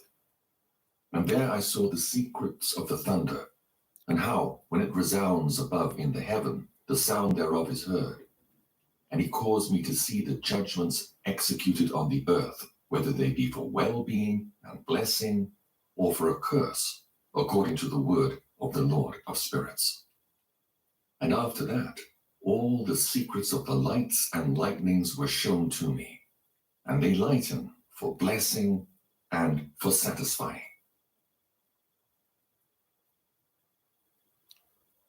Book of Noah, a fragment. Quaking of heaven, Behemoth and Leviathan, the elements. Chapter 60. In the year 500, In the 7th month, on the 14th day of the month, in the life of Enoch. In that parable, I saw how a mighty quaking made the heaven of heavens to quake, and the host of the Most High, and the angels, 1,000 thousands and 10,000 times 10,000s, were disquieted with a great disquiet. And the head of days sat on the throne of his glory, and the angels and the righteous stood around him. And a great trembling seized me, and fear took hold of me, and my loins gave way, and dissolved were my reins, and I fell upon my face. And Michael sent another angel from among the holy ones, and he raised me up. And when he raised me up, my spirit returned, for I had not been able to endure the look of this host, and the commotion and the quaking of the heaven. And Michael said unto me, Why art thou disquieted with such a vision? Until this day lasted the day of his mercy, and he hath been merciful and long-suffering towards those who dwell on the earth. And when the day and the power and the punishment and the judgment come, which the Lord of spirits hath prepared for those who worship not the righteous law, and for those who deny the righteous judgment, and for those who take his name in vain, that day is prepared. For the elect, a covenant, but for the sinners, an inquisition. When the punishment of the Lord of spirits shall rest upon them, it shall rest in order that the punishment of the Lord of spirits may not come in vain. And it shall slay the children with their mothers, and the children with their fathers. Afterwards the judgment shall take place according to his mercy and his patience. And on that day were 2 monsters parted, a female monster named Leviathan, to dwell in the abysses of the ocean over the fountains of the waters. But the male is named Behemoth, who occupied with his breast a waste wilderness named Dudain, on the east of the garden where the elect and righteous dwell, where my grandfather was taken up, the 7th from Adam, the first man whom the Lord of spirits created. And I besought the other angel that he should show me the might of those monsters, how they were parted on one day and cast, the one into the abysses of the sea, and the other into the dry land of the wilderness. And he said to me, Thou, son of man, herein thou dost seek to know what is hidden. And the other angel who went with me and showed me what was hidden, told me what is first and last in the heaven in the height, and beneath the earth in the depth, and at the ends of the heaven, and on the foundation of the heaven. And the chambers of the winds, and how the winds are divided, and how they are weighed, and how the portals of the winds are reckoned, each according to the power of the wind, and the power of the lights of the moon, and according to the power that is fitting, and the divisions of the stars according to their names, and how all the divisions are divided, and the thunders according to the places where they fall, and all the divisions that are made among the lightnings, that it may lighten, and their host, that they may at once obey. For the thunder has places of rest, which are assigned to it, while it is waiting for its peal. And the thunder and lightning are inseparable. And although not one and undivided, they both go together through the Spirit, and separate not. For when the lightning lightens, the thunder utters its voice, and the Spirit enforces or pours during the peal, and divides equally between them. For the treasury of their peals is like the sand, and each one of them, as it peals, is held in with a bridle, and turned back by the power of the Spirit, and pushed forward according to the many quarters of the earth. And the spirit of the sea is masculine and strong, and according to the might of his strength, he draws it back with a rein, and in like manner it is driven forward, and disperses amid all the mountains of the earth. And the spirit of the hoarfrost is his own angel, and the spirit of the hail is a good angel. And the spirit of the snow has forsaken his chambers on account of his strength. There is a special spirit therein, and that which ascends from it is like smoke, and its name is frost. And the spirit of the mist is not united with them in their chambers, but it has a special chamber. For its course is glorious, both in light and in darkness, and in winter and in summer. And in its chamber is an angel.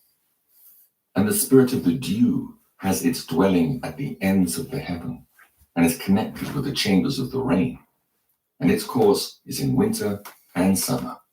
And its clouds and the clouds of the mist are connected, and the one gives to the other.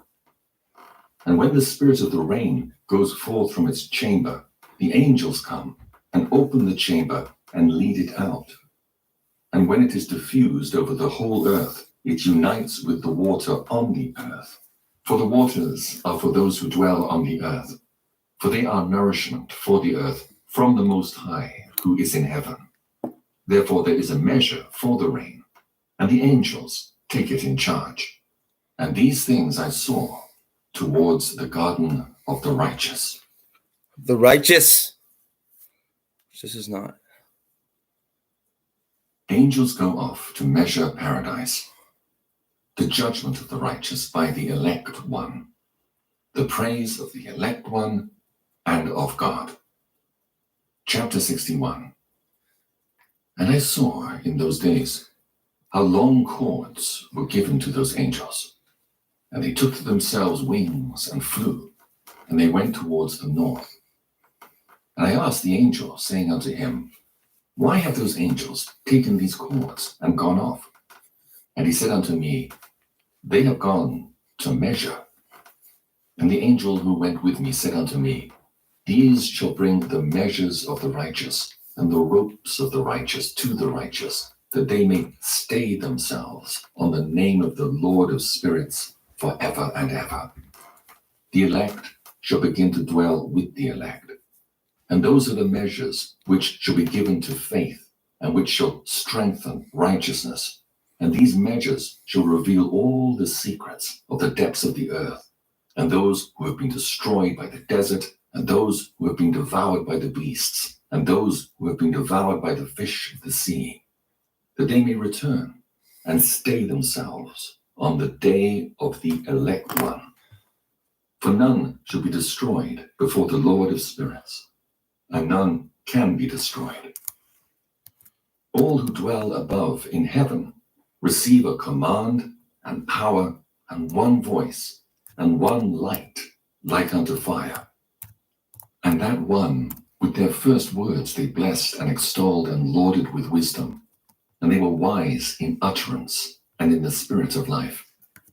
And the Lord of spirits placed the elect one on the throne of glory, and he shall judge all the works of the holy above in the heaven, and in balance shall their deeds be weighed. And when he shall lift up his countenance to judge their secret ways according to the word of the name of the Lord of spirits, and their path according to the way of the righteous judgment of the Lord of spirits, then shall they all with one voice speak and bless and glorify and extol and sanctify the name of the Lord of spirits. And he will summon all the host of the heavens, and all the holy ones above, and the host of God, the cherubic, seraphim, ophanim, and all the angels of power, and all the angels of principalities, and the elect one, and the other powers on earth and over the water. On that day shall raise one voice, and bless and glorify and exalt in the spirit of faith, and in the spirit of wisdom, and in the spirit of patience, and in the spirit of mercy, and in the spirit of judgment and of peace, and in the spirit of goodness, and shall say with one voice, Blessed is he, and may the name of the Lord of spirits be blessed forever and ever. All who sleep not above in heaven shall bless him. All the holy ones who are in heaven shall bless him, and all the elect who dwell in the garden of life. And every spirit of light who is able to bless and glorify and extol and hallow thy blessed name. And all flesh shall beyond measure glorify and bless thy name forever and ever. For great is the mercy of the Lord of spirits, and he is long-suffering. And all his works and all that he has created, he has revealed to the righteous and elect in the name of the Lord of spirits. Judgment of the kings and the mighty, blessedness of the righteous. Chapter 62. And thus the Lord commanded the kings and the mighty and the exalted and those who dwell on the earth, and said, Open your eyes and lift up your horns if ye are able to recognize the elect one. And the Lord of spirits seated him on the throne of his glory, and the spirit of righteousness was poured out upon him. And the word of his mouth slays all the sinners, and all the unrighteous are destroyed from before his face. And they shall stand up in that day, all the kings and the mighty and the exalted, and those who hold the earth. And they shall see and recognize how he sits on the throne of his glory, and righteousness is judged before him, and no lying word is spoken before him. Then shall pain come upon them, as on a woman in travail, and she has pain in bringing forth, when her child enters the mouth of the womb, and she has pain in bringing forth. And one portion of them shall look on the other, and they shall be terrified, and they shall be downcast of countenance, and pain shall seize them when they see that Son of Man sitting on the throne of his glory. And the kings and the mighty and all who possess the earth shall bless and glorify and extol him who rules over all, who was hidden. For from the beginning the Son of Man was hidden, and the Most High preserved him in the presence of his might, and revealed him to the elect. And the congregation of the elect and holy shall be sown, and all the elect shall stand before him on that day. And all the kings and the mighty and the exalted and those who rule the earth shall fall down before him on their faces, and worship and set their hope upon that Son of Man, and petition him and supplicate for mercy at his hands. Nevertheless, that Lord of spirits will so press them that they shall hastily go forth from his presence, and their faces shall be filled with shame, and the darkness grow deeper on their faces. And he will deliver them to the angels for punishment, to execute vengeance on them, because they have oppressed his children and his elect. And they shall be a spectacle for the righteous and for his elect. They shall rejoice over them, because the wrath of the Lord of spirits resteth upon them, and his sword is drunk with their blood. And the righteous and elect shall be saved on that day, and they shall never thenceforth see the face of the sinners and unrighteous. And the Lord of spirits will abide over them, and with that Son of Man shall they eat and lie down and rise up forever and ever. And the righteous and elect shall have risen from the earth, and ceased to be of downcast countenance. And they shall have been clothed with garments of glory. And these shall be the garments of life from the Lord of spirits. And your garments shall not grow old, nor your glory pass away before the Lord of spirits. The unavailing repentance of the kings and the mighty. Chapter 63. In those days Light and shadow. Shall the mighty and the kings who possess the earth implore him to grant them a little respite from his angels of punishment to whom they were delivered, that they might fall down and worship before the Lord of spirits, and confess their sins before him. And they shall bless and glorify the Lord of spirits, and say, Blessed is the Lord of spirits, and the Lord of kings, and the Lord of the mighty, and the Lord of the rich, and the Lord of glory, and the Lord of wisdom. And splendid in every secret thing is thy power from generation to generation, and thy glory forever and ever. Deep are all thy secrets, and innumerable, and thy righteousness is beyond reckoning.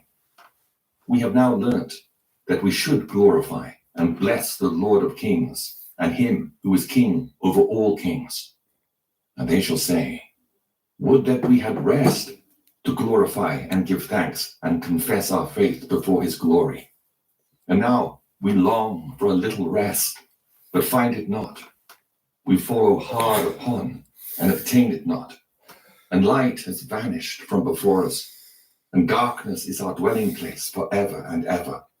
For we have not believed before him, nor glorified the name of the Lord of spirits. Happy nor Saturday. glorified our Lord. But our hope was in the scepter of our kingdom, and in our glory. And in the day of our suffering and tribulation, he saves us not, and we find no respite for confession, that our Lord is true in all his works, and in his judgments and his justice, and his judgments have no respect of persons. And we pass away from before his face on account of our works, and all our sins are reckoned up in righteousness. Now, they shall say unto themselves, our souls are full of unrighteous gain, but it does not prevent us from descending from the midst thereof into the burden of Sheol. And after that, their faces shall be filled with darkness and shame. Before that Son of Man. And they shall be driven from his presence, and the sword shall abide before his face in their midst. Thus spake the Lord of spirits. This is the ordinance and judgment with respect to the mighty and the kings and the exalted, and those who possess the earth before the Lord of spirits. Vision of the fallen angels in the place of punishment. Chapter 64. And other forms I saw hidden in that place. I heard the voice of the angel saying, these are the angels who descended to the earth and revealed what was hidden to the children of men, and seduced the children of men into committing sin. Enoch foretells to Noah the deluge and his own preservation. Chapter 65. And in those days Noah saw the earth that it had sunk down, and its destruction was nigh. And he arose from thence and went to the ends of the earth, and cried aloud to his grandfather Enoch. And Noah said 3 times with an embittered voice, hear me, hear me, hear me. And I said unto him, tell me what it is that is falling out on the earth, that the earth is in such evil plight and shaken, lest perchance I shall perish with it. And thereupon there was a great commotion on the earth, and a voice was heard from heaven, and I fell on my face. And Enoch, my grandfather, came and stood by me, and said unto me, why hast thou cried unto me with a bitter cry and weeping? And a command has gone forth from the presence of the Lord concerning those who dwell on the earth, that their ruin is accomplished, because they have learned all the secrets of the angels, and all the violence of the Satans, and all their powers, the most secret ones, and all the power of those who practice sorcery, and the power of witchcraft, and the power of those who make molten images for the whole earth, and how silver is produced from the dust of the earth, and how soft metal originates in the earth. For lead and tin are not produced from the earth like the first. It is a fountain that produces them, and an angel stands therein, and that angel is preeminent. Now to that my grandfather Enoch took hold of me by the hand, and raised me up, and said unto me, go, for I have asked the Lord of spirits as touching this commotion on the earth. And he said unto me, because of their unrighteousness, their judgment has been determined upon, and shall not be withheld by me forever. Because of the sorceries which they have searched out and learnt, the earth and those who dwell upon it shall be destroyed. And these, they have no place of repentance forever, because they have shown them what was hidden, and they are the damned. But as for thee, my son, the Lord of spirits knows that thou art pure and guiltless of this reproach. concerning the secrets. And he has destined thy name to be among the holy, and will preserve thee amongst those who dwell on the earth, and has destined thy righteous seed both for kingship and for great honors. And from thy seed shall proceed a fountain of the righteous, and holy without number forever. The angels of the waters bidden to hold them in check. Chapter 66. And after that he showed me the angels of punishment, who are prepared to come and let loose all the powers of the waters. All the which are powers of the beneath waters. in the earth. The angels in order coming. To bring judgment and destruction. In order to bring judgment all and who destruction. abide and dwell on the earth. And the Lord of spirits gave commandment to the angels who were going forth, that they should not cause the waters to rise, but should hold them in check. For those angels were over the powers of the waters. And I went away from the presence of Enoch. God's promise to Noah, places of punishment of the angels and of the kings. Chapter 67. And in those days the word of God came unto me, and he said unto me, Noah, thy lot has come up before me, a lot without blame, a lot of love and uprightness. And now the angels are making a wooden building, and when they have completed that task, I will place my hand upon it and preserve it. And there shall come forth from it the seed of life, and a change shall set in, so that the earth will not remain without inhabitant. And I will make fast thy seed before me forever and ever, and I will spread abroad those who dwell with thee. It shall not be unfruitful on the face of the earth, I'm but it not shall an be actor. blessed and multiply on the earth in the name of the Lord. And he will Lord. imprison those angels who have shown unrighteousness. Serial killers. In that burning Murderers. valley, I mean which that. my grandfather Enoch had formerly shown to me in the 100%. west, among the mountains of gold and silver and iron and soft metal and tin.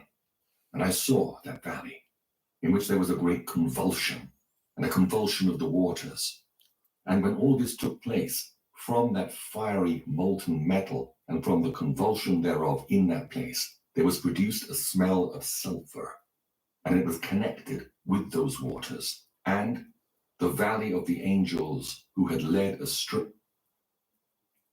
burned beneath that land. And through its valleys proceed streams of fire, where these angels are punished, who led astray those who dwell upon the earth.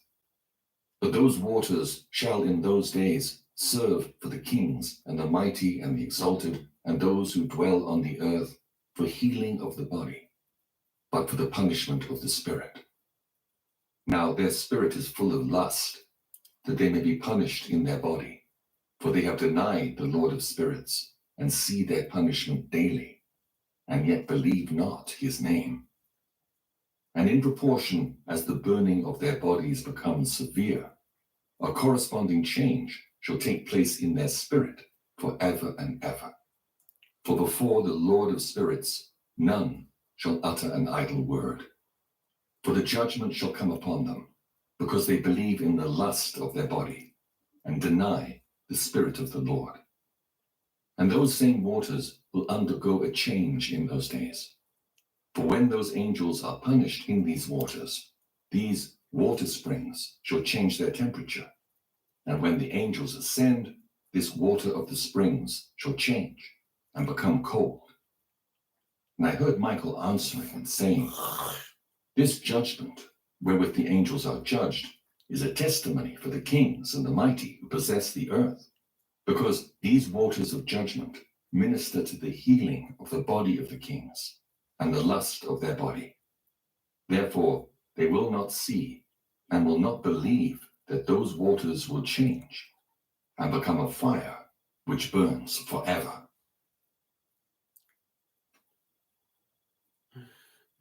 Michael and Raphael astonished at the severity of the judgment. Chapter 68. And after that my grandfather Enoch gave me the teaching of all the secrets in the book, in the parables which had been given him. And he put them together for me in the words of the book of the parables. And on that day, Michael answered Raphael and said, the power of the Spirit transports and makes me to tremble because of the severity of the judgment of the secrets, the judgment of the angels. Who can endure the severe judgment which has been executed and before which they melt away?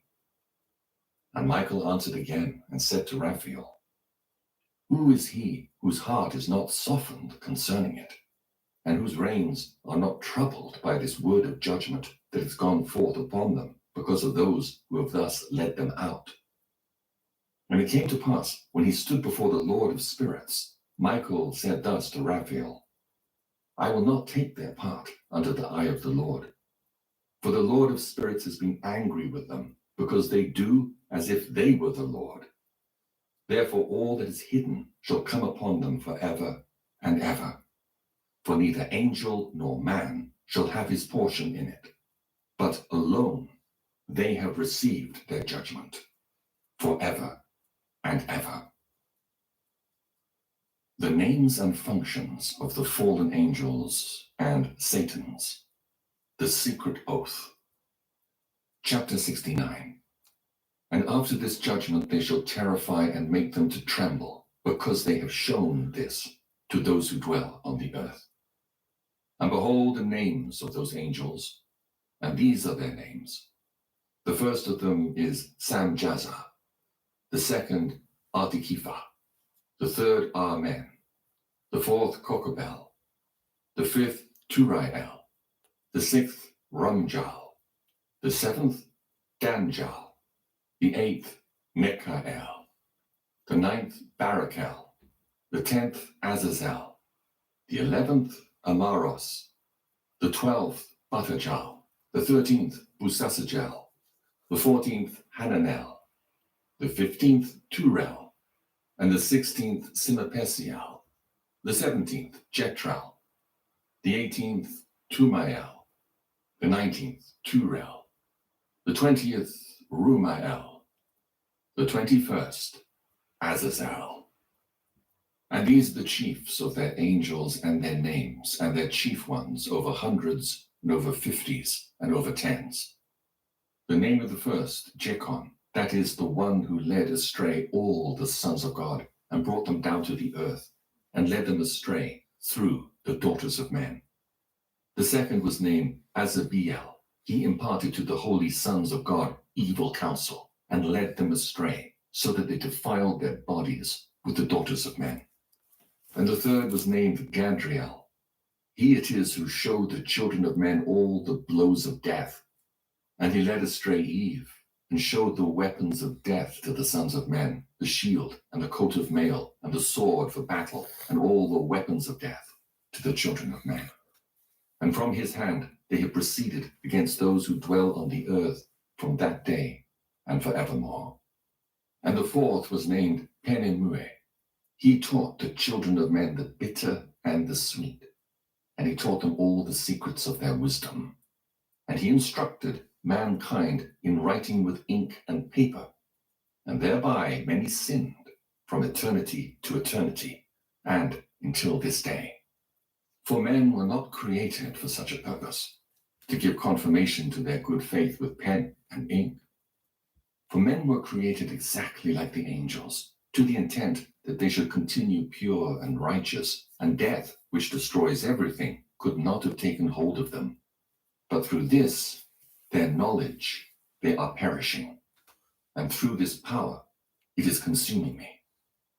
And the fifth was named Kazdijah. This is he who showed the children of men all the wicked smitings of spirits and demons, and the smitings of the embryo in the womb, that it may pass away, and the smitings of the soul, the bites of the serpent, and the smitings which befall through the noontide heat. The son of the serpent named Tabaet. And this is the task of Kazbeel, the chief of the oath which he showed to the holy ones when he dwelt high above in glory, and its name is Bika. This angel requested Michael to show him the hidden name, that he might enunciate it in the oath, so that those might quake before that name and oath, who revealed all that was in secret to the children of man. And this is the power of this oath, for it is powerful and strong. And he placed this oath, aka, in the hand of Michael. And these are the secrets of this oath. And they are strong through this oath. And the heaven was suspended before the world was created and forever. And through it the earth was founded upon the water, and from the secret recesses of the mountains came beautiful waters, from the creation of the world and unto eternity. And through that oath the sea was created, and as its foundation he set for it the sand against the time of its anger, and it dare not pass beyond it from the creation of the world unto eternity. And through that oath are the depths made fast, and abide and stir not from their place, from eternity to eternity. And through that oath the sun and moon complete their course, and deviate not from their ordinance, from eternity to eternity. And through that oath the stars complete their course, and he calls them by their names, and they answer him from eternity to eternity. And in like manner the spirits of the water and of the winds and of all zephyrs and their paths from all the quarters of the winds. And there are preserved the voices of the thunder and the light of the lightnings.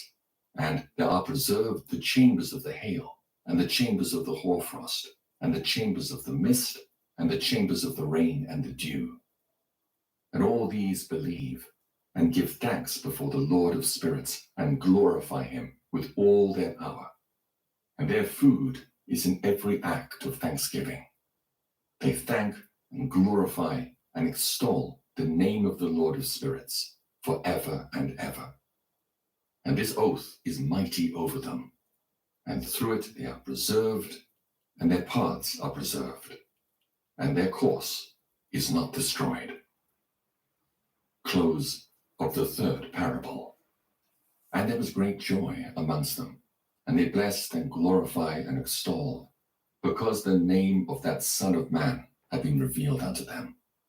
And he sat on the throne of his glory, and the sum of judgment was given unto the Son of Man. And he caused the sinners to pass away and be destroyed from off the face of the earth, and those who would have led the world astray. With chains shall they be bound, and in their assemblage place of destruction shall they be imprisoned, and all their works vanish from the face of the earth. And from henceforth there shall be nothing corruptible, for that Son of Man has appeared, and has seated himself on the throne of his glory, and all evil shall pass away before his face. And the word of that Son of Man shall go forth, and be strong before the Lord of spirits. This is the third parable of Enoch. The final translation of Enoch, chapter 70. And it came to pass after this, that his name during his lifetime was raised aloft to that Son of Man, and to the Lord of spirits, from amongst those who dwell on the earth. And he was raised aloft on the chariots of the Spirit, and his name vanished among them. And from that day I was no longer numbered amongst them. And he set me between the two winds, between the north and the west, where the angels took the cords to measure for me the place for the elect and righteous. And there I saw the first fathers, and the righteous who from the beginning dwell in that place. Two earlier visions of Enoch, chapter 71. And it came to pass after this, that my spirit was translated, and it ascended into the heavens, and I saw the holy sons of God. They were stepping on flames of fire. Their garments were white, and their raiment, and their faces shone like snow. And I saw two streams of fire, and the light of that fire shone like hyacinth. And I fell on my face before the Lord of Spirits. And the angel Michael, one of the archangels, seized me by my right hand and lifted me up and led me forth into all the secrets. And he showed me all the secrets of righteousness. And he showed me all the secrets of the ends of the heaven, and all the chambers of all the stars, and all the luminaries, whence they proceed before the face of the holy ones. And he translated my spirit into the heaven of heavens. And I saw there, as it were, a structure built of crystals, and between those crystals, tongues of living fire. My spirit saw the girdle which girt that house of fire, and on its 4 sides were streams full of living fire, and they girt that house. And round about were seraphim, cherubic, and ophangin. And these are they who sleep not, and guard the throne of his glory. And I saw angels who could not be counted, 1,000 thousands, and 10,000 times 10,000, encircling that house. And Michael and Raphael and Gabriel and Phanuel and the holy angels who are above the heavens go in and out of that house. And they came forth from that house.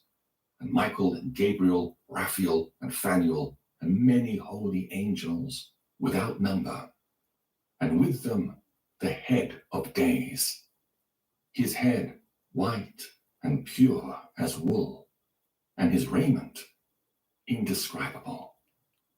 And I fell on my face, my whole body became relaxed, and my spirit was transfigured. And I cried with a loud voice, with the spirit of power, and blessed and glorified and extolled. And these blessings which went forth out of my mouth were well-pleasing before that head of days. And that head of days came with Michael and Gabriel, Raphael and Phanuel, thousands and 10,000s of angels without number. And he, the angel, came to me and greeted me with his voice and said unto me, This is the Son of Man, who is born unto righteousness, and righteousness abides over him, and the righteousness of the head of days forsakes him not. And he said unto me, He proclaims unto thee peace in the name of the world to come, and from hence has proceeded peace since the creation of the world. And so shall it be unto thee forever and forever and ever. And all shall walk his ways, since righteousness never forsaketh him. With him will be their dwelling places, and with him their heritage, and they shall not be separated from him forever and ever and ever. And so there shall be length of days with that Son of Man. And the righteous shall have peace and an upright way in the name of the Lord of Spirits forever and ever.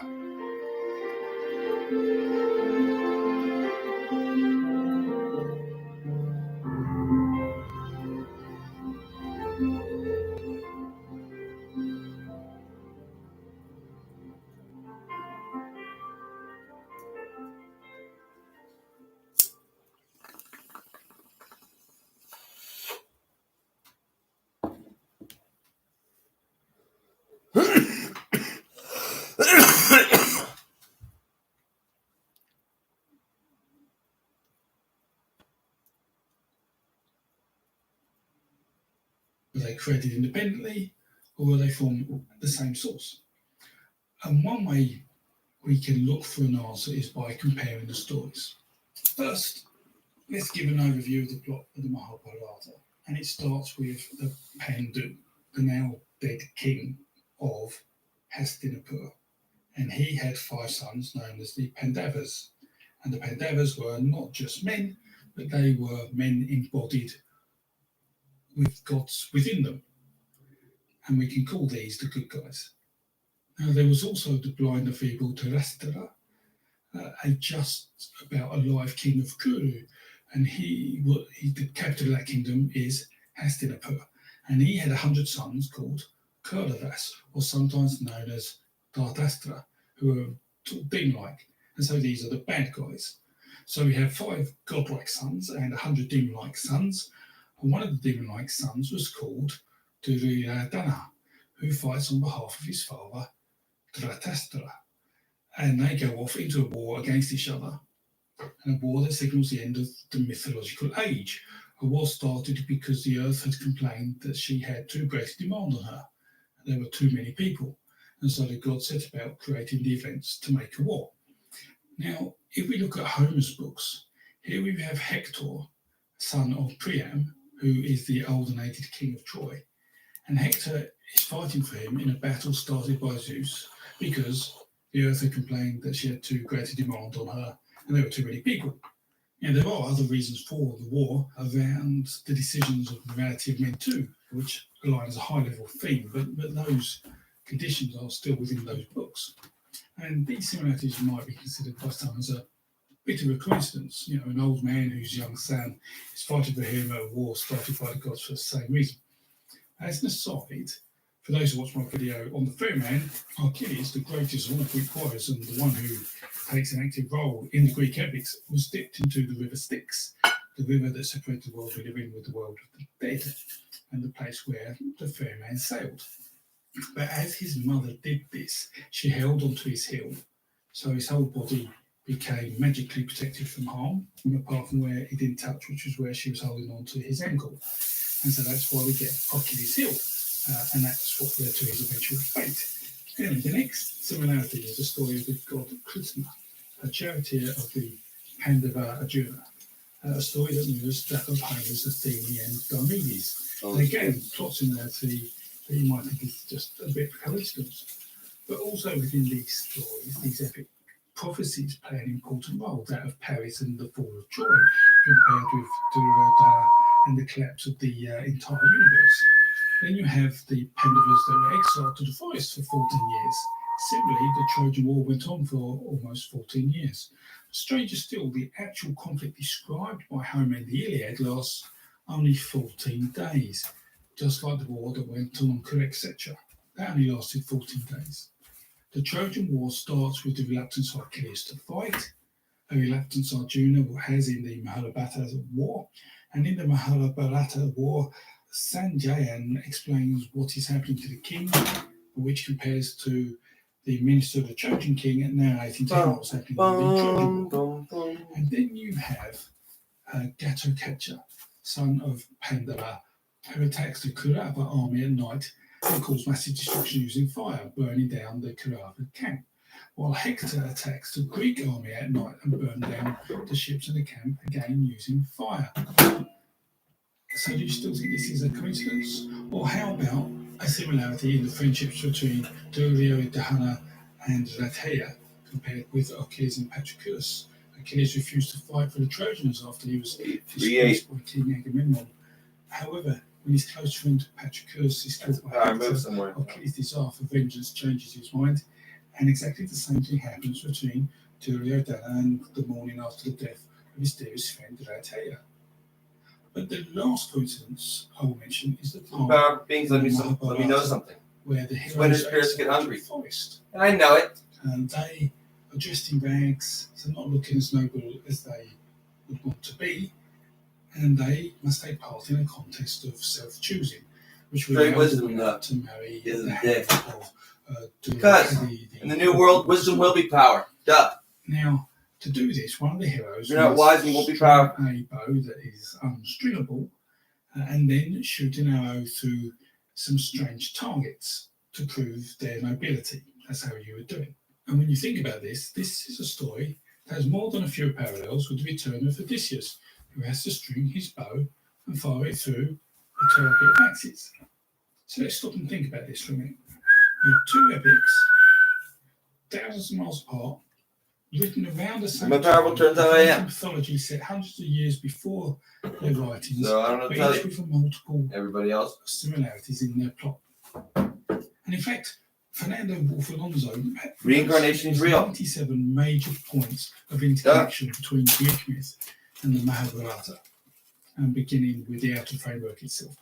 So, is this a coincidence? I mean, with so many words, some must be the same probabilistically. The plots of the Guess heroes who of I've all been the gods before? and demons, the good and the evil. Guess They're who common I've themes been in before? myths worldwide, right? Well, there comes a point when there are just too many coincidences to be coincidental. And so our natural conclusion is that they must come from the same source. However, it has been argued that the Mahabharata is a rework of Homer. And Alonso also said this, but it can equally be turned on its head and say that Homer is a rework of the Mahabharata. So how do we find out if there are no written records of earlier sources? Well, this does leave us with a bit of a puzzle.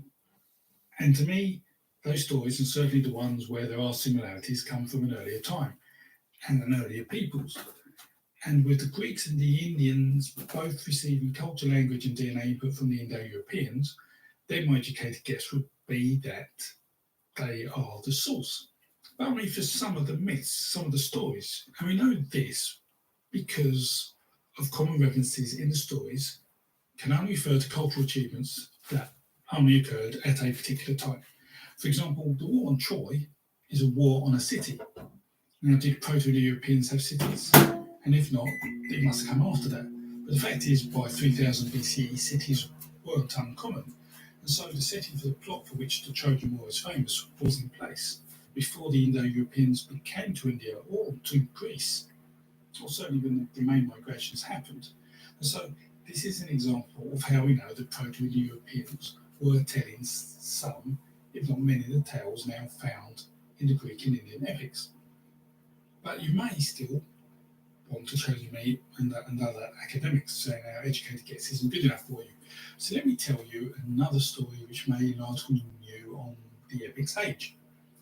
Now, you have to note that I never said that the Proto-Europeans created all these stories, partly because some reference situations that would have only been possible after about 2000 BCE, but others because perhaps they were being told before the Proto-Europeans. And to support this, let's look at another Greek myth related to my last video on the ferryman. And this is the story of Orpheus, the world's greatest poet, and a tale of where he went to the underworld to retrieve the body of his lover, killed by a snake bite. And he achieved this through the playing of music that moved and soothed those in the underworld. However, he broke a promise to Hades as he left the underworld, and so his lover never made it out. Now, Homer doesn't mention Orpheus. Yeah, exactly. Which is a bit of a puzzle. And so this story must be younger than the contents of the epics, or so you would think. Dum dum dum First, let dum me tell dum you dum about dum. another Some story. people. The story I will tell fits in the plot title of I got Orpheus some myth. spaghetti Although sauce sometimes still. these refer to academics as a Somehow. or the pursuit of a dead wife. And it is told in North America by native North American people. Guess what? No pasta. Just talking one or two examples. This myth is not basically fundamentals of North American settlement, with over 45 different versions of the story being told. Now, obviously at this point, we know it isn't about a Greek poem. This version has evolved to be representative of the environment of those telling the story and the environment they're aware of. And I'll tell you a version of the Taluni Yokuts tribe of the Native Americans. I got to all of And if you don't want to hear this, then all feel the free to food. skip forward to the conclusion part of the video below. But the Taluni Yokuts lived in South and Central California.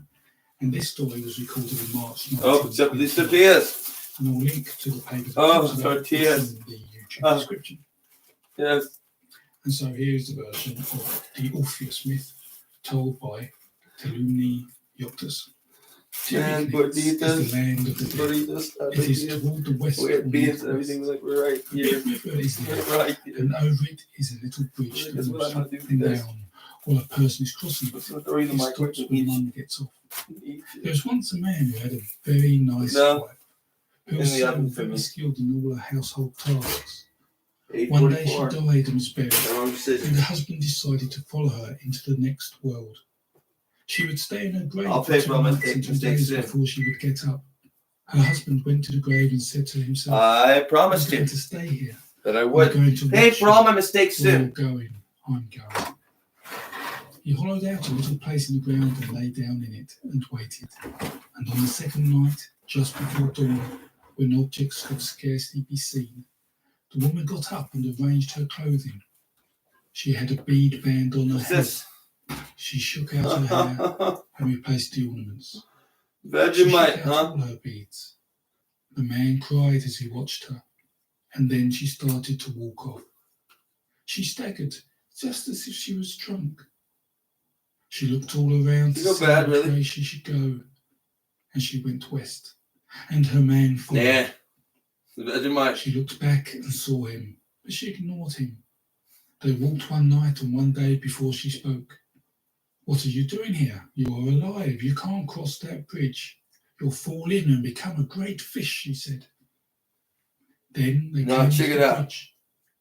In the middle of the river is a bird named killdeer, who tries to scare those who are crossing by yeast extract, salt, mineral salt. If a person loses their balance and falls into the water, they will become a fish forever. The woman went on the bridge and crossed safely. The man began to cry again. He thought all was lost, but he remembered he had with him an eagle-down rope, which we would know today as a talisman of supernatural power. He threw this across the water, and it allowed him to cross safely over the bridge.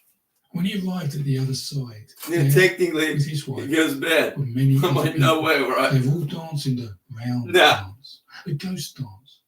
It's fucking Vegemite. Pleasant smell that arrived. The smell kill me. Of the newcomer. And I know it would taste bad. The chief's messenger, if it did, I wouldn't eat it. His name was Tippy-Knitz, and told him that there was a living man in their world. The chief laid out it's Vegemite, which a mat's made from a California. Well, you never gonna eat it. And for the man to sit on. And then he called him over to eat. I want you to try it, motherfucker. Inside the chief's house were all kinds of foods, ducks and geese, seeds and fruit. Yeah, I'm God. To name but a few. And after the man had stopped eating, I'm God. Now you think you're God, Tim Miller. Tippy-Knitz asked him what he was doing there. The man said that he was a Taluni, and he wanted to be with his wife, and he would like to take her back home again. Tippy-Knitz said he could take his wife back with him, but on one condition. A condition the chief did not think that the man could do, and that was that he would have to stay awake all night. Taran Miller. But if the man fell asleep, even for just he would not be able to take his wife back. The man said he was too tired to join in the dancing, and so the messenger put some mats in a little lodge and called him there. The man lay down and instead watched the dancing. He saw his wife there in the circle. He was very tired, but he resisted sleep. Then the chief told the man to go swimming. The wind's blowing. To clean it himself is. Up as he was very dirty for I'm 3 days. And then beside his wife. No way, right. And when done, his wife was brought to him. The chief asked her several questions about her husband's identity, and she answered them. And then the couple were allowed to go to bed. They talked and talked until nearly dawn. And as they finished talking, the man fell asleep. When he woke up, he had a rotten log of wood in his arms, and he was very upset. He decided to go swimming. Then Tippy-Knitz sent his messenger to bring the man to breakfast, and there he said he would give him another chance. He told him to sleep all day until the sun went down, and so the man slept until the messenger called him to supper. The events of the evening before were repeated. The man ate with the chief, and then laid down to watch his wife dance. He went for a swim, and then he went to go to bed with his wife. But before he went, the chief gave the man a final warning that this was his last chance to take his wife home with him.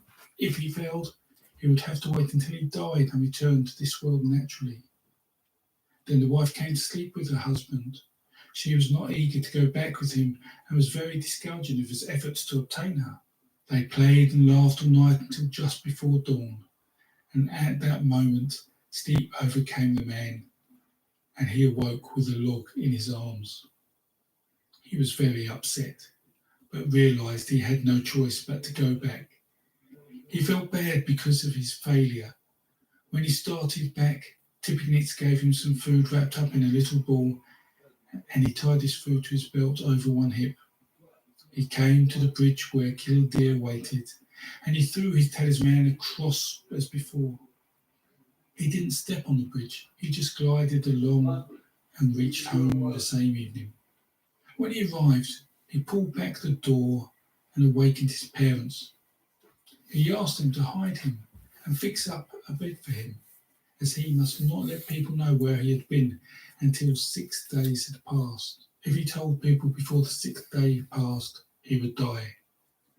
Now people around had heard his talking during the night, and the next day they came around and wanted to know who had arrived the night before. No blood virus, most of us Father and mother at one denied point. everything, but after a while they told, and the man, their son, overheard them. And knowing that he would die, he decided to come out at once and tell all, so he could join his wife. He told his mother to fix up all the food in the house, for in 3 days he would assemble all the people and tell them what had happened to him. He sent a messenger around to tell everyone to come to eat on that day, and when they came, they stayed all day. After supper, the man got up and told them all what he had seen and heard in the land of the dead. And the next morning, as he went out of the house, a rattlesnake bit him. He called to his mother and said, "Why did you tell them? But now I must die." His mother cut off her hair and mourned. This story parallels the Orpheus story in so many ways. It tells the listener what the land of the dead was like, a place separated by a river with a bridge, a connection to the fair man of the dead with Killdeer on that bridge. And it shows that the wife was allowed to return home with her husband, but only if a commitment was fulfilled. But it was also noted that it was told by tribes people to their children, so they didn't stray too far from their home in case they were bitten by rattlesnakes.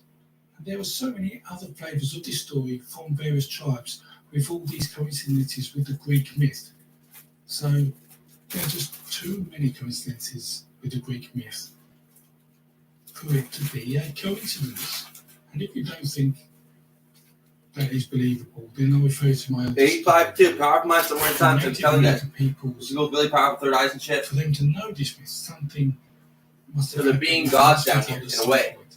And the only answer can be when they travel And they kind of know during it. migrations from Siberia at the last ice age, when there was a land bridge between Siberia and North America.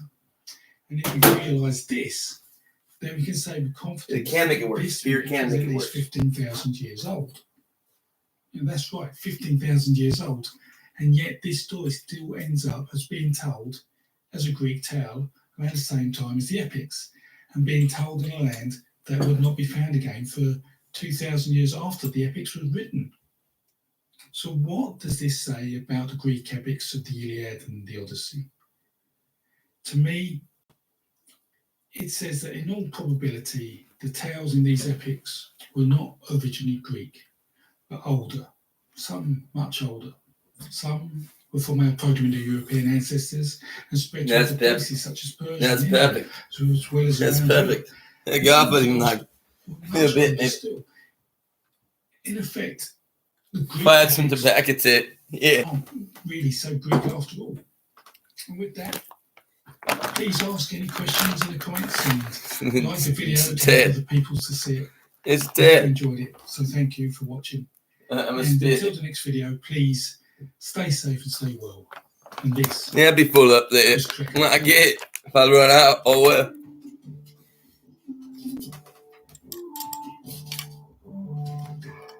Yeah, just ask. Just go around and ask it. Eventually.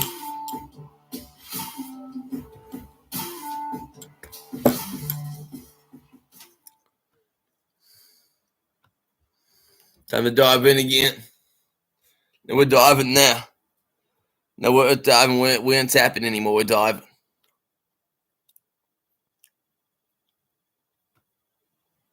He's all tapping to me now. Now I'm diving now. Who's stepping up the chair? You think you're worth it?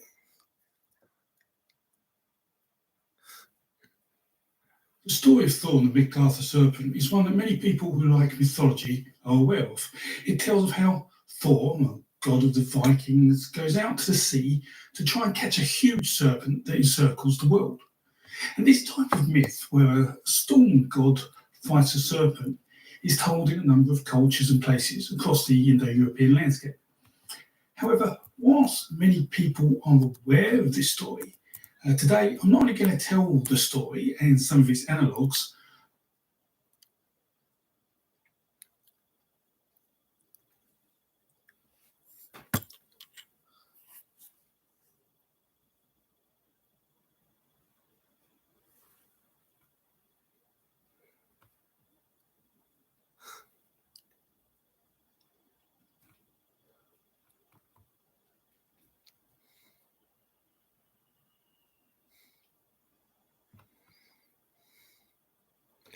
There we go. The Enuma Elish, the Babylonian epic of creation.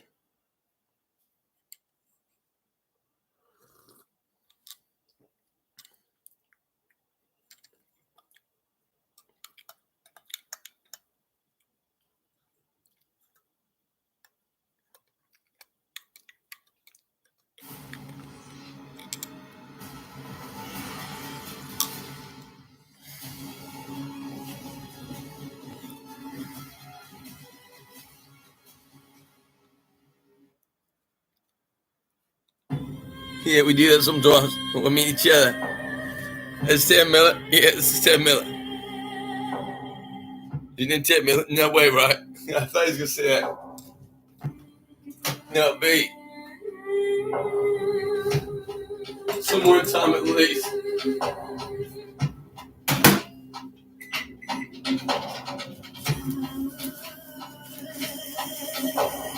I look like Taran Miller, and I care for it. This recording is brought to you by Ancient History Encyclopedia and the YouTube channel The Study of Antiquity and the Middle Ages. Enuma Elish. Oh yeah. The Babylonian Epic of Creation. Full text. One time. Written by Joshua J. Martin. I get my money. Yeah, I get my money's worth. I'm right. Yeah. So my father. Yeah, Taran. The Enuma Elish, also known as the Seven Tablets of Creation, is the Mesopotamian creation myth whose title is derived from the opening lines of the piece "When on High." All of the tablets containing the myth found at Ashur, Kish, Ashurbanipal's library at Nineveh, Sultan Tepe, and other excavated sites date to circa 1200 BCE. But their colophons indicate that these are all copies of a much older version of the myth, dating from long before the fall of Sumer in circa 1750 BCE. As Marduk, the champion of the young gods in their war against Tiamat, is of Babylonian origin, the Sumerian Ea Enki, or Enlil, is thought to have played the major role in the original version of the story. Who's got beans, rice, and bread? Ashur has the god Ashur in the main role, as was the custom of the cities of Mesopotamia. The god of each city was always considered the best and most powerful. Marduk, the god of Babylon, only figures as prominently as he does in the story because most of the copies found are from Babylonian You got some spices? Even so, Ea does still play an important part in the Babylonian version of the Enuma Elish by creating human beings.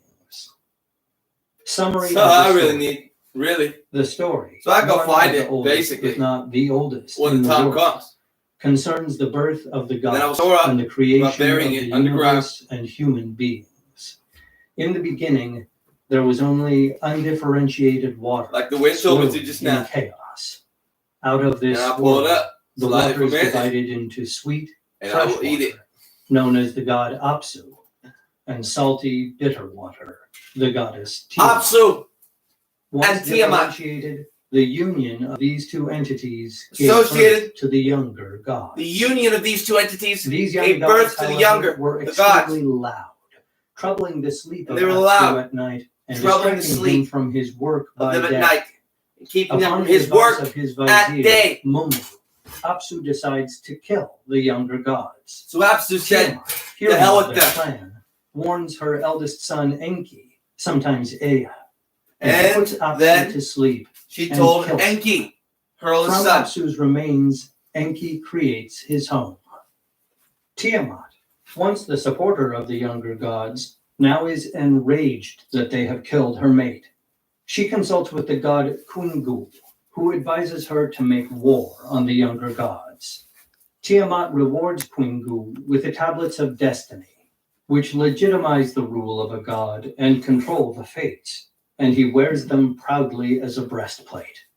With Kungu as her champion, Tiamat summons the forces of chaos and creates 11 horrible monsters to destroy her children.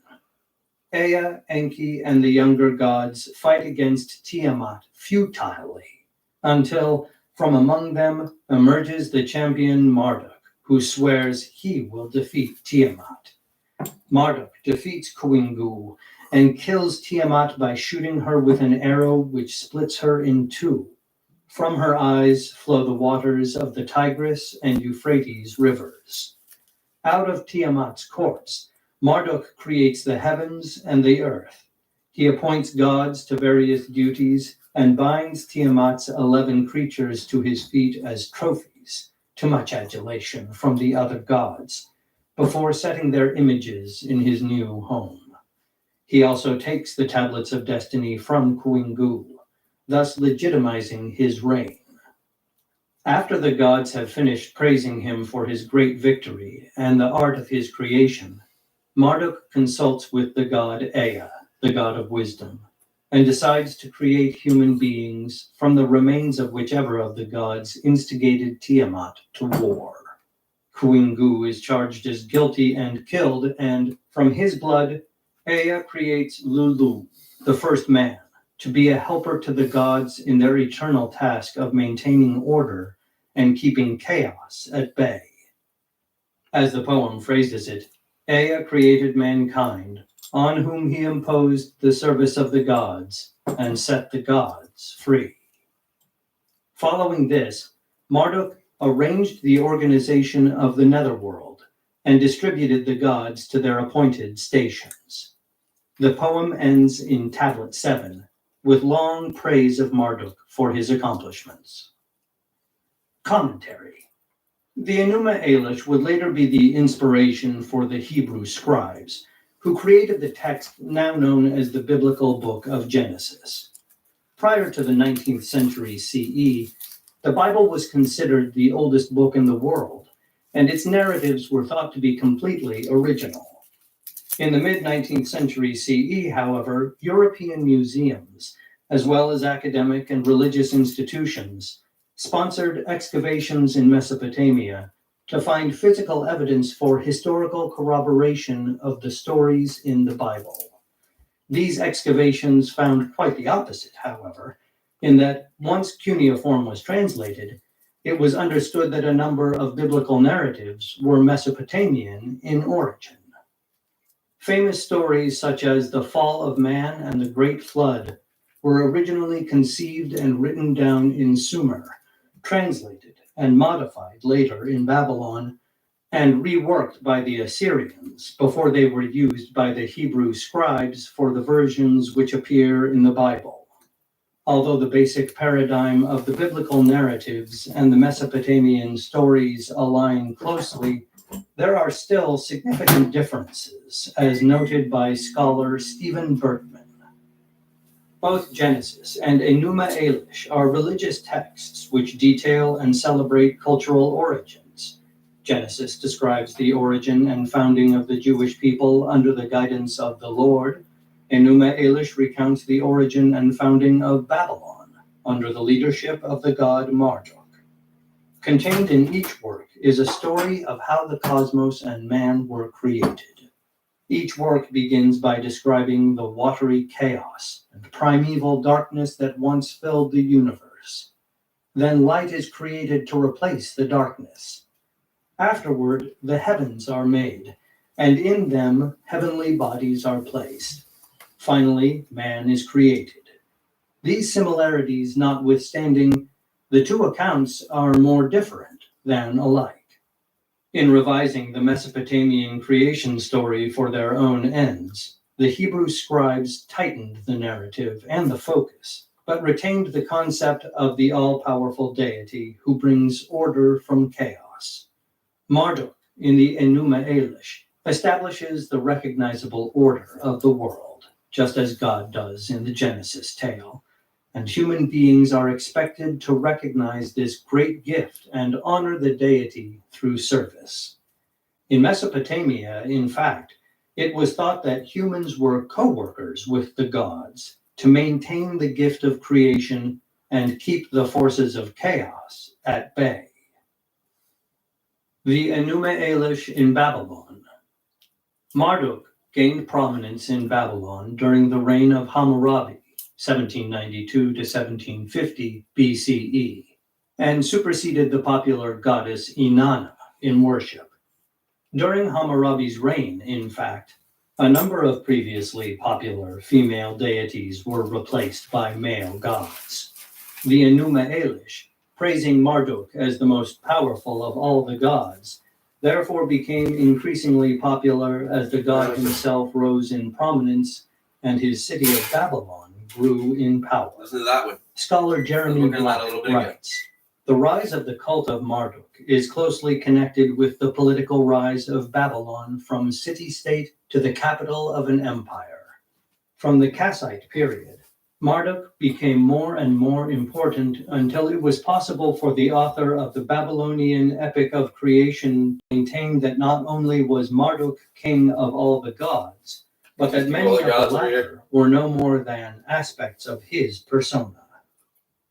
The Enuma Elish was read and recited widely throughout Mesopotamia, but was especially important at the New Year festival in Babylon. Aspects of whose persona? During this festival, the statue of Marduk would be taken from the temple and, amidst the revelers, was paraded through the streets of the city, out the gates, to vacation in a small house built for this purpose.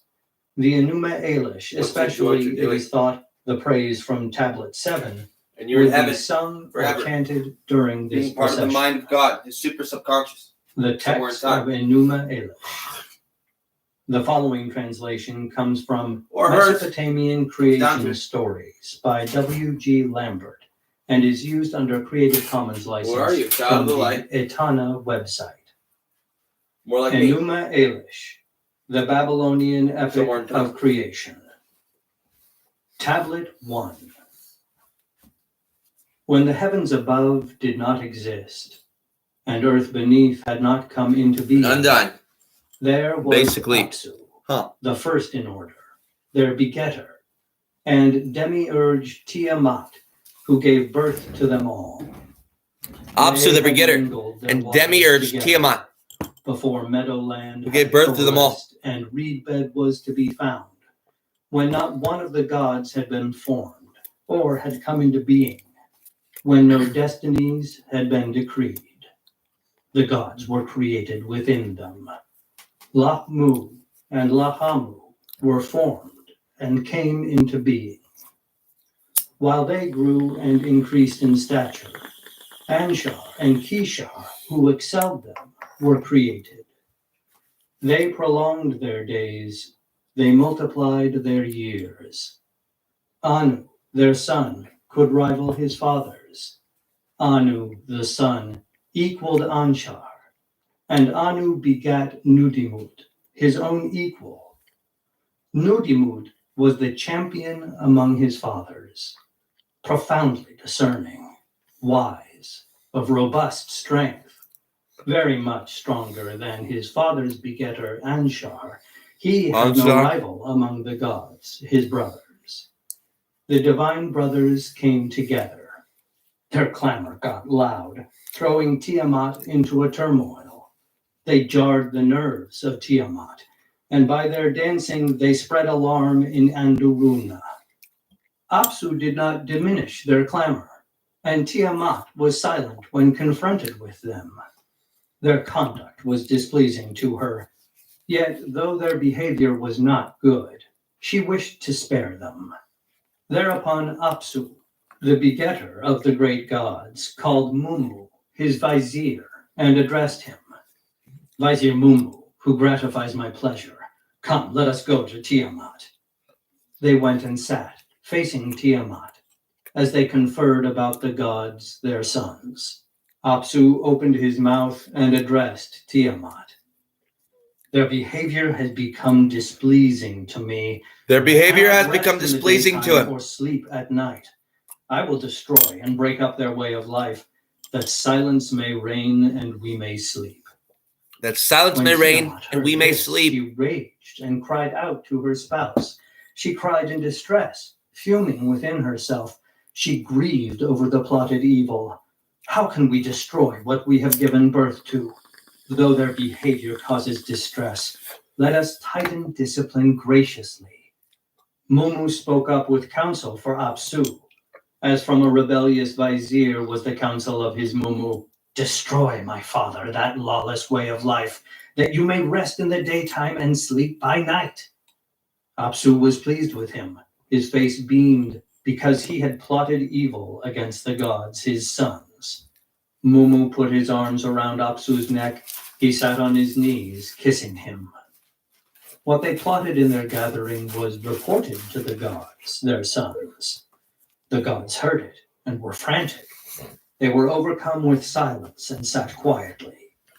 Ea, who excels in knowledge, the skilled and learned, Ea, who knows everything, perceived their tricks. He fashioned it and made it to be all-embracing. He executed it skillfully as supreme, his pure incantation. He recited it and set it on the waters. He poured sleep upon him as he was slumbering deeply. He put Apsu to slumber as he poured out sleep. And Mumu, the counselor, was breathless with agitation. He split Apsu's sinews, ripped off his crown, carried away his aura, and put it on himself. He bound Apsu and killed him. Mumu he confined and handled roughly. He set his dwelling upon Apsu and laid hold on Mumu, keeping the nose rope in his hand. After Ea had bound and slain his enemies, had achieved victory over his foes, he rested quietly in his chamber. He called it Apsu, whose shrines he appointed. Then he founded his living quarters within it. And Ea and Damkina, his wife, sat in splendor. In the chamber of the destinies, the room of the archetypes, the wisest of the wise, the sage of the gods, Be'el, was conceived. Sage of the gods. In Apsu was Marduk born. In pure Apsu was Marduk born. In pure Apsu Ea, his father, was Marduk begat born. him. Damkina, his mother, bore him. He sucked the breasts of goddesses. A nurse reared him and filled him with terror. His figure was well developed. The glance of his eyes was dazzling. His growth was manly. He was mighty from the beginning. Anu, his father's begetter, saw him. He exulted and Anu, smiled. his father's begetter, His heart filled with joy. Anu rendered him perfect. His divinity was remarkable, and he became very lofty, excelling them in his attributes. His members were incomprehensibly wonderful, incapable of being grasped with the mind, hard even to look on. 4 were his eyes, 4 his ears. Flame shot forth as he moved his lips. His 4 ears grew large, and his eyes likewise took in everything. His figure was lofty and superior in comparison with the gods. His limbs were surpassing. His nature was superior. Mari Utu, the sun god of the gods. He was clothed with the aura of the 10 gods. So exalted was his strength. The 50 dreads were loaded upon him. Anu formed and gave birth to the 4 winds. He delivered them to him. My son, let them whirl. He formed dust and set a hurricane to drive it. He made a wave to bring consternation on Tiamat. Tiamat was confounded. Day and night she was frantic. The gods took no rest. In their minds, they plotted evil. and addressed their mother, Tiamat. When Apsu, your spouse, was killed, you did not go at his side, but sat quietly. The 4 dreadful winds have been fashioned to throw you into confusion, and we cannot sleep. You gave no thought to Apsu, your spouse, nor to Mumu, who is a prisoner. Now you sit alone. Henceforth you will be in frantic consternation, and as for us, who cannot rest, you do not love us. Consider our burden. Our eyes are hollow. Break the immovable yoke, that we may sleep. Make battle. Avenge them. Reduce to nothingness. Tiamat heard. The speech pleased her. She said, let us make demons, as you have advised. The gods assembled within her. They conceived evil against the gods, their begetters. They took the side of Tiamat. Fiercely plotting, unresting by night and day, lusting for battle, raging, storming, they set up a host to bring about conflict. Mother Hubur, who forms everything, supplied irresistible weapons and gave birth to giant serpents. They had sharp teeth. They were merciless. With poison instead of blood, she filled their bodies. She clothed the fearful monsters with dread. She loaded them with an aura and made them godlike. She said, let their onlooker feebly perish. May they constantly leap forward and never retire. She created the Hydra, the dragon, the hairy hero, the great demon, the savage dog, The Hydra, and the the dragon, man, fierce demons, and the scorpion the man, fish man, the and fish the man, bull man, the bull man, carriers of merciless weapons, carriers of merciless fearless in the weapons. face of battle. Her commands were tremendous, not to be resisted. Although she made 11 of that kind, among the gods, her sons, whom she constituted her host, she exalted Chingu and magnified him among them.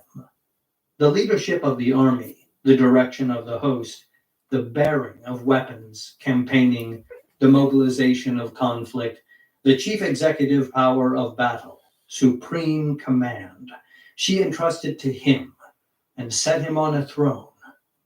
I have cast the spell for you and exalted you in the host of the gods. I have delivered to you the rule of all the gods. You are indeed exalted, my spouse. You are renowned. Let your commands prevail over all the Anunnaki.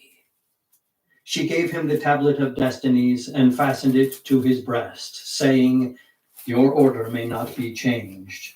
Let the utterance of your mouth be firm. After Chingu was elevated and had acquired the power of Anuship, he decreed the destinies for the gods, her sons. May the utterance of your mouths subdue the fire god.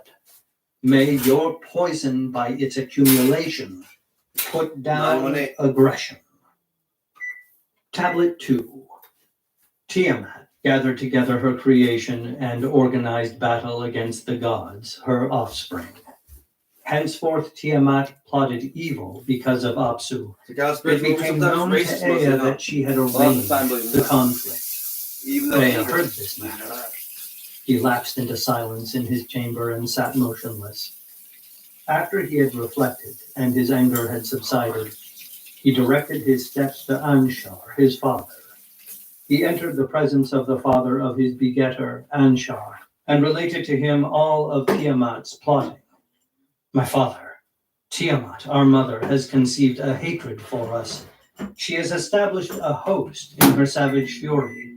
All the gods have turned to her. Even those you begat also take her side. They took the side of Tiamat, fiercely plotting, unresting by night and day, lusting for battle, raging, storming. They set up a host to bring about conflict.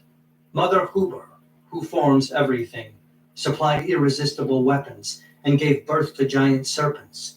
They had sharp teeth. They were merciless.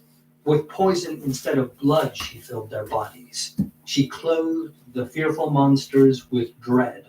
She loaded them with an aura and made them godlike. She said, let their onlooker feebly perish. May they constantly leap forward and never retire. She created the Hydra, the dragon, the hairy hero, the great demon, the savage dog, and the scorpion man, fierce demons, the fish man, and the bull man, carriers of merciless weapons, fearless in the face of battle. Her commands were tremendous, not to be resisted. Although she made 11 of that kind, among the gods her sons whom she constituted her host, she exalted Chingu and magnified him among them. The leadership of the army, the direction of the host, the bearing of weapons, campaigning, the mobilization of conflict, the chief executive power of battle, supreme command, she entrusted to him and set him on a throne.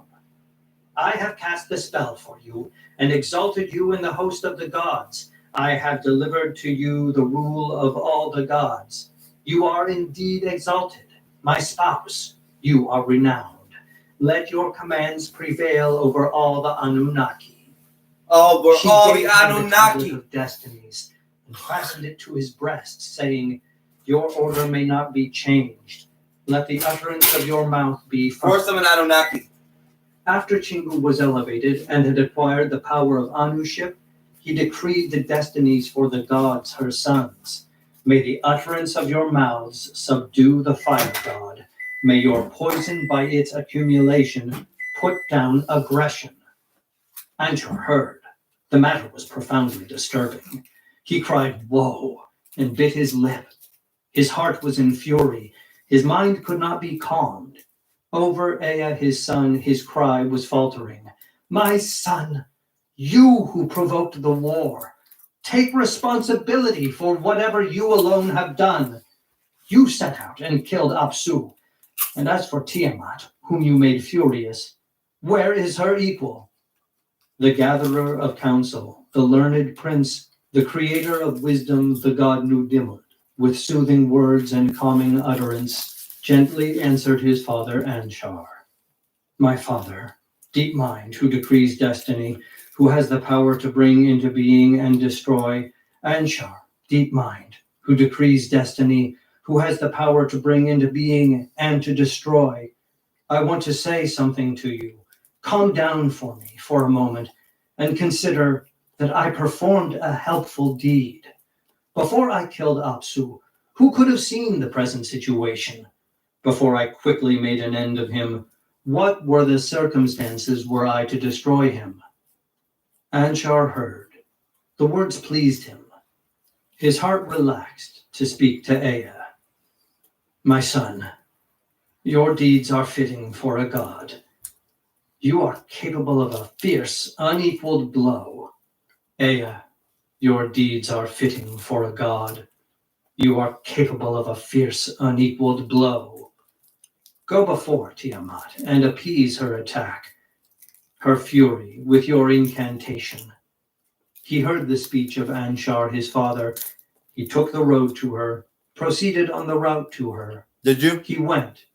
He perceived the tricks of Tiamat. He stopped, fell silent, and turned back. He entered the presence of Anshar, the father who begat him, penitently addressing him. My father, Tiamat's deeds are too much for me. I perceived her planning, but my incantation was not equal to it. Her strength is mighty. She is full of dread. She is altogether very strong. And that's who I am. Who are you? No one can go against her. Her very loud noise. No one can go against her. Tiamat, afraid of her the cry, deep. and turned back. My father, do not lose hope. Send another person against her. Though a woman's strength is very great, it is not equal to a man's. Disband her cohorts. Break up her plans before she lays her hands on us. Anshar lapsed into silence, staring at the ground. He nodded to Ea, shaking his head. The Igigi and all the Anunnaki had assembled. They sat in tight-lipped silence. No god would go to face, would go out against Tiamat. Yet the Lord Anshar, the father of the great gods, was angry in his heart and did not summon anyone. A mighty son, the avenger of his father, he who hastens to war, the warrior Marduk. Ea summoned him to his private chamber to explain to him his plans. Marduk, give counsel. Listen to your father. You are my son, who gives me pleasure. Go reverently before Anshar. Speak, take your stand. Appease him with your glance. Be'el rejoiced at his father's words. He drew near and stood in the presence of Anshar. Anshar saw him, his heart filled with satisfaction. He kissed his lips and removed his fear. My father, do not hold your peace, but speak forth. I will go and fulfill your desires. Anshar, do not hold your peace, but speak forth. I will go and fulfill your desires. Which man has drawn up his battle array against you? And will Tiamat, who is a woman, attack you with her weapons? My father, beget her. Rejoice and be glad. Soon you will tread on the neck of Tiamat. Anshar, beget her. Rejoice and be glad. Soon you will tread on the neck of Tiamat. Go, my son, conversant with all knowledge. Appease Tiamat with your pure spell. Drive the storm chariot without delay, and with a which cannot be repelled, turn her back. Be'el rejoiced at his father's words. With glad heart he addressed his father. Lord of the gods, destiny of the great gods, if I should become your avenger, if I should bind Tiamat and preserve you, convene an assembly and proclaim for me an exalted destiny. Sit, all of you, in Upshuk Kenaku with gladness, and let me, with my utterance, decree destinies instead of you. Whatever I instigate must not be changed, nor may my command be nullified or altered. Tablet 3. Anshar opened his mouth and addressed Kaka, his vizier. Vizier Kaka, who gratifies my pleasure, I will send you to Lakmu and La'amu. You are skilled in making inquiry, learned in address. Have the gods my fathers brought to my presence. Let all the gods be brought. Let them confer as they sit at table. Let them eat grain. Let them drink ale. Let them decree the destiny for Marduk, their avenger. Go, be gone, Kaka. Stand before them and repeat to them all that I tell you. Anshar, your son, has sent me, and I am to explain his plans. I sent Anu, but he could not face her. Nudimud took fright and retired. Marduk, the sage of the gods, your son, has come forward. He has determined to meet Tiamat. He has spoken to me and said, quickly now, decree your destiny for him without delay, that he may go and face your powerful enemy. Kaka went. He directed his steps to Lakmu and Lahamu, the gods his fathers. He prostrated himself. He kissed the ground before them. He got up, saying to them he stood. When Lahaha and Lahamu heard, they cried aloud. All the Igiji moaned in distress. What has gone wrong? That she took this decision about us. We did not know what Tiamat was doing. All the great gods who decreed destinies gathered as they went. They entered the presence of Anshar, and they became filled with joy. They kissed one another as they, in the assembly. They conferred as they sat at table. They ate grain. They drank ale. They strained the sweet liquor through their straws. As they drank beer and felt good, they became quite carefree. Their mood was merry, and they decreed the fate for Marduk, their avenger. Tablet 4. They set a lordly dais for him, and he took his seat before his fathers to receive kingship. They said, you are the most honored among the great gods. Your destiny is unequal. Your command is like Anu's. Marduk, you are the most honored among the great gods. Your destiny is unequaled. Your command is like Anu's.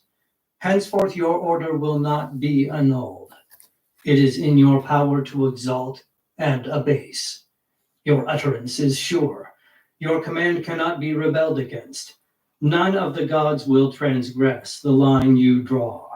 Shrines for all the gods needs provisioning, that you may be established where their sanctuaries are. You are Marduk, our avenger. We have given you kingship over the sum of the whole universe. Take your seat in the assembly. Let your word Take your be seat in the exalted. assembly. Let your weapons not miss the mark, but may they slay your enemies. Baal, spare him who trusts in you, but destroy the god who set his mind on Lord, evil. slay those who trust in you. They set a constellation No, in the destroy north those. and addressed Marduk, their son. Your destiny, Baal, is superior to that of all the gods. Who did so in Command vain. and bring about annihilation and recreation. Let the constellation disappear at your utterance. With a second command, let the constellation reappear.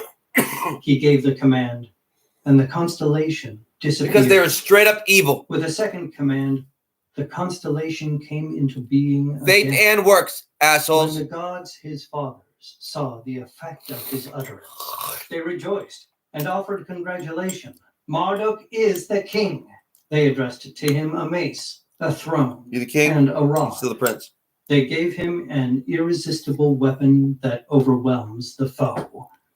What They was said, that? Go, cut Tiamat's throat, and let the winds bear up her blood to give The the winds. news.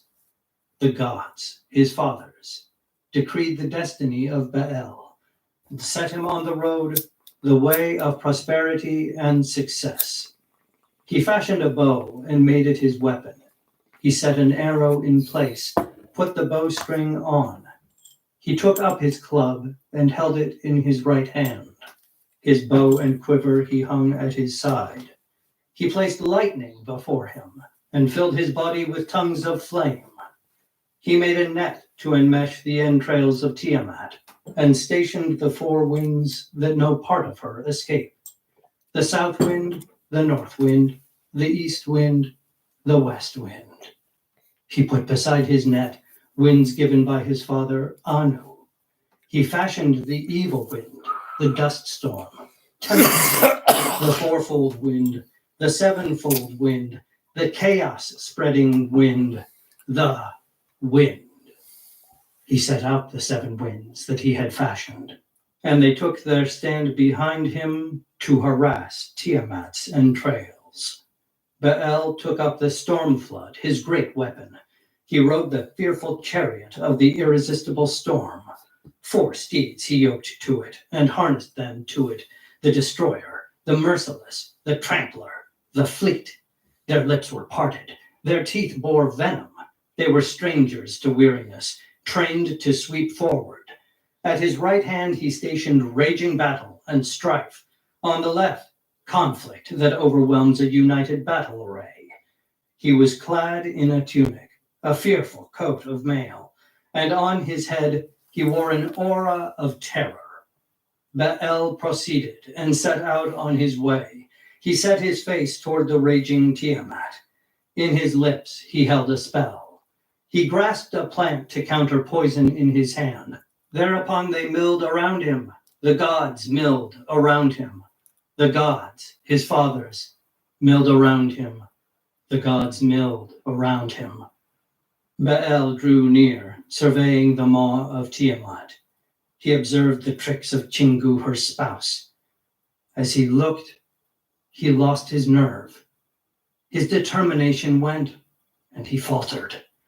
His divine aides who were marching at his side saw the warrior, the foremost, and their vision became dim. Tiamat cast her spell without turning her neck. In her lips she held untruth and lies. In there they have assembled by you.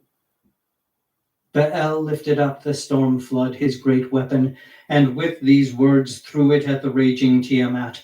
Why are you aggressive and arrogant and strive to provoke battle?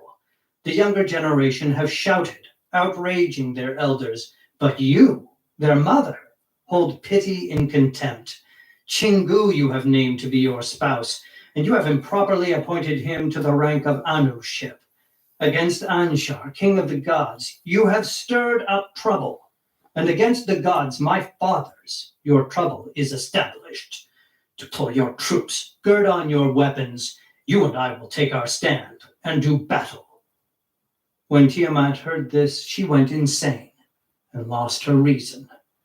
Tiamat cried aloud and fiercely. All her lower members trembled beneath her. She was reciting an incantation, kept reciting her spell, while the battle gods were sharpening their weapons of war. Tiamat and Marduk, the sage of the gods, came together, joining in strife, drawing near to battle. Baal spread out his net and enmeshed her. He let loose the evil wind, the rear guard, in her face. Tiamat opened her mouth to swallow it. She let the evil wind in so that she could not close her lips. The fierce winds weighed down her belly. Her inwards were distended, and she opened her mouth wide. He let fly an arrow and pierced her belly. He tore open her entrails and slit her inwards. He bound her and extinguished her life. He threw down her corpse and stood on it. After he had killed Tiamat, the leader, her assembly dispersed, her host scattered. Her divine aides who went beside her in trembling and fear beat a retreat to save their lives. Not this time. But they were completely surrounded, unable to escape. We He figured it bound out. them and broke their weapons, and they lay enmeshed, She will come back. sitting in a snare, In hiding different in fucking ways. corners, She will. filled with grief, bearing his punishment, held in a prison. You can't The beat 11 tonight. creatures You who can't were beat the laden tides. with fearfulness, the throng of You can't devils beat who the went winds. as grooms at her right hand. He put ropes upon them and bound their arms. Together with their warfare, he trampled them beneath him. Now Chingu, who had risen to power among them, he bound and reckoned with the dead gods. He took from him the tablet of destinies, which was not properly his, sealed it with a seal, and fastened it to his own breast. After the warrior Marduk had bound and slain his enemies, the arrogant enemy, had established victory for Anshar over all his foes, had fulfilled the desire of Nudimud. He strengthened his hold on the bound gods and returned to Tiamat, whom he had bound. Baal placed his feet on the lower parts of Tiamat, and with his merciless club smashed her skull. He severed her arteries, and let the north wind bear up her blood to give the news. His fathers saw it and were glad and exulted. They brought gifts and presents to him. Baal rested, surveying the corpse. In order to divide the lump by a clever scheme, he split her into two like a dried fish. One half of her he set up and stretched out as the heavens. He stretched the skin and appointed a watch, with the instruction not to let her waters escape. He crossed over the heavens, surveyed the celestial parts, and adjusted them to match the Apsu, Nudimud's abode. Baal measured the shape of the Apsu and set up Eshara, a replica of Eshgala. In Eshgala, Eshara which he had built, and the heavens, he settled in their shrines Anu and Leal and Ea. 938. Tablet 5. He fashioned heavenly stations for the great gods and set up constellations, the patterns of the stars. He appointed the year, marked off divisions, and set up 3 stars each for the 12 months.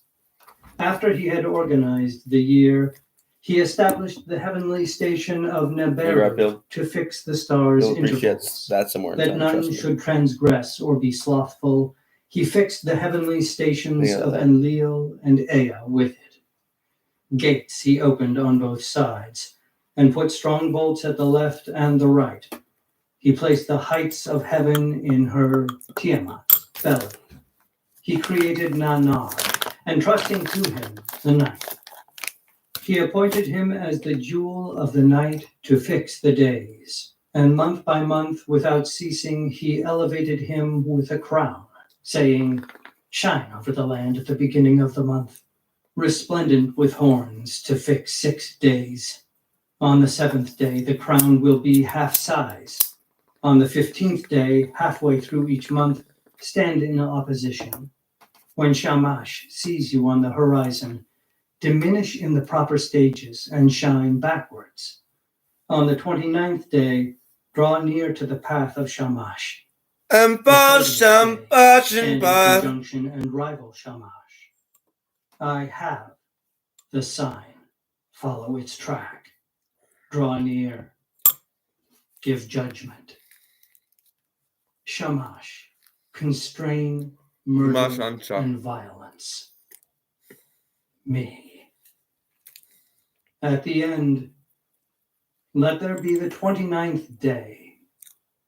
After he had the decrees, the organization of he made the day. Let the year be equally at the new year. The year, let there be regularly. The projecting bolt after he had the watches of night and day. The foam which Tiamat Marduk fashioned. He gathered it together and made it into clouds, the raging of the winds, violent rainstorms, the billowing of mist, the accumulation of her spittle. He appointed for himself and took them in his hand. He put her head in position and poured out.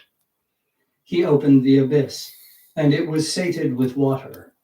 From her 2 eyes he let the Euphrates and Tigris flow. He blocked her nostrils, but left. He heaped up the distant mountains of her breasts. He bored wells to channel the springs. He twisted her tail and wove it into the Dormahu, the Apsu, beneath his feet. He set up her crotch. It wedged up the heavens. Thus, the half of her, he stretched out and made it firm as the earth. After he had finished his work inside Tiamat, he spread his net and let it right out. He surveyed the heavens and the earth, their bonds. After he had formulated his regulations and composed his decrees, he attached guide ropes and put them in Ea's hands. The tablet of destinies which Chingu had taken and carried, he took charge of it as a trophy and presented it to Anu. The of battle, of which he had tied on or had put on his head, he brought before his fathers. Now the 11 creatures to which Tiamat had given birth, and he broke their weapons and bound them, the creatures, to his feet. He made images of them and stationed them at the gate of the Apsu, to be a sign, never to be forgotten. The gods saw it and were jubilantly happy. That is, Lachmu, Lahamu, and all his fathers. Anshar embraced him and published abroad his title, Victorious King. Anu, Enlil, and Ea gave him gifts. Mother Damkina, who bore him, hailed him with a clean, festal word that made his face shine. It was Mush who held her present to give the news. He entrusted the vizierate of the Apsu and the care of the holy places. The Igigi assembled, and all did obeisance to him. Every one of the Anunnaki was kissing his feet. They all gathered to show their submission. They stood, behold the king, his father. They took their fill of his beauty. Baal listened to their utterance, being girded with the dust of battle, anointing his body with cedar perfume. He clothed himself in his lordly robe, with a crown of terror as a royal aura. He took up his club and held it in his right hand. He grasped in his left. He set his feet. He put upon the scepter of prosperity and success he hung at his side. After he had the aura, he adorned his sack, the Apsu with a fearful was settled like in his throne room, in his cella. Every one of the gods, Lakmu and Lahamu, opened their mouths and addressed the Igigi gods. Previously, Marduk was our beloved son. Now he is your king. Heed his command. Next, they all spoke up together. His name is Lugal Dimarankia. Trust in him. When they had given kingship to Marduk, they addressed to him a benediction for prosperity and success. Henceforth, you are the caretaker of our shrine. Whatever you command, we will do. Marduk opened his mouth to speak and addressed the gods his fathers. Above the Apsu, the emerald abode, opposite Ashara, which I built for you. Beneath the celestial parts, whose floor I made firm, I will build a house to be my luxurious abode. Within it, I will establish its shrine. I will found my chamber and establish my kingship. When you come up from the Apsu to make a decision, this will be your resting place before the assembly. When you descend from heaven to make a decision, this will be your resting place before the assembly. I shall call its name Babylon, the homes of the great gods. Within it we will hold a festival. That will be the evening festival. The gods, his fathers, heard this speech of his. They said, with regard to all that your hands have made, who has your? With regard to the earth that your hands have made, who has your? In Babylon, as you have named it, put our resting place forever. Let them, bring regular offerings. Whoever, our tasks which we, therein its toil, they rejoiced, the gods, he who knows them. He opened his mouth, showing them light. His speech, he made wide them, and the gods bowed down, speaking to him. They addressed Lugal Dimaran Kia, their lord. Formerly, Lord, you were our beloved son. Now you are our king, he who preserved us. The aura of club and scepter. Let him conceive plans that we. Tablet 6. When Marduk heard the god's speech, he conceived a desire to accomplish clever things. He opened his mouth, addressing Ea. He counsels that which he has pondered in his heart. I will bring together blood to form bone. I will bring into being Lulu, whose name shall be man. I will create Lulu, man, on whom the toil of the gods will be laid, that they may rest.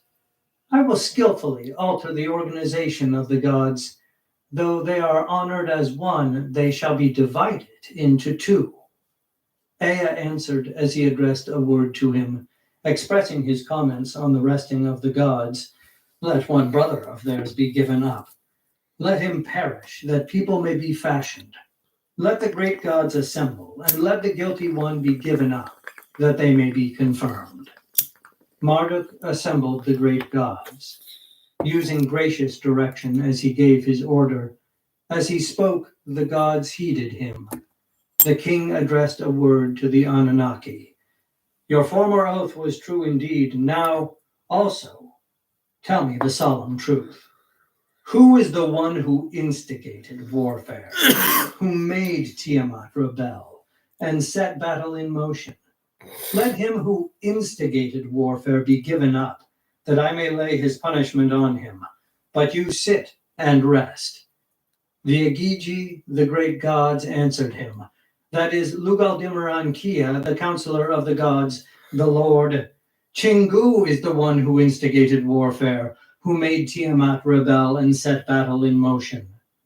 They bound him, holding him before Ea. They inflicted the penalty on him and severed his blood vessels. From his blood, he, Ea, created mankind, on whom he imposed the service of the gods and set the gods free. After the wise Ea had created mankind and had imposed the service of the gods upon them, that task is beyond comprehension, for Nu Dimud performed the creation with the skill of Marduk. King Marduk divided the gods, all the Anunnaki, into upper and lower groups. He assigned 300 in the heavens to guard the decrees of Anu and appointed them as a guard. Next, he arranged the organization of the netherworld. In heaven and netherworld, he stationed 600 gods. After he had arranged all the decrees and had distributed incomes among the Anunnaki of heaven and netherworld, the Anunnaki opened their mouths and addressed their Lord Marduk. Now, 600. Lord, seeing you have established our freedom, what favor can we do for you? Let us make a shrine of great renown. Your chamber will be our resting place wherein we may repose. Let us erect a shrine to house a pedestal wherein we may repose when we finish the work. When Marduk heard this, he beamed as brightly as the light of day. Build Babylon, the task you have sought. Let bricks for it be molded and raise the shrine. The Anunnaki wielded the pick. For 1 year they made the needed bricks. When the second year arrived, they raised the peak of Esagil, a replica of the Apsu. They built the lofty temple tower of the Apsu, and for Anu and Leel and Ea, they established it as a dwelling. He sat in splendor before them, surveying its horns, which were level with the base of Eshara. After they had completed the work on Esagil, all the Anunnaki constructed their own shrines. 300 Igigi of heaven and 600 of the Apsu, all of them, had assembled. Baal seated the gods, his fathers, at the banquet, in the lofty shrine which they had built for his dwelling, saying, "This is Babylon, your fixed dwelling. Take your pleasure here. Sit down in joy." The great gods sat down. Beer mugs were set out, and they sat at the banquet. After they had enjoyed themselves inside, they held a service in awesome Esagil. The regulations and all the rules were confirmed. All the gods divided the stations of heaven and netherworld. The college of the 50 great gods took their seats. The 7 gods of destinies were appointed to give decisions. Baal received his weapon, the bow, and laid it before them. His divine fathers saw the net which he had made. His fathers saw how skillfully wrought was the structure of the bow, as they praised what he had made. Anu lifted it up in the divine assembly. He kissed the bow, saying, "It is my daughter." Thus he called the names of the bow. Long Stick was the first. The second was, "May it hit the mark." With the third name, Bow Star, he made it to shine in the sky. He fixed its heavenly position along with its divine brothers. After Anu had decreed the destiny of the bow, he set down a royal throne, a lofty one, even for a god. Anu set it there in the assembly of the gods. The great gods assembled. They exalted the destiny of Marduk and did obeisance. They invoked a curse on themselves and took an oath with water and oil and put their hands to their throats.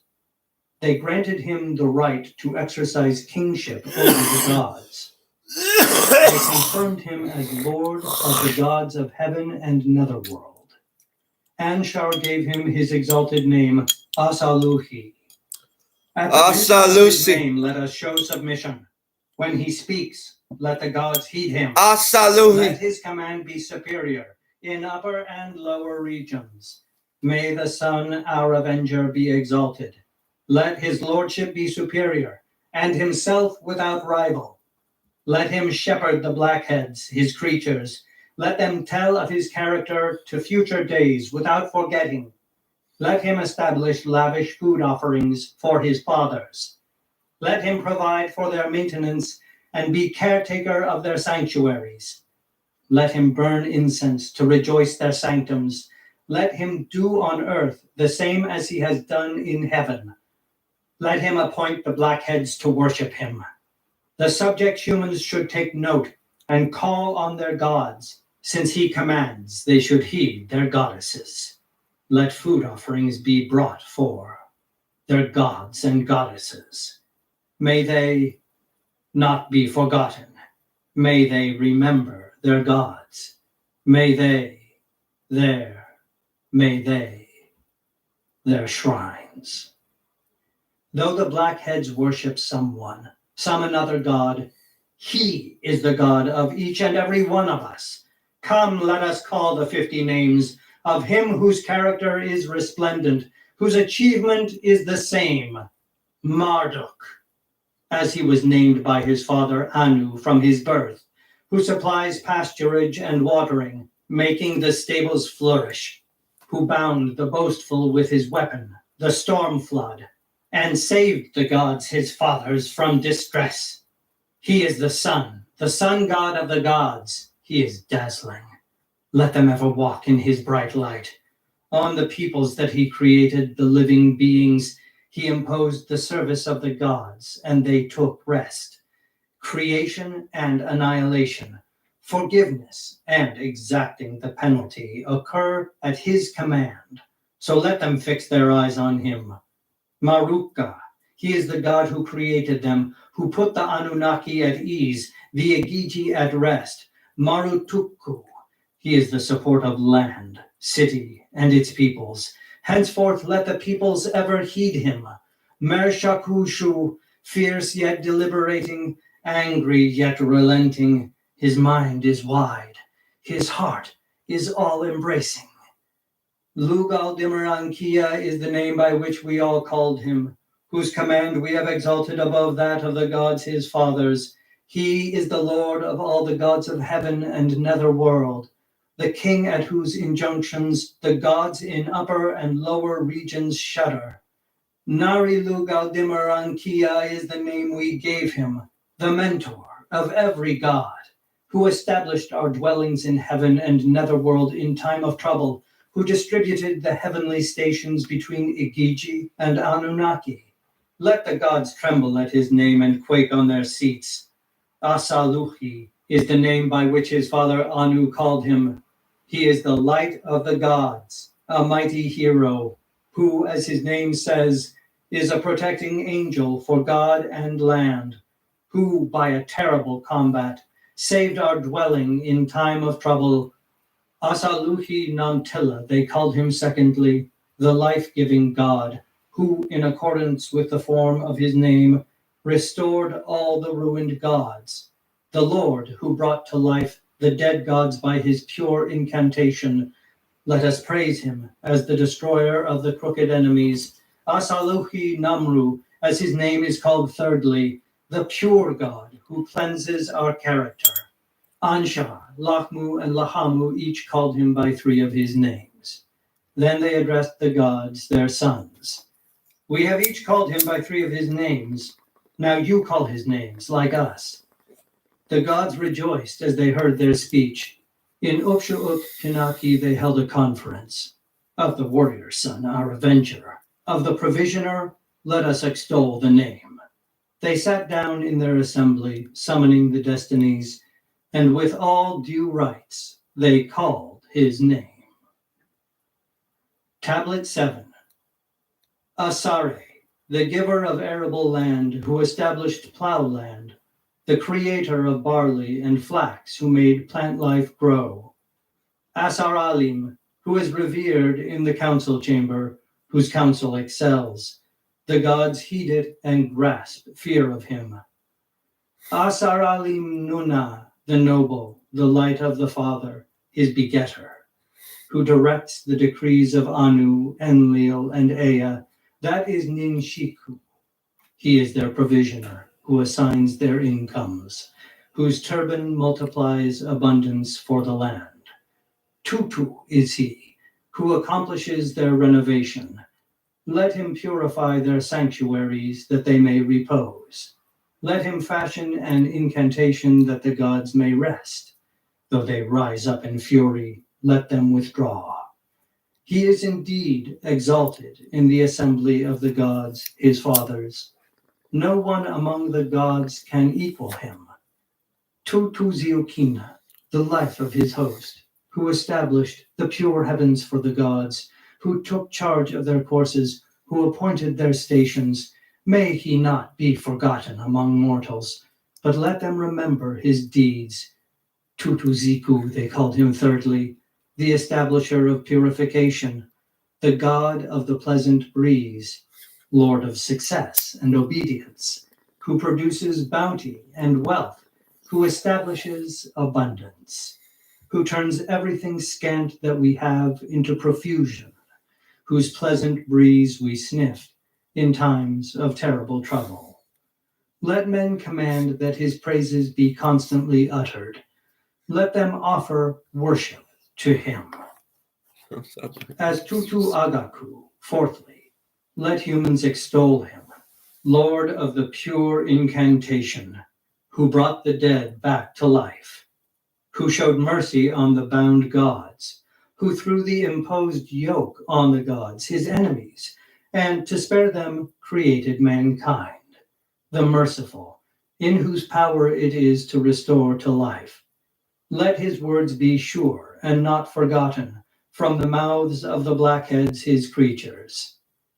As Tututuku, fifthly, let their mouth give expression to his pure spell, who extirpated all the wicked by his pure incantation. Shazu, who knew the heart of the gods, who saw the reins, who did not let an evildoer escape from him, who established the assembly of the gods, who rejoiced their hearts, who subjugated the disobedient. He is the God's encompassing protection. He made truth to prosper. He uprooted perverse speech. He separated falsehood from truth. As Shazuzizi, secondly, let them continually praise him, the subduer of aggressors, who ousted consternation from the bodies of the gods, his fathers. Shazusu, Rim, thirdly, who extirpated every foe with his weapons, who confounded their plans and turned them into wind. He snuffed out all the wicked who came against him. Let the gods ever shout acclamations in the assembly. Shazu Shu Gurim, fourthly, who established success for the gods, his fathers, who extirpated foes and destroyed their offspring, who scattered their achievements, leaving no part of them. Let his name be spoken and proclaimed in the land. As Shazu Zahrim, fifthly, let future generations discuss him, the destroyer of every rebel, of all the disobedient, who brought all the fugitive gods into the shrines. Let this name of his be established. As Shasu Zakurim, sixthly, let them altogether and everywhere worship him, who himself destroyed all the foes in battle. Enbilulu is he, the Lord who supplies them abundantly, their great chosen one, who provides cereal offerings, who keeps pasturage and watering in good condition and established it for the land, who opened watercourses and distributed plentiful water. Enbilulu Epadun, Lord of common land, and let them call him secondly, canal supervisor of heaven and netherworld, who sets the furrow, who establishes clean arable land in the open country, who directs irrigation ditch and canal and marks out the furrow. As Enbilulu Gugal, canal supervisor of the watercourses of the gods, let them praise him thirdly, Lord of abundance, profusion, and huge stores of grain, who provides bounty, who enriches human habitations, who gives wheat and brings grain into being. Enbilulu Hegal, who accumulates abundance for the peoples, who rains down riches on the broad earth and supplies abundant vegetation. Sirsir, who heaped up a mountain on top of Tiamat, who plundered the corpse of Tiamat with his weapons, the guardian of the land, their trustworthy shepherd, whose hair is a growing crop, whose turban is a furrow, who kept crossing the broad sea in his fury, and kept crossing over the place of her battle as though it were a bridge. Sirsir Malah, they named him secondly, so be it. Tiamat was his boat, he was her sailor. Gil, whoever heaps up piles of barley, massive mounds, the creator of grain and flocks, who gives seed for the land. Gilima, who made the bond of the gods firm, who created stability, a snare that overwhelmed them, who yet extended favors. Agalima, the lofty, who snatches off the crown, who takes charge of snow, who created the earth on the water and made firm the height of heaven.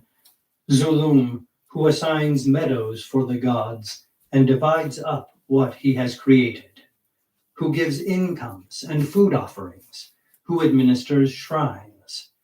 Mumu, creator of heaven and underworld, who protects refugees, the god who purifies heaven and underworld. Secondly, Zulummu, in respect of whose strength none other among the gods can equal him. Gishnumunab, creator of all the peoples, who made the world regions, who destroyed Tiamat's gods and made peoples from part of them. Lugal Abdubur, the king who scattered the works of Tiamat, who uprooted her weapons, whose foundation is secure on the fore and aft. Pagalguena, foremost of all lords, whose strength is exalted, who is the greatest among the gods, his brothers, the most noble of them all. Lugal Dormach, king of the bond of the gods, lord of Dormach-U, who is the greatest in the royal abode, infinitely more lofty than the other gods. Aranuna, counselor of Ea, creator of the gods, his fathers, whom no god can equal in respect of his lordly walk. Dumuduku, who renews for himself in his pure abode in Duku. Dumuduku, without whom Lugal Duku does not make a decision. Lugal Shuana, the king whose strength is exalted among the gods, the Lord, the strength of Anu, he who is supreme, chosen of Anshar. Iruka, who plundered them all in the sea, who grasps all wisdom, is comprehensive in understanding. Irchingu, who plundered Chingu in battle, who directs all decrees and establishes lordship.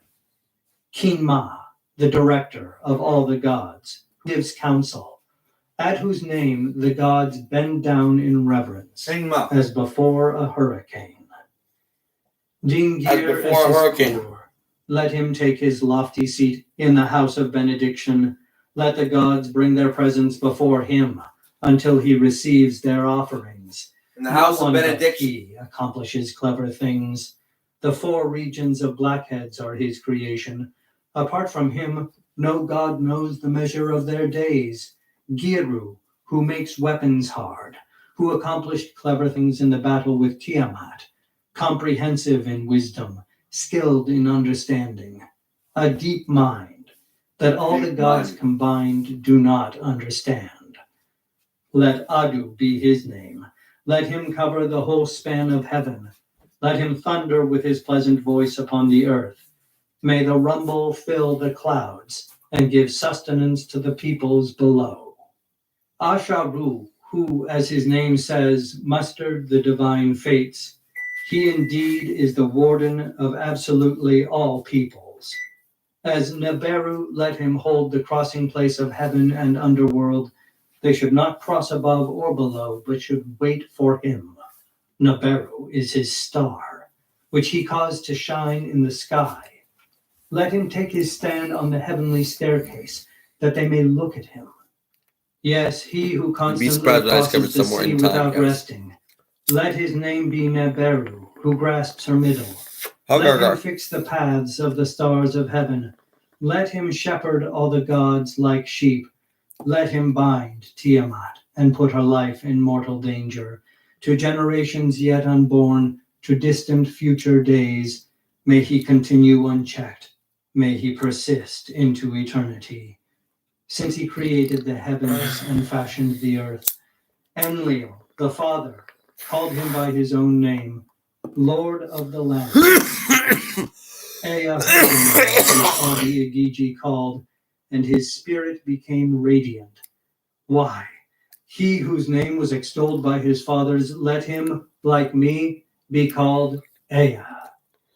Let him control the sum of all my rights. Let him administer all my decrees with the word 50. The great gods called his 50 names and assigned him an outstanding position. They should be remembered. A leading figure should expound them. The wise and learned should confer about them. A father should repeat them and teach them to his son. One should explain them to shepherd and herdsman.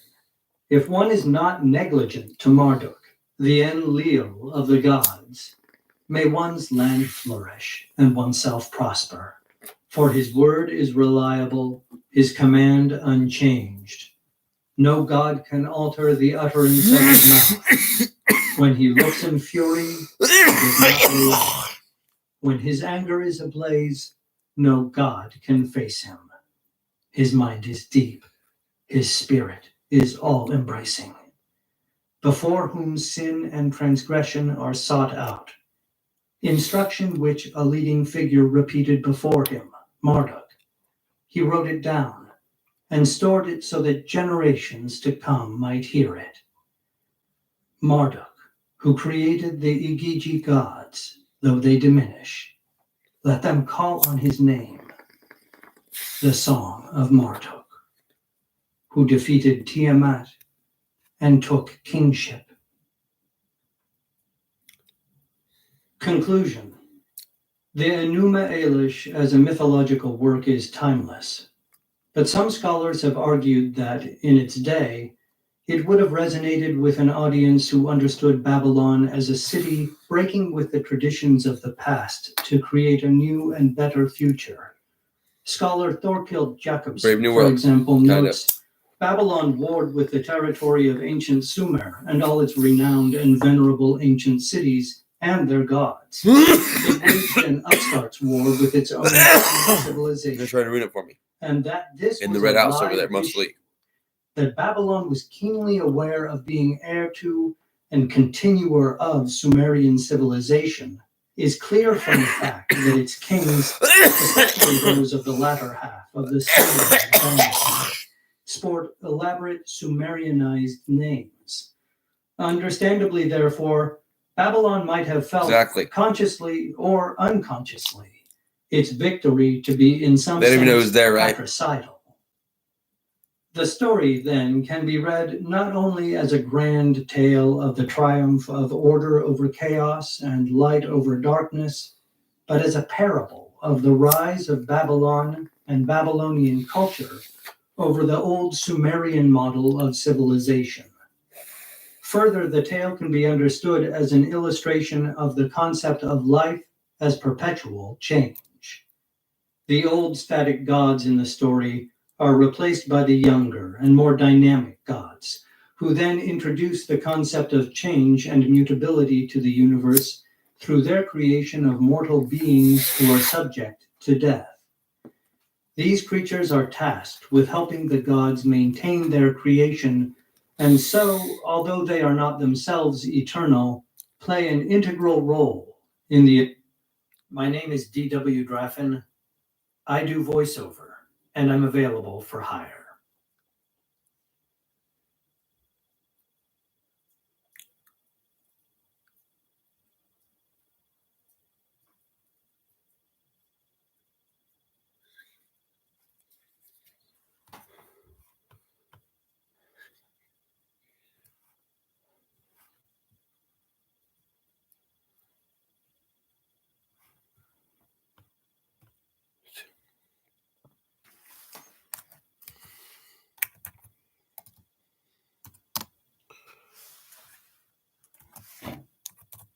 Veins of Mesopotamian society Because we can't talk to the people who lived this tradition or directly be in that context, we can never grasp the full extent of what this religion was. Since it is, in essence, an extinct tradition, we have to rely on historical sources from that period, sources, thus, from millennia ago. This means archaeological finds like temples and buildings or other objects, but above all, it means writings and documents that refer to religious practice or sentiment in some way. We have hymns and prayers to the gods which give us some idea of how these things functioned. But this also means that we are limited to the perspectives of only one section of the population, the elites, mostly because they were the ones that had the ability to read and write these things down. Not only that, but we're also limited to the particular things that they thought were important to write down and document, which in many cases might have been the least important things when it comes to their religious tradition. In short, we are limited when it comes to our understanding of the Mesopotamian religion because of the limits of our sources, but we still have enough to be able to reconstruct some potential employers, Dad. Picture Don't worry. of what this religious tradition looked like. We're going to begin by looking at its mythological aspects, namely the gods, divine beings, and the stories told about them and the world. Even though my opinion is that the core of religions are in their practical aspect, it could be beneficial to start here and then move our way down to the praxis. The Mesopotamian pantheon consisted of an innumerable amount of deities, each one more fascinating than the next. Some of them were possibly of Sumerian origin, others from the Semitic culture, who were often also blended and syncretized with each other. The words used for their equivalent of our god or deity were Dingir in Sumerian and Ilu in Akkadian, which shows you the similarity of Akkadian to other Semitic languages like Aramaic, Hebrew, or Arabic. The gods were the creators of the universe and also ruled over it and everyone in it. They inspired great reverence from the peoples in the region, being seen and depicted essentially through metaphors of kingship and rule. Just like the kings and emperors ruled over the people in his kingdom, the gods were kings of all of the universe and all of mankind. It was the duty of the human being to obey the will of the divine sovereigns and to worship them. This was a religion where the gods were transcendent, standing above everything in the so-called on high or heaven, and humans were their servants.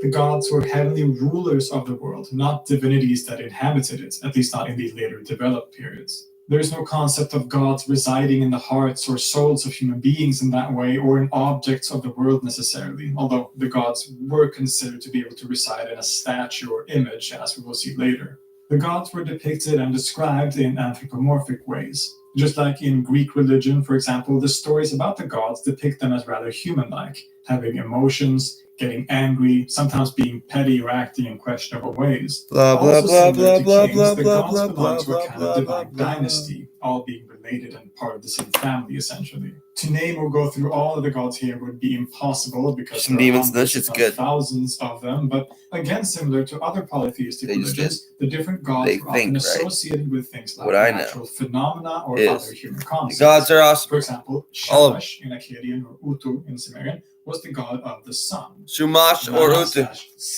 Shumash Ancha. Urure. I know it now. Was the god of wisdom and so on.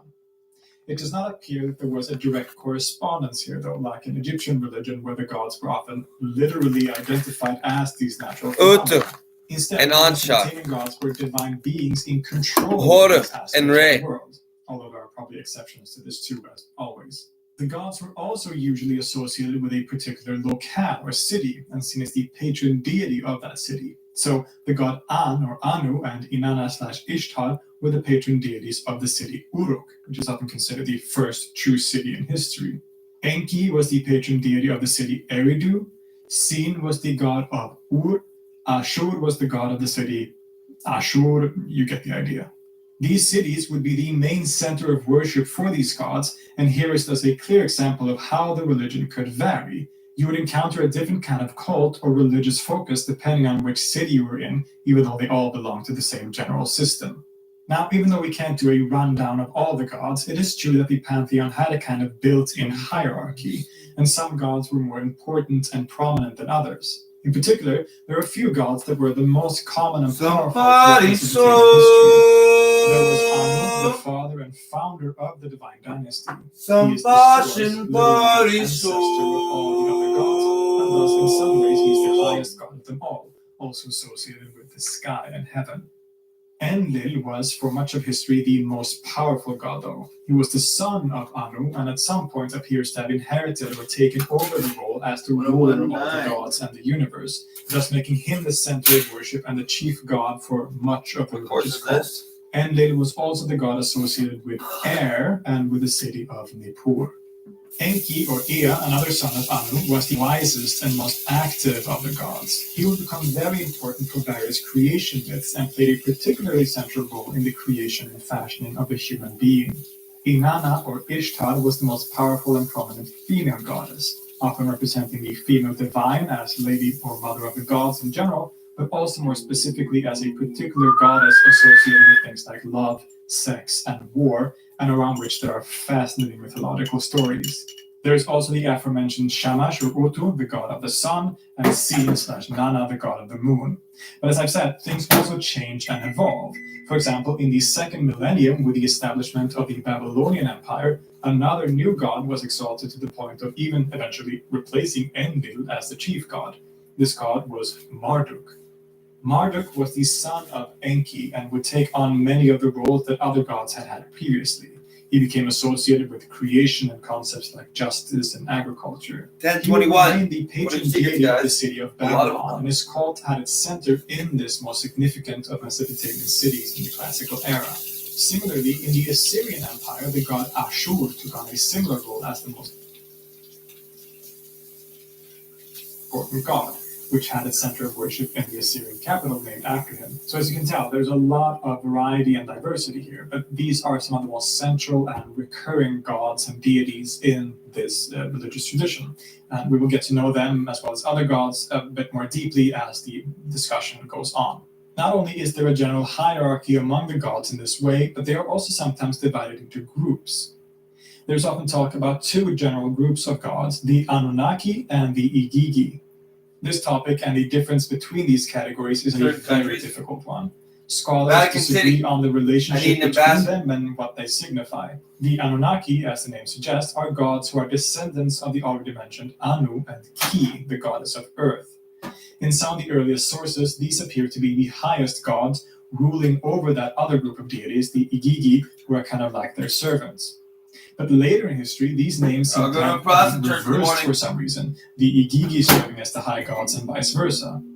At other times, they seem to be used synonymously. I'm trying to protest. I'm not going to pretend like I have the answer to this question. It is one that confuses scholars and historians who are actual experts on this topic, and so I am in no position to speak on it. Just know that these categories exist, and that the relationship between them is very uncertain.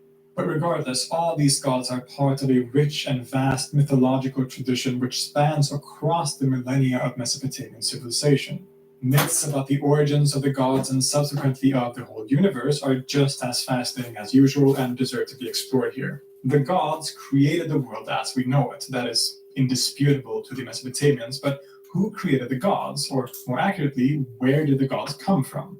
Now, when it comes to mythology, things are very complicated. One thing that many people often get wrong is the very nature of mythological stories. In our religious culture in the West, which is so hugely influenced by the Abrahamic religions in particular, we are used to the idea that there's a definite version of events when it comes to creation or religious history, that there's a story that each religion sort of adheres to. And this is simply not true. Myths, by their nature, are fluid. They're always changing and adapting, being retold by people who may perhaps reformulate certain aspects to fit certain contexts. Myths are in motion. There's never just one version of a particular story or myth. And there wasn't supposed to be, really. The fact that things could be conceived in different ways was not seen as detrimental to the truths of these stories. This is true of the Greek myths, it's true of Egyptian mythology, and it is true in Mesopotamia as well. So as we go on to explore various myths and stories about the creation of the world or the gods, we don't have just one account. We have many different accounts that can sometimes drastically differ, sometimes fundamentally differ from each other. For example, probably the most famous and complete account of creation and theogony in this culture comes from the Enuma Elish, meaning literally when on high, but often going under the title The Epic of Creation, which was discovered in 1849 and probably dates to sometime in the 7th century BC in Babylonia. This is thus a rather late source, but it tells a relatively complete account, one which has become standard in retelling some of the central myths, and which I'll be relying on to a major degree here too. But it should always be kept in mind that this is only one version of events. Like, watch me do this shit. Some contrary examples from other mythological stories. The gods existed Oh my god, long they're crazy before over the there. universe No, they're did. evil. While the great Anu is the father of the current divine dynasty, he himself had many ancestors, gods who stretched back So much since is about long right now. before any universe. At this point, there existed only the gods. As far back as the Mesopotamians could conceive, even before the line of the divine couples, they thought that there existed a divine principle called Namu, the lady of the gods, the mother who gave birth to the universe. This principle was conceived of as a kind of sea or watery substance. In the words of the scholar Jean Botero, quote, simultaneously a supernatural figure, place, and matter, it was believed to be of a watery nature, marine. She is placed beyond the ancestors of Anu, as it was a matter of an individual theogony, even earlier than the oldest divinities. Other later accounts, which don't necessarily have to contradict the first, instead tell of two massive waters, sea or salty water called Tiamat, and fresh water called Apshu. These two divine forces coupled, so to say, and gave birth to the first gods. We then often see a very long line of gods, a dynasty stretching for various lengths, but always being really long until we reach Anu. There seems to have been the idea that the gods kind of developed over time in a teleological sense, that the earliest gods were kind of incomplete or imperfect, getting better over time until we finally reach Anu, who is the perfected form of divinity and who subsequently founded the current dynasty of gods that then fashioned the universe. As we then get to the actual creation of the world as we know it, only after the existence of the god Anu and his offspring, things get even more diverse. There are so many different versions of how this happened, with different gods serving as the main figure. There is no conception of a creation ex nihilo in this religion, that is, a creation from nothingness. The universe is fashioned from what is already there. In some accounts, there existed an original spheric chaotic mass. Then, heaven and earth were separated from each other, creating the universe. Quote, in those days, those ancient days, in those nights, those ancient nights, in those years, those ancient years, after on high had been moved away from below, after below had been separated from on high, after on had carried off on high, after Enlil had carried off below. After Enlil had carried off below, after On had carried off on high. And Ki, as a married couple, essentially have sex and produce all the vegetation and other parts of the world. Another account describes the god Enlil as ejaculating into the earth to fertilize it. Others give the wise god Enki or Ea a central role as creator. Again, the most complete and famous account comes from the Epic of Creation. If you remember, this story was written in Akkadian and in the Babylonian Empire in the 7th century BC, which is when the god Marduk had become exalted as the chief god. It is thus natural that in this account, Marduk plays the decisive role in the creation of the world. In the Epic of Creation, it is told how Marduk saves the other gods from destruction when Tiamat, the great primitive universal mother, wanted them annihilated. Marduk then defeats Tiamat and creates the world from her remains, from her body. Quote, he split her in two like a fish for drying. Half of her he set up and made as a cover, heaven. Spreading the other half of her as cover, he established the earth. After he had completed his task inside Tiamat, he spread his net, let all within escape. He formed the something of heaven and netherworld, tightening their bond. Regardless of the story you follow, the world was created by the gods, that much is certain. And the Mesopotamian picture of the cosmos was basically one of a sphere, the upper part of which was known as the on high, as we saw in the quotes, which can roughly be called or translated as heaven, where the gods reside, and the lower part of which was called the below, where some lesser gods reside and where all ghosts or souls will go after death. Right in the middle of this sphere, separating heaven and below, are two great seas basically, at the opposite ends of which are enormous mountains that held up the firmament of heaven. And in the middle of this central part of the cosmos is the Earth, the place where humans reside. Furthermore, at the center of this Earth is Mesopotamia, and, at least according to the Babylonians, at the very center of Mesopotamia and thus of the world is the city of Babylon itself. This general cosmology helps us better grasp some of the concepts in the Mesopotamian religion. And indeed, the human being would come to play a central role in the purpose of this creation. The stories about and surrounding the creation of the human being are fascinating, and it is here that we find some of the really strong similarities with the Bible. So as I retell these myths, see if you can spot where those similarities are. The most famous account of human creation comes from a beautiful epic poem called the Atrahasis, named after its titular hero. It was written in Old Babylonia sometime in the 18th to 17th centuries BC. That poem tells the story like this. Before human beings, the Anunnaki, the high gods, had made the Igigi group of gods their servants, working and toiling for them, tending the fields on earth, etc. But because the Igigi were gods and immortal, they basically were able to go on strike and oppose the oppressive situation, destroying the tools used for work, etc. As a solution to this situation, the wise god Enki decided that they should create a new creature, a new being, one that was mortal and could take the place of the Igigi as a servant.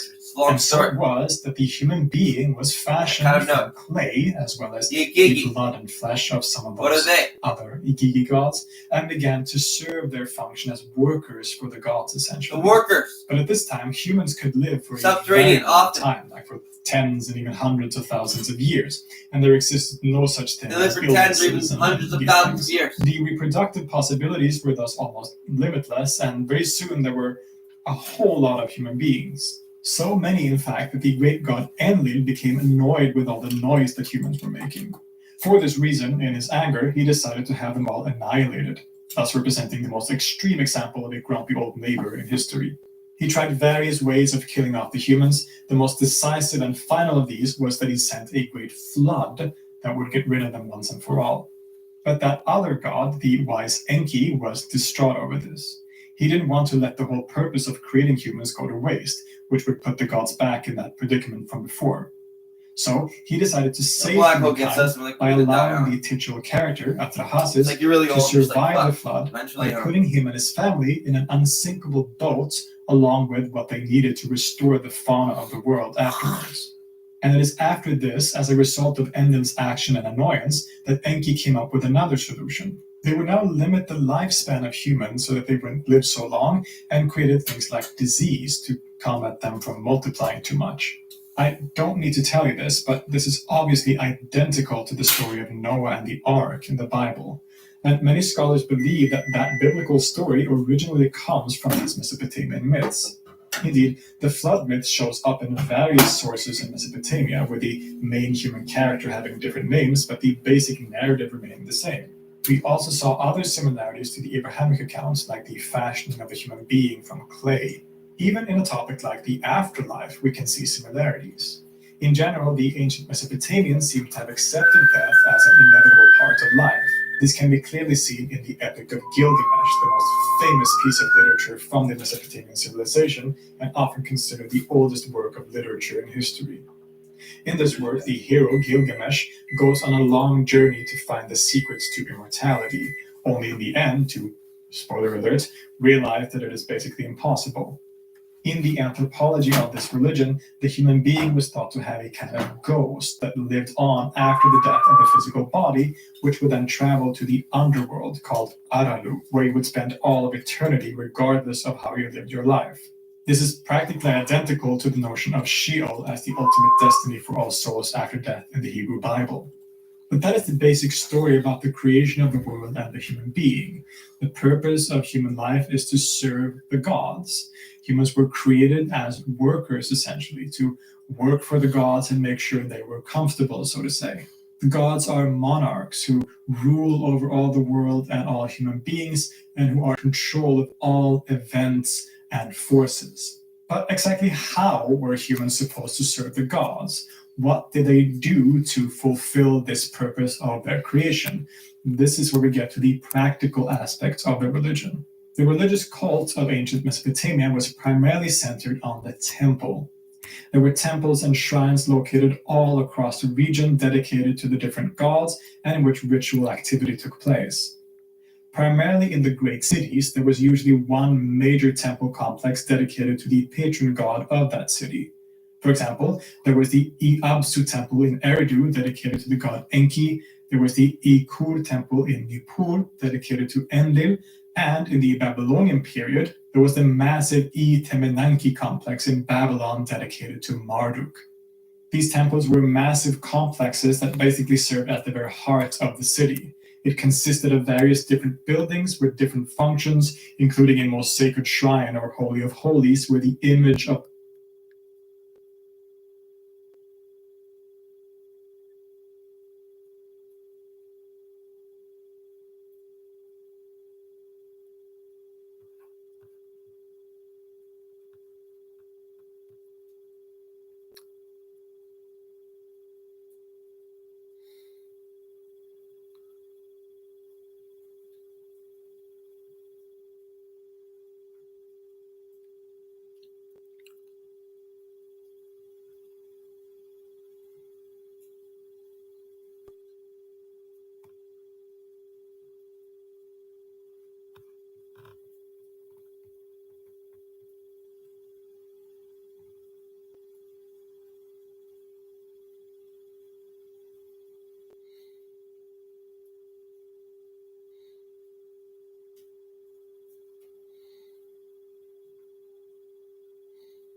Myth fucking Vision. I forget about this channel sometimes, man. Myth Vision.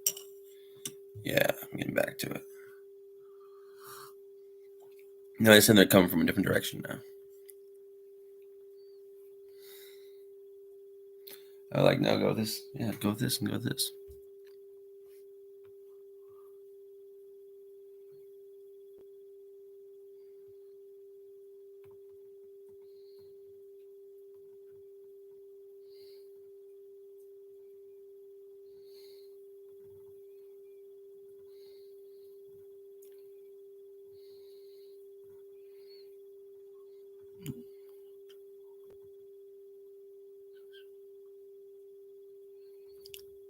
This one shit was really old. How accurate was it? Be surprised. Some of it, actually. Stop getting my eyes, woman.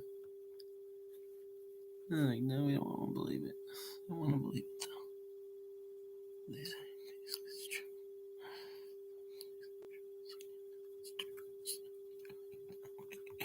Like, no, it's basically true. No, they can't handle it. It's too much for them. It's too much for them. A lot of it's true. Not all of it, but a lot of it. Like, what? We were told there's this old and this old, and we died for it, too.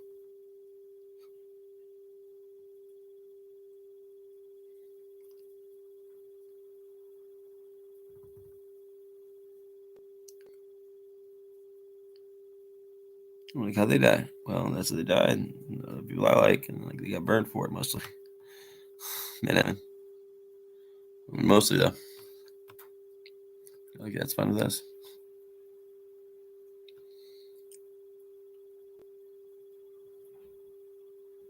The church aside, and that's a good way to start it.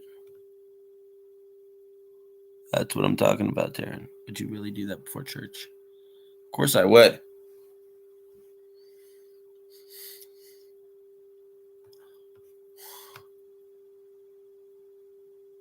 That's a 10-3-9er. It's been a good one this hour.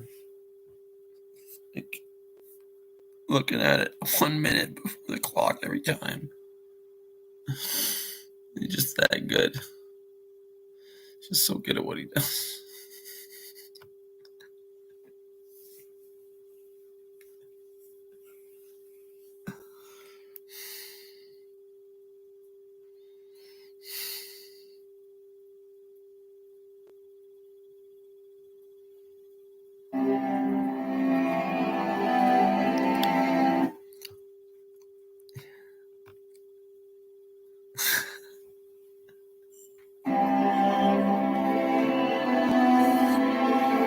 No way.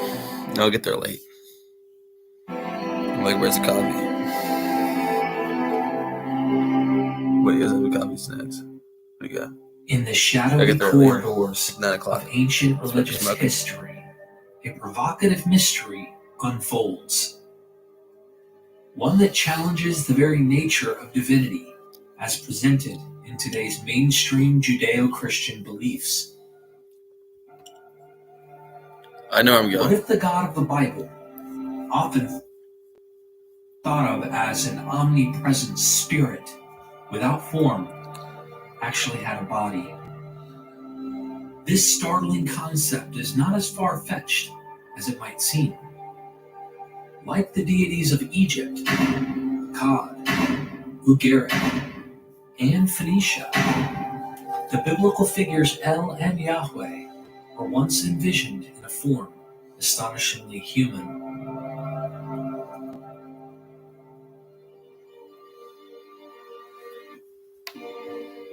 Imagine a deity not bound by ethereal abstraction, the one who speaks. God said, "Let there be light." Walks and interacts with the physical world. A God who breathes life into clay to create mankind. Who debates with Abraham and who meets Moses face to face. This was a God who wasn't just an omnipotent force, but a being with a personal story, family.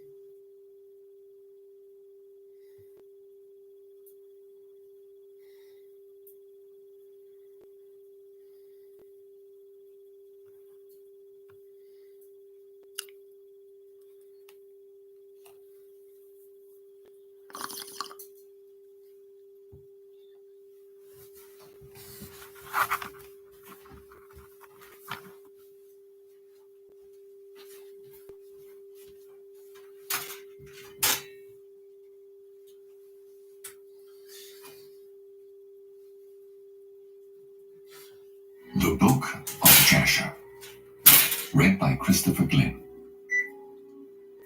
This is the book of the generations of man whom God created upon the earth on the day when the Lord God made heaven and earth.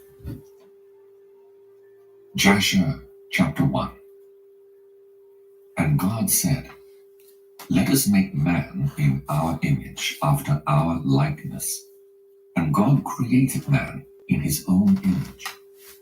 And God formed man from the ground, and he blew into his nostrils the breath of life.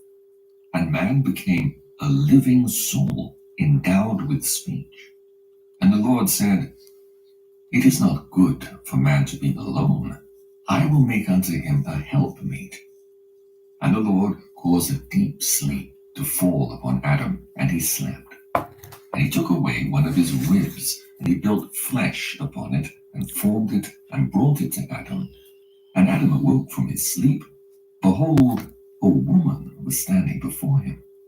And he said, "This is a bone of my bones, and it shall be called woman, for this has been taken from man."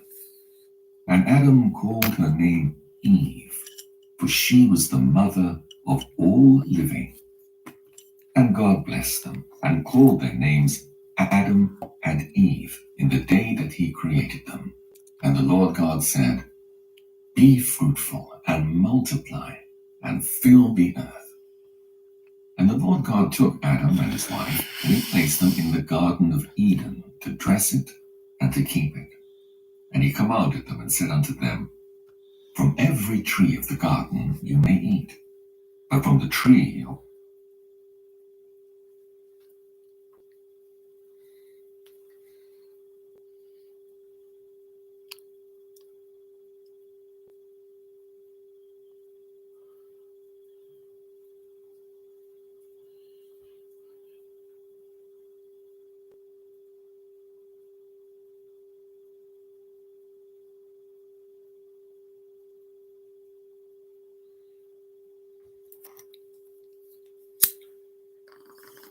If you purchased a faulty car, you can get a massive payout like this and get your entire car loan paid off for free. Take Tyler, for example. He purchased a 2022 Honda Civic, and after driving it for a while, the suspension started to break down. He took it to the shop 3 times.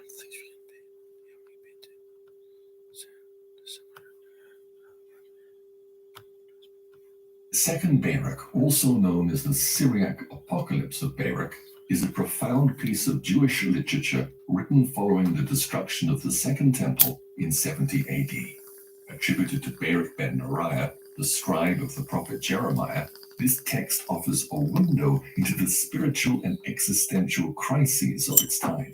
Through a series of divine revelations and apocalyptic visions, Second Baruch confronts the profound grief and disarray experienced by the Jewish people in the wake of Jerusalem's fall.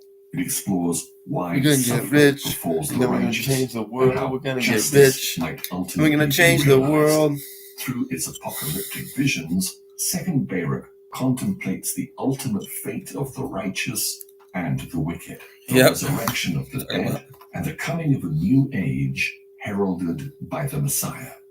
This audiobook aims to provide a professional and unbiased narration of the book of Second Baruch, make accessible its narrative and theological depth to a wide audience. Thank you for choosing to explore this profound work with us. Let the journey begin. The Second Book of Baruch, read by Christopher Glynn. Chapter 1. And it came to pass in the 25th year of Jeconiah, king of Judah, that the word of the Lord came to Baruch, the son of Neriah, and said to him, Hast thou seen all that this people are doing to me? That the evils which these 2 tribes which remained have done are greater than those of the 10 tribes which were carried away captive.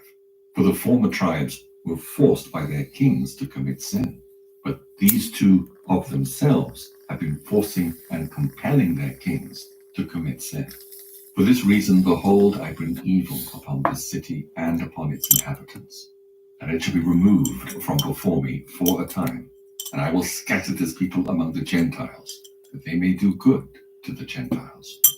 And my people shall be chastened, and the time shall come when they will seek for the prosperity of their times. Chapter 2. For I have said these things to thee, that thou mayst bid Jeremiah and all those that are like you to retire from this city. For your works are to this city as a firm pillar, and your prayers as a strong wall. Chapter 3. And I said, O Lord my Lord, have I come into the world for this purpose, that I might see the evils of my mother? Not so, my Lord. If I have found grace in my sight, first take my spirit, that I may go to my fathers, and not behold the destruction of my mother. For 2 things vehemently constrain me, for I cannot resist thee, and my soul, moreover, cannot behold the evils of my mother. But one thing I will say in thy presence, O Lord, what therefore will there be after these things? For if thou destroyest thy city, and deliverest up thy land to those that hate us, how shall the name of Israel be again remembered? Or how shall one speak of thy praises? Or to whom shall that which is in thy law be explained? Or shall the world return to its nature of aforetime, and the age revert to primeval silence? And shall the multitude of souls be taken away, and the nature of man not again be named? And where is all that which thou didst say to Moses regarding us? Chapter 4. And the Lord said unto me, This city shall be delivered up for a time, and the people shall be chastened for a time, and the world will not be given over to oblivion. Dost thou think that this is that city, of which I said, On the palms of my hands have I graved? Cancer can't kill me. This building, now built in your midst, is not that which is revealed with me, that which was prepared beforehand here from the time when I took counsel to make paradise, and showed it to Adam before he sinned. But when he transgressed the commandment, it was removed from him, as also paradise. And after these things I showed it to my servant Abraham by night, among the portions of the victims. And again also I showed it to Moses on Mount Sinai, when I showed to him the likeness of the tabernacle and all its vessels. And now behold, it is preserved with me as also paradise. Go therefore, and do as I command thee. Chapter 5. And I answered and said, So then I am destined to grieve for Zion, for thine enemies will come to this place and pollute thy sanctuary, and bring thine inheritance into captivity, and make themselves masters of those whom I loved. And they will depart again to the place of their idols, and will boast before them. And what wilt thou do for thy great name? Gonna kill you, and the Lord said unto me, My name and my glory are unto all eternity, and my judgment shall maintain its right in its own time. And thou shalt see with thine eyes that the enemy will not overthrow Zion, nor shall they burn Jerusalem, but be the ministers of the judge for the time. But do thou go and do whatsoever I have said unto thee. And I went and took Jeremiah and Addu and Sariah and Jabesh and Gedaliah and all the honorable men of the people, and I led them to the valley of Kidron, and I narrated to them all that had been said to me. And they lifted up their voice, and they all wept. And we sat there and fasted until the evening. Chapter 6. And it came to pass on the morrow that, lo, the army of the Chaldees surrounded the city. And at the time of the evening, I, Barak, left the people, and I went forth and stood by the oak. And I was grieving over Zion, and lamenting over the captivity which had come upon the people. And lo, suddenly a strong spirit raised me, and bore me aloft over the wall of Jerusalem. And I beheld, and lo, 4 angels standing at the 4 corners of the city, each of them holding a torch of fire in his hands. And another angel began to descend from heaven, and said unto them, Hold your lamps, and do not light them till I tell you. For I am first sent to speak a word to the earth, and to place in it what the Lord the Most High has commanded me. And I saw him descend into the Holy of Holies, and take from thence the veil, and the holy ark, and the mercy seat, and the 2 tables, and the holy raiment of the priests, and the altar of incense, and the 48 precious stones wherewith the priest was adorned, and all the holy vessels of the tabernacle. And he spake to the earth with a loud voice, Earth, earth, earth, hear the word of the mighty God, and receive what I commit to thee. And guard them until the last times, so that when thou art ordered, thou mayest restore them, so that strangers may not get possession of them.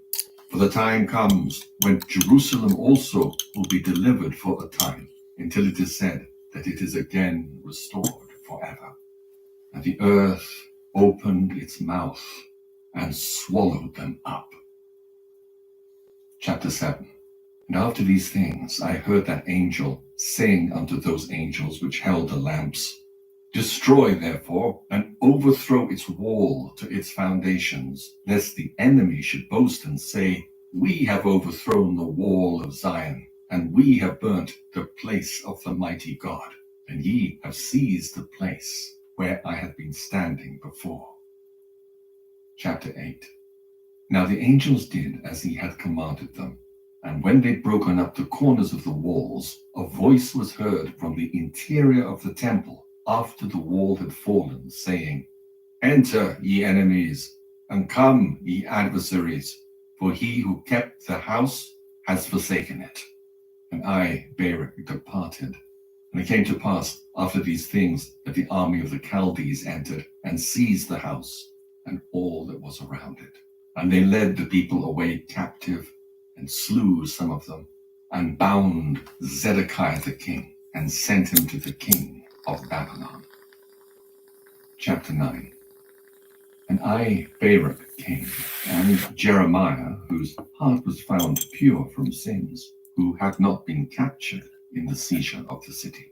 And we rent our garments, we wept and mourned and fasted 7 days. Chapter 10. And it came to pass after 7 days that the word of God came to me and said unto me, Tell Jeremiah to go and support the captivity of the people unto Babylon. But do thou remain here amid the desolation of Zion. And I will show to thee after these days what will befall at the end of days. And I said to Jeremiah, as the Lord commanded me, and he indeed departed with the people. But I, Baruch, returned and sat before the gates of the temple, and I lamented with the following lamentation over Zion, and said, Blessed is he who was not born, or he who having been born has died. But as for us who live, woe unto us, because we see the afflictions of Zion, and what has befallen Jerusalem. I will call the sirens from the sea, and ye Lilin, come ye from the desert, and ye Shedim, and dragons from the forests. Awake, and gird up your loins unto mourning, and take up with me the dirges, and make lamentation with me. Ye husbandmen, sow not again, and O earth, wherefore givest thou thy harvest fruits? Keep within thee the sweets of thy sustenance. And thou vine, why further dost thou give thy wine? For an offering will not again be made therefrom in Zion, nor will the first fruits again be offered. And do ye, O heavens, withhold your dew, and open not the treasuries of rain. And do thou, O sun, withhold the light of thy rays. And do thou, O moon, extinguish the multitude of thy light. For why should light rise again where the light of Zion is darkened? And you, ye bridegrooms, enter not in, and let not the brides adorn themselves with garlands. And ye women, pray not that ye may bear, for the barren shall above all rejoice. And those who have no sons shall be glad, and those who have sons shall have anguish. For why should they bear in pain, only to bury in grief? Or why again should mankind have sons? Or why should the seed of their kind again be named, where this mother is desolate and her sons led into captivity? From this time forward, speak not of beauty, and discourse not of gracefulness. Moreover, ye priests, take ye the keys of the sanctuary, and cast them into the height of heaven, and give them to the Lord, and say, Guard thy house thyself, for lo, we are found false stewards.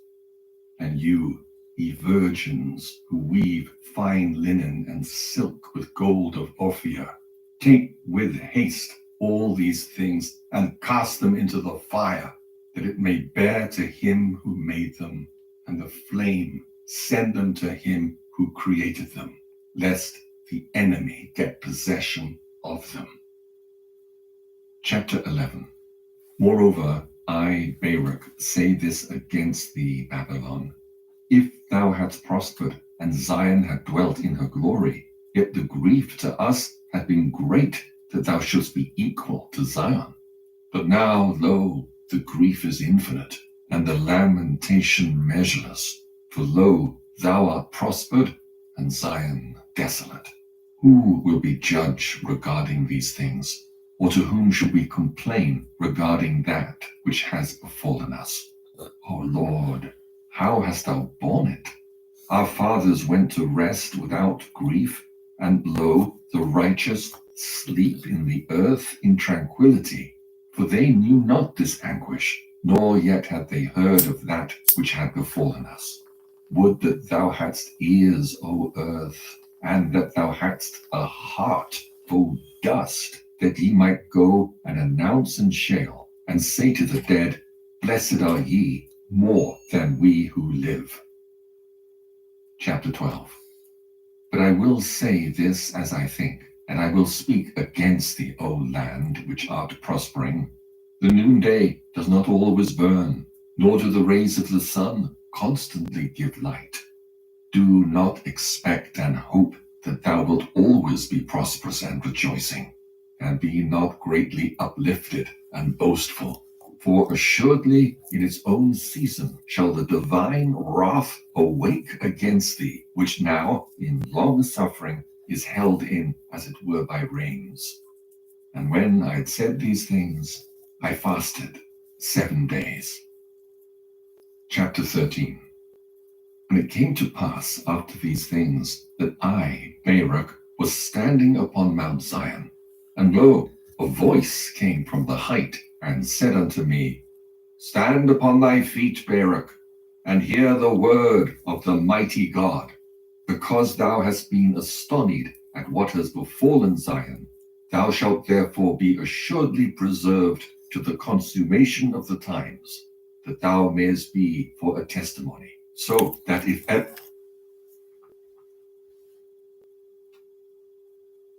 those prosperous cities say, Why hath the mighty God brought upon us this retribution? Say thou to them, thou and those like thee who shall have seen this evil, this is the evil and retribution which is coming upon you and upon your people in its destined time, that the nations may be thoroughly smitten. And then they shall be in anguish. And if they say at that time, For how long? Thou wilt say to them, Ye who have drunk the strained wine, drink ye also of its dregs, the judgment of the lofty one who has no respect of persons. On this account he had aforetime no mercy on his own sons, but afflicted them as his enemies, because they sinned. Then therefore were they chastened, that they might be sanctified. But now, ye peoples and nations, ye are guilty, because ye have always trodden down the earth and used the creation unrighteously. For I have always benefited you, and ye have always been ungrateful for the beneficence. Chapter 14. And I answered and said, Lo, thou hast shown me the method of the times, and that which shall be after these things. And thou hast said unto me that the retribution which has been spoken of by thee shall come upon the nations. And now I know that those who have sinned are many, and they have lived in prosperity and departed from the world. But that few nations will be left in those times, to whom those words shall be said which thou didst say. For what advantage is there in this, or what evil worse than what we have seen befall us are we to expect to see? But again I will speak in thy presence. What have they profited who had knowledge before thee, and have not walked in vanity as the rest of the nations, and have not said to the dead, Give us life, but always feared thee, and have not left thy ways? And lo, they have been carried off, nor on their account hast thou had mercy on Zion. And if others did evil, it was due to Zion, that on account of the works of those who wrought good works, she should be forgiven, and should not be overwhelmed on account of the works of those who wrought unrighteousness. But who, O Lord, my Lord, will comprehend thy judgment?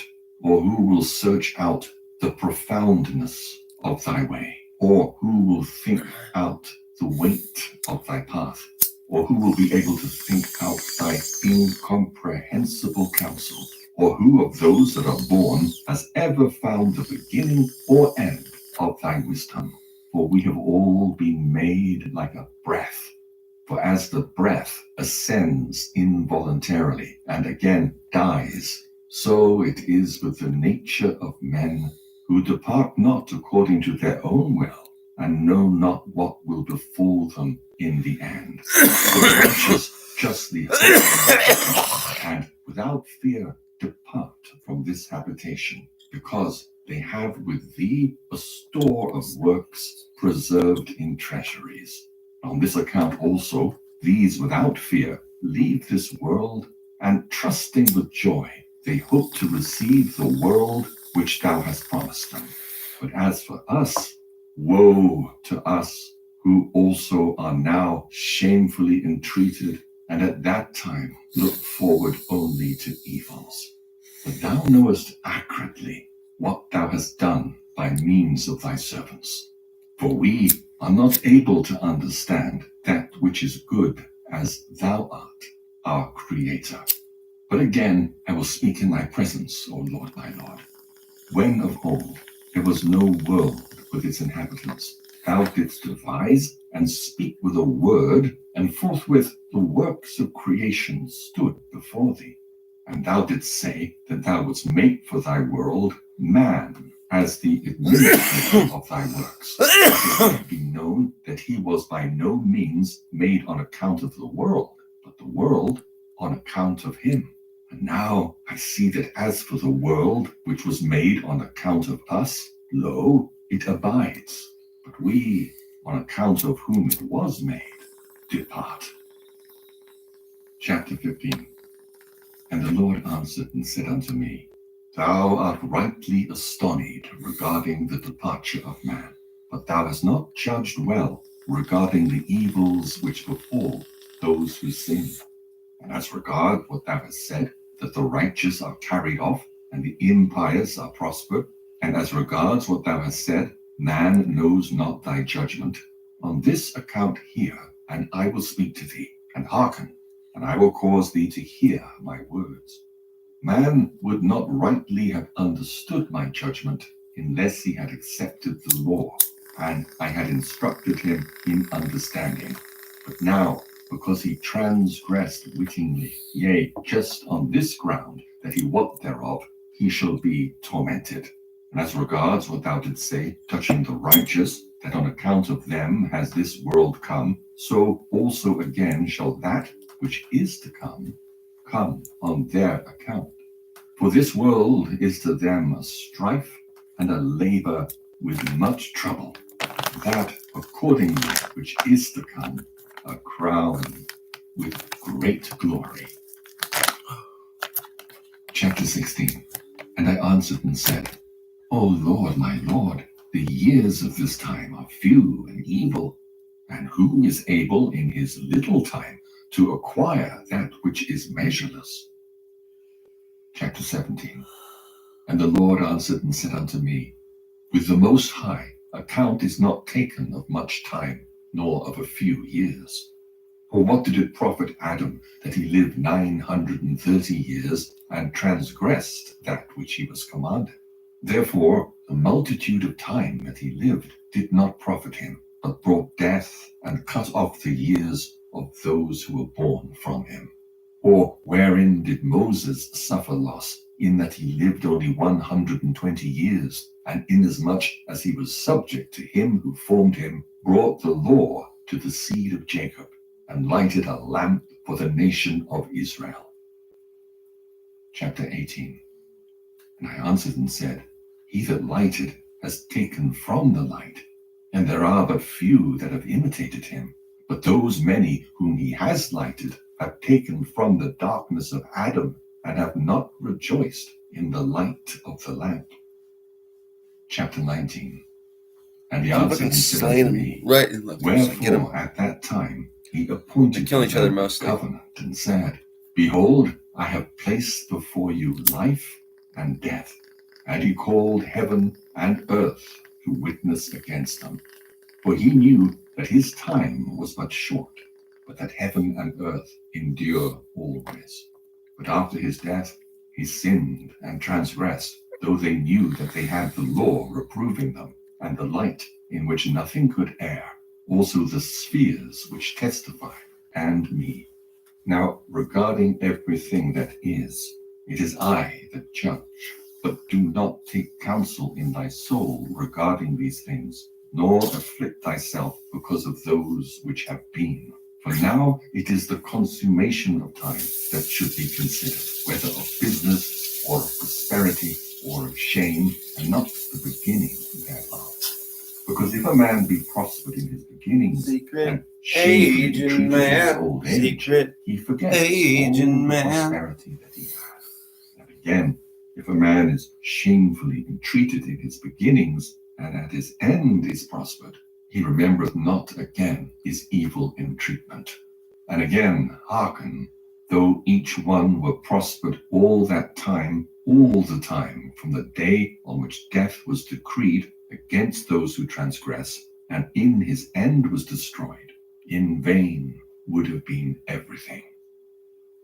Chapter 20.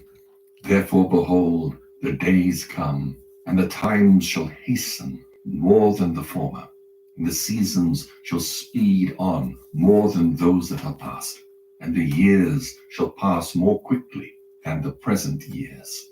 Therefore have I now taken away Zion, that I may the more speedily visit the world in its season. Now therefore hold fast in thy heart everything that I command thee, and seal it in the recesses of thy mind.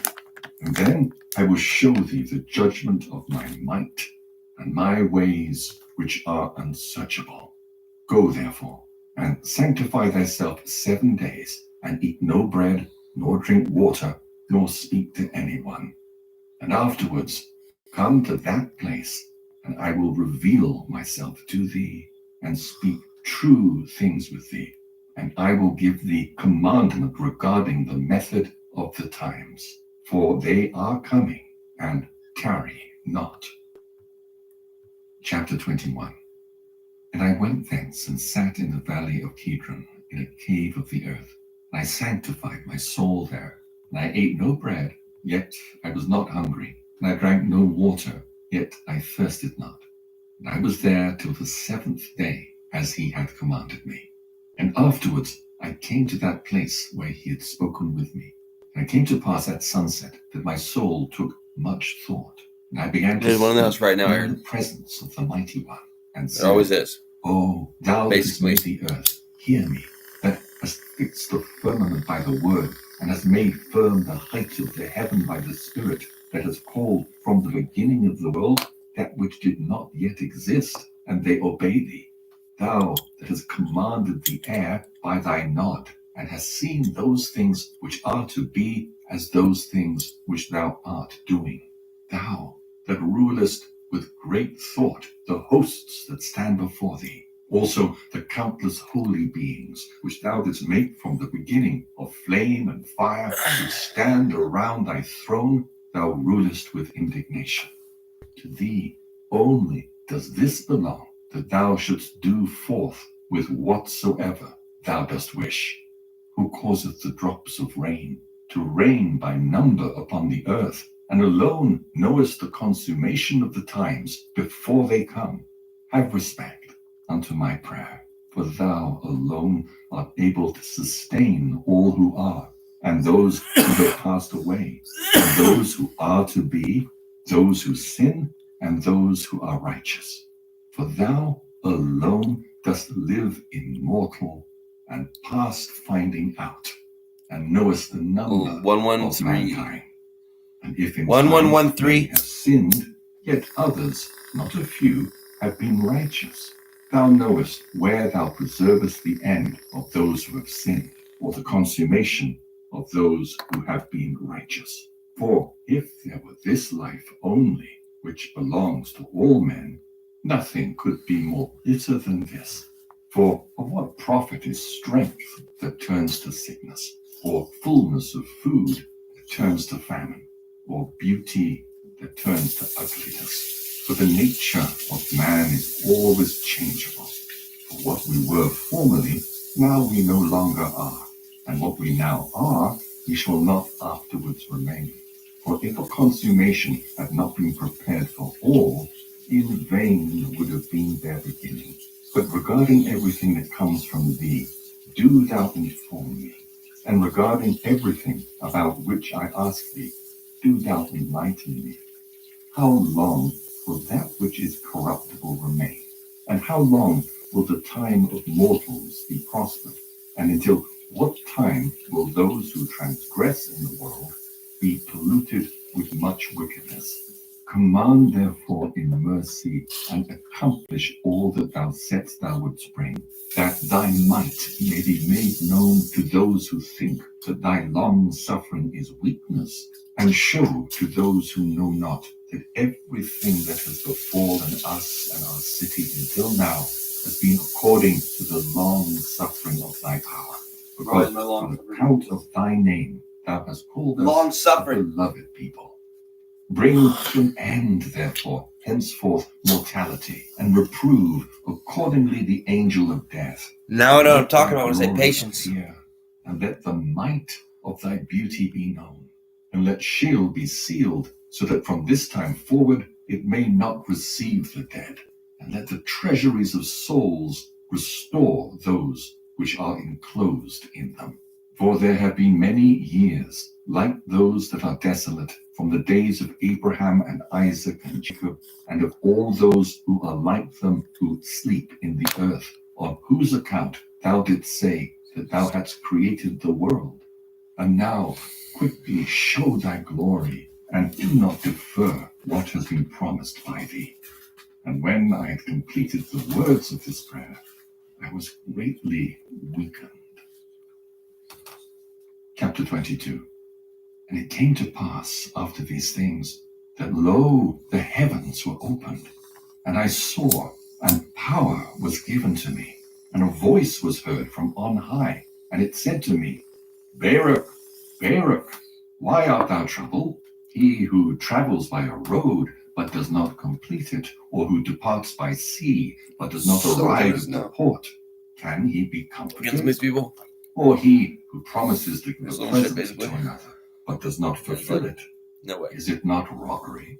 Or he who sows the earth, but does not reap its fruit in its season, does he not lose everything? Or he who plants a plant, unless it grows till the time suitable to it, does he who planted it expect to receive fruit from it? Or a woman who has conceived, if she bring forth untimely, does she not assuredly slay her infant? Or he who builds a house, if he does not roof it and complete it, can it be called a house? Tell me that first. Chapter 23. And I answered and said, Not so, O Lord my Lord. And he answered and said unto me, Why therefore art thou troubled about that which thou knowest not? And why art thou ill at ease about things in which thou art ignorant? For as thou hast not forgotten the people who now are, and those who have passed away, so I remember those who are appointed to come. Because when Adam sinned and death was decreed against those who should be born, then the multitude of those who should be born was numbered. And for that number a place was prepared, where the living might dwell, and the dead might be guarded. Before, therefore, the number aforesaid is fulfilled, the creature will not live again. For my spirit is the creator of life, and Sheol will receive the dead. And again, it is given to thee to hear what things are to come after these times.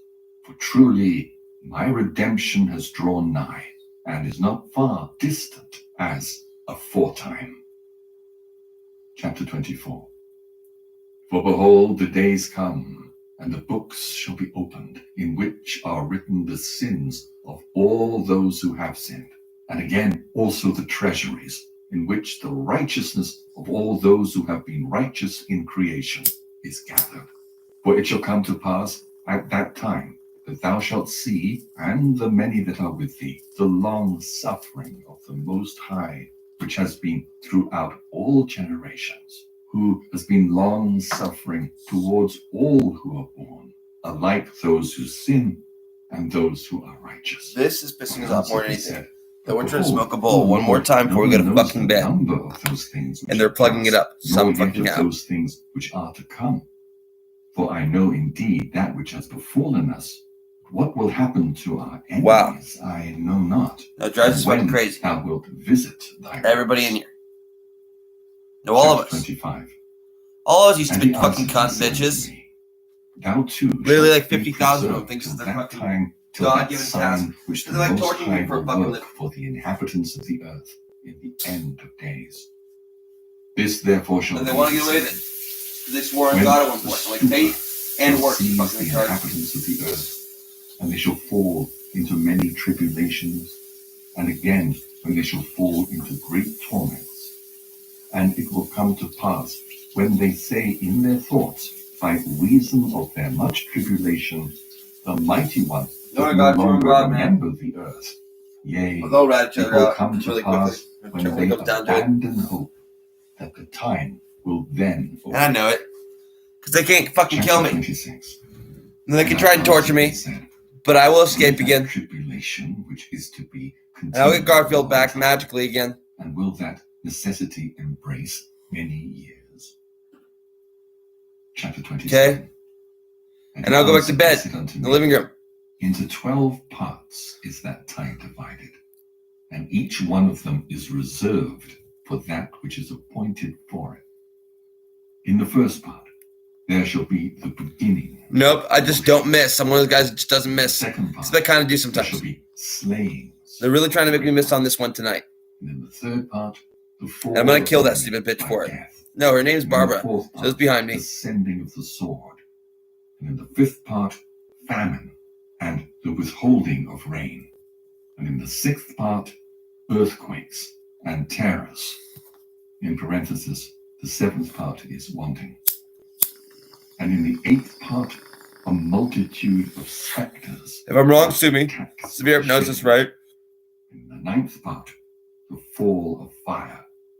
And in the 10th part, rapine and much oppression. And in the 11th part, wickedness and unchastity. And in the 12th I know these people that register evil. Confusion from the mingling together of all those things. No, met him before. For these one time of that time are reserved and shall be mingled one with another. I know some of these Senate masters are evil. To another. Straight up vampire tree around here. Out some of their own and receive in I know it's connected to the government. And some has been my whole life. Because I don't fucking die. So that those may not understand who were upon the earth in those days, that this is the consummation of the times. Chapter 28. Nevertheless, whosoever understandeth shall then be wise. For the measure and reckoning of that time are 2 parts a week of 7 weeks. Neither do my 2 cats. Not really. No, not really. But it is better that he should not. I have to keep him with me. He fall. But I will say this also. Will he who is incorruptible despise those things which are corruptible? And whatever befalls in the case of those things which are corruptible, so that he might look only to those his body things died. Which are not Buried him. Corruptible. But if cried for like a month those straight. Things shall assuredly come to pass, asshole. As thou hast foretold to me. So do thou show this also unto me, if indeed I have found grace in thy sight. Is it in one place, or in one of the parts of the earth, that those things are come to pass? Or will the whole earth experience them? Chapter 29. And he answered and said unto me, whatever will then befall, will befall the whole earth. Therefore, all who live will experience them. For at that time I will protect only those who are found in those selfsame days in this land. And it shall come to pass, when all is accomplished that was to come to pass in those parts, that the Messiah shall then begin to be revealed. And Behemoth shall be revealed from his place, and Leviathan shall ascend from the sea, those 2 great monsters which I created on the 5th day of creation, and shall have kept until that time. And then they shall be for food for all that are left. The earth also shall yield its fruit, 10,000-fold. And on each vine there shall be 1,000 branches, and each branch shall produce 1,000 clusters, and each cluster produce 1,000 grapes, and each grape produce a core of wine. Those who have hungered shall rejoice. Moreover also they shall behold marvels every day. For winds shall go forth from before me to bring every morning the fragrance of aromatic fruits. At the close of the day, 1, 1, 2, 4. What do they know that we don't know? Some of these people. I don't know these people. And it shall come to pass at that self same time that the treasury of manna shall. But I know I thought everyone was in on it for a little while. But now I think it's just a few people. Maybe it's none of them around here. But I know it is. Who have come to the consummation of time. Because the cat thing. Chapter 30. And it shall come to pass after these things, when the time of the advent of the Messiah is fulfilled, that he shall return in glory. Then all who have fallen asleep in hope of him shall rise again. And it shall come to pass at that time that the treasuries will be opened, in which is preserved the number of the souls of the righteous, and they shall come forth, and a multitude of souls shall be seen together in one assemblage of one thought, and the first shall rejoice, and the last shall not be grieved. For they know that the time has come, of which it is said that it is the consummation of the times. The consummation of the times. Wicked, when they behold all these things, shall then waste away the more. And they shall know that their torment has come, and their perdition has arrived. Chapter 31. And it came to pass after these things that I went to the people and said unto them, Assemble unto me all your elders, and I will speak words unto them. And they all assembled in the valley of the Kidron. And I answered and said unto them, Hear, O Am I Israel, wrong? I'm wrong. speak to That's you, interesting. And give ear, O seed of Jacob. If I'm not wrong, then I who will is it instruct around me Forget not that I know Zion, for sure? but hold in remembrance the anguish of Jerusalem. For lo, the days And how come good were that they everything at fooling that me? is shall become the prey of corruption, and be as though it had not been. Chapter 32. But as for you, if you prepare your hearts, so as to sow in them the fruits of the law, it shall protect you in that time in which the Mighty One is to shake the whole creation. Because after a little time, the building of Zion will be shaken, in order that it may be built. And more than one of us, turns out. That building will not remain, but will again, after a time, be rooted out, and will remain desolate until the time. And afterwards it must be renewed in glory and perfected forevermore. Therefore, we should not be distressed so much over the evil which has now come, as over that which is still to be. For there will be a greater trial than these two tribulations, when the Mighty One will renew his creation. And now do not draw near to me for a few days, nor seek me till I come to you. And it came to pass, when I had spoken to them all these words, that I, Baruch, went my way. And when the people saw me setting out, they lifted up their voice and lamented and said, Whither departest thou from us, Baruch, and forsakest us as a father who forsakes his orphan children and departs from them? Chapter 33. Are these the commands which thy companion Jeremiah the prophet commanded thee, and said unto thee, Look to this people till I go and make ready the rest of the brethren in Babylon, against whom hath gone forth the sentence that they should be led into captivity? And now, if thou also forsakest us, it were good for us all to die before thee, and then that thou shouldst withdraw from us. Chapter 34. And I answered and said unto the people, Far be it from me to forsake you or to withdraw from you, but I will only go unto the Holy of Holies, to inquire of the mighty one concerning you and concerning Zion, if in some respect I should receive more illumination. And after these things, I will return to you. Chapter 35. And I, Baruch, went to the holy place and sat down upon the ruins and wept and said, Oh, that mine eyes were springs and my eyelids a fount of tears. For how shall I lament for Zion? Babylon was actually a and cool how city, shall I mostly. mourn for Jerusalem? Because in that place where I am now prostrate, of old the high priest Compared to Nineveh, I had to offered weep for. holy sacrifices, and placed thereon an incense of fragrant odors.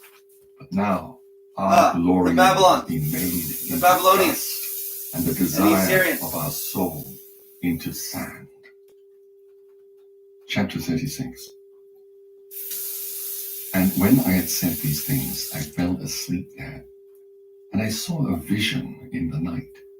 Sabbath! A forest of trees planted on the plain, and lofty and rugged rocky mountains surrounded it. And that forest occupied much space. Yeah, they're fucking evil.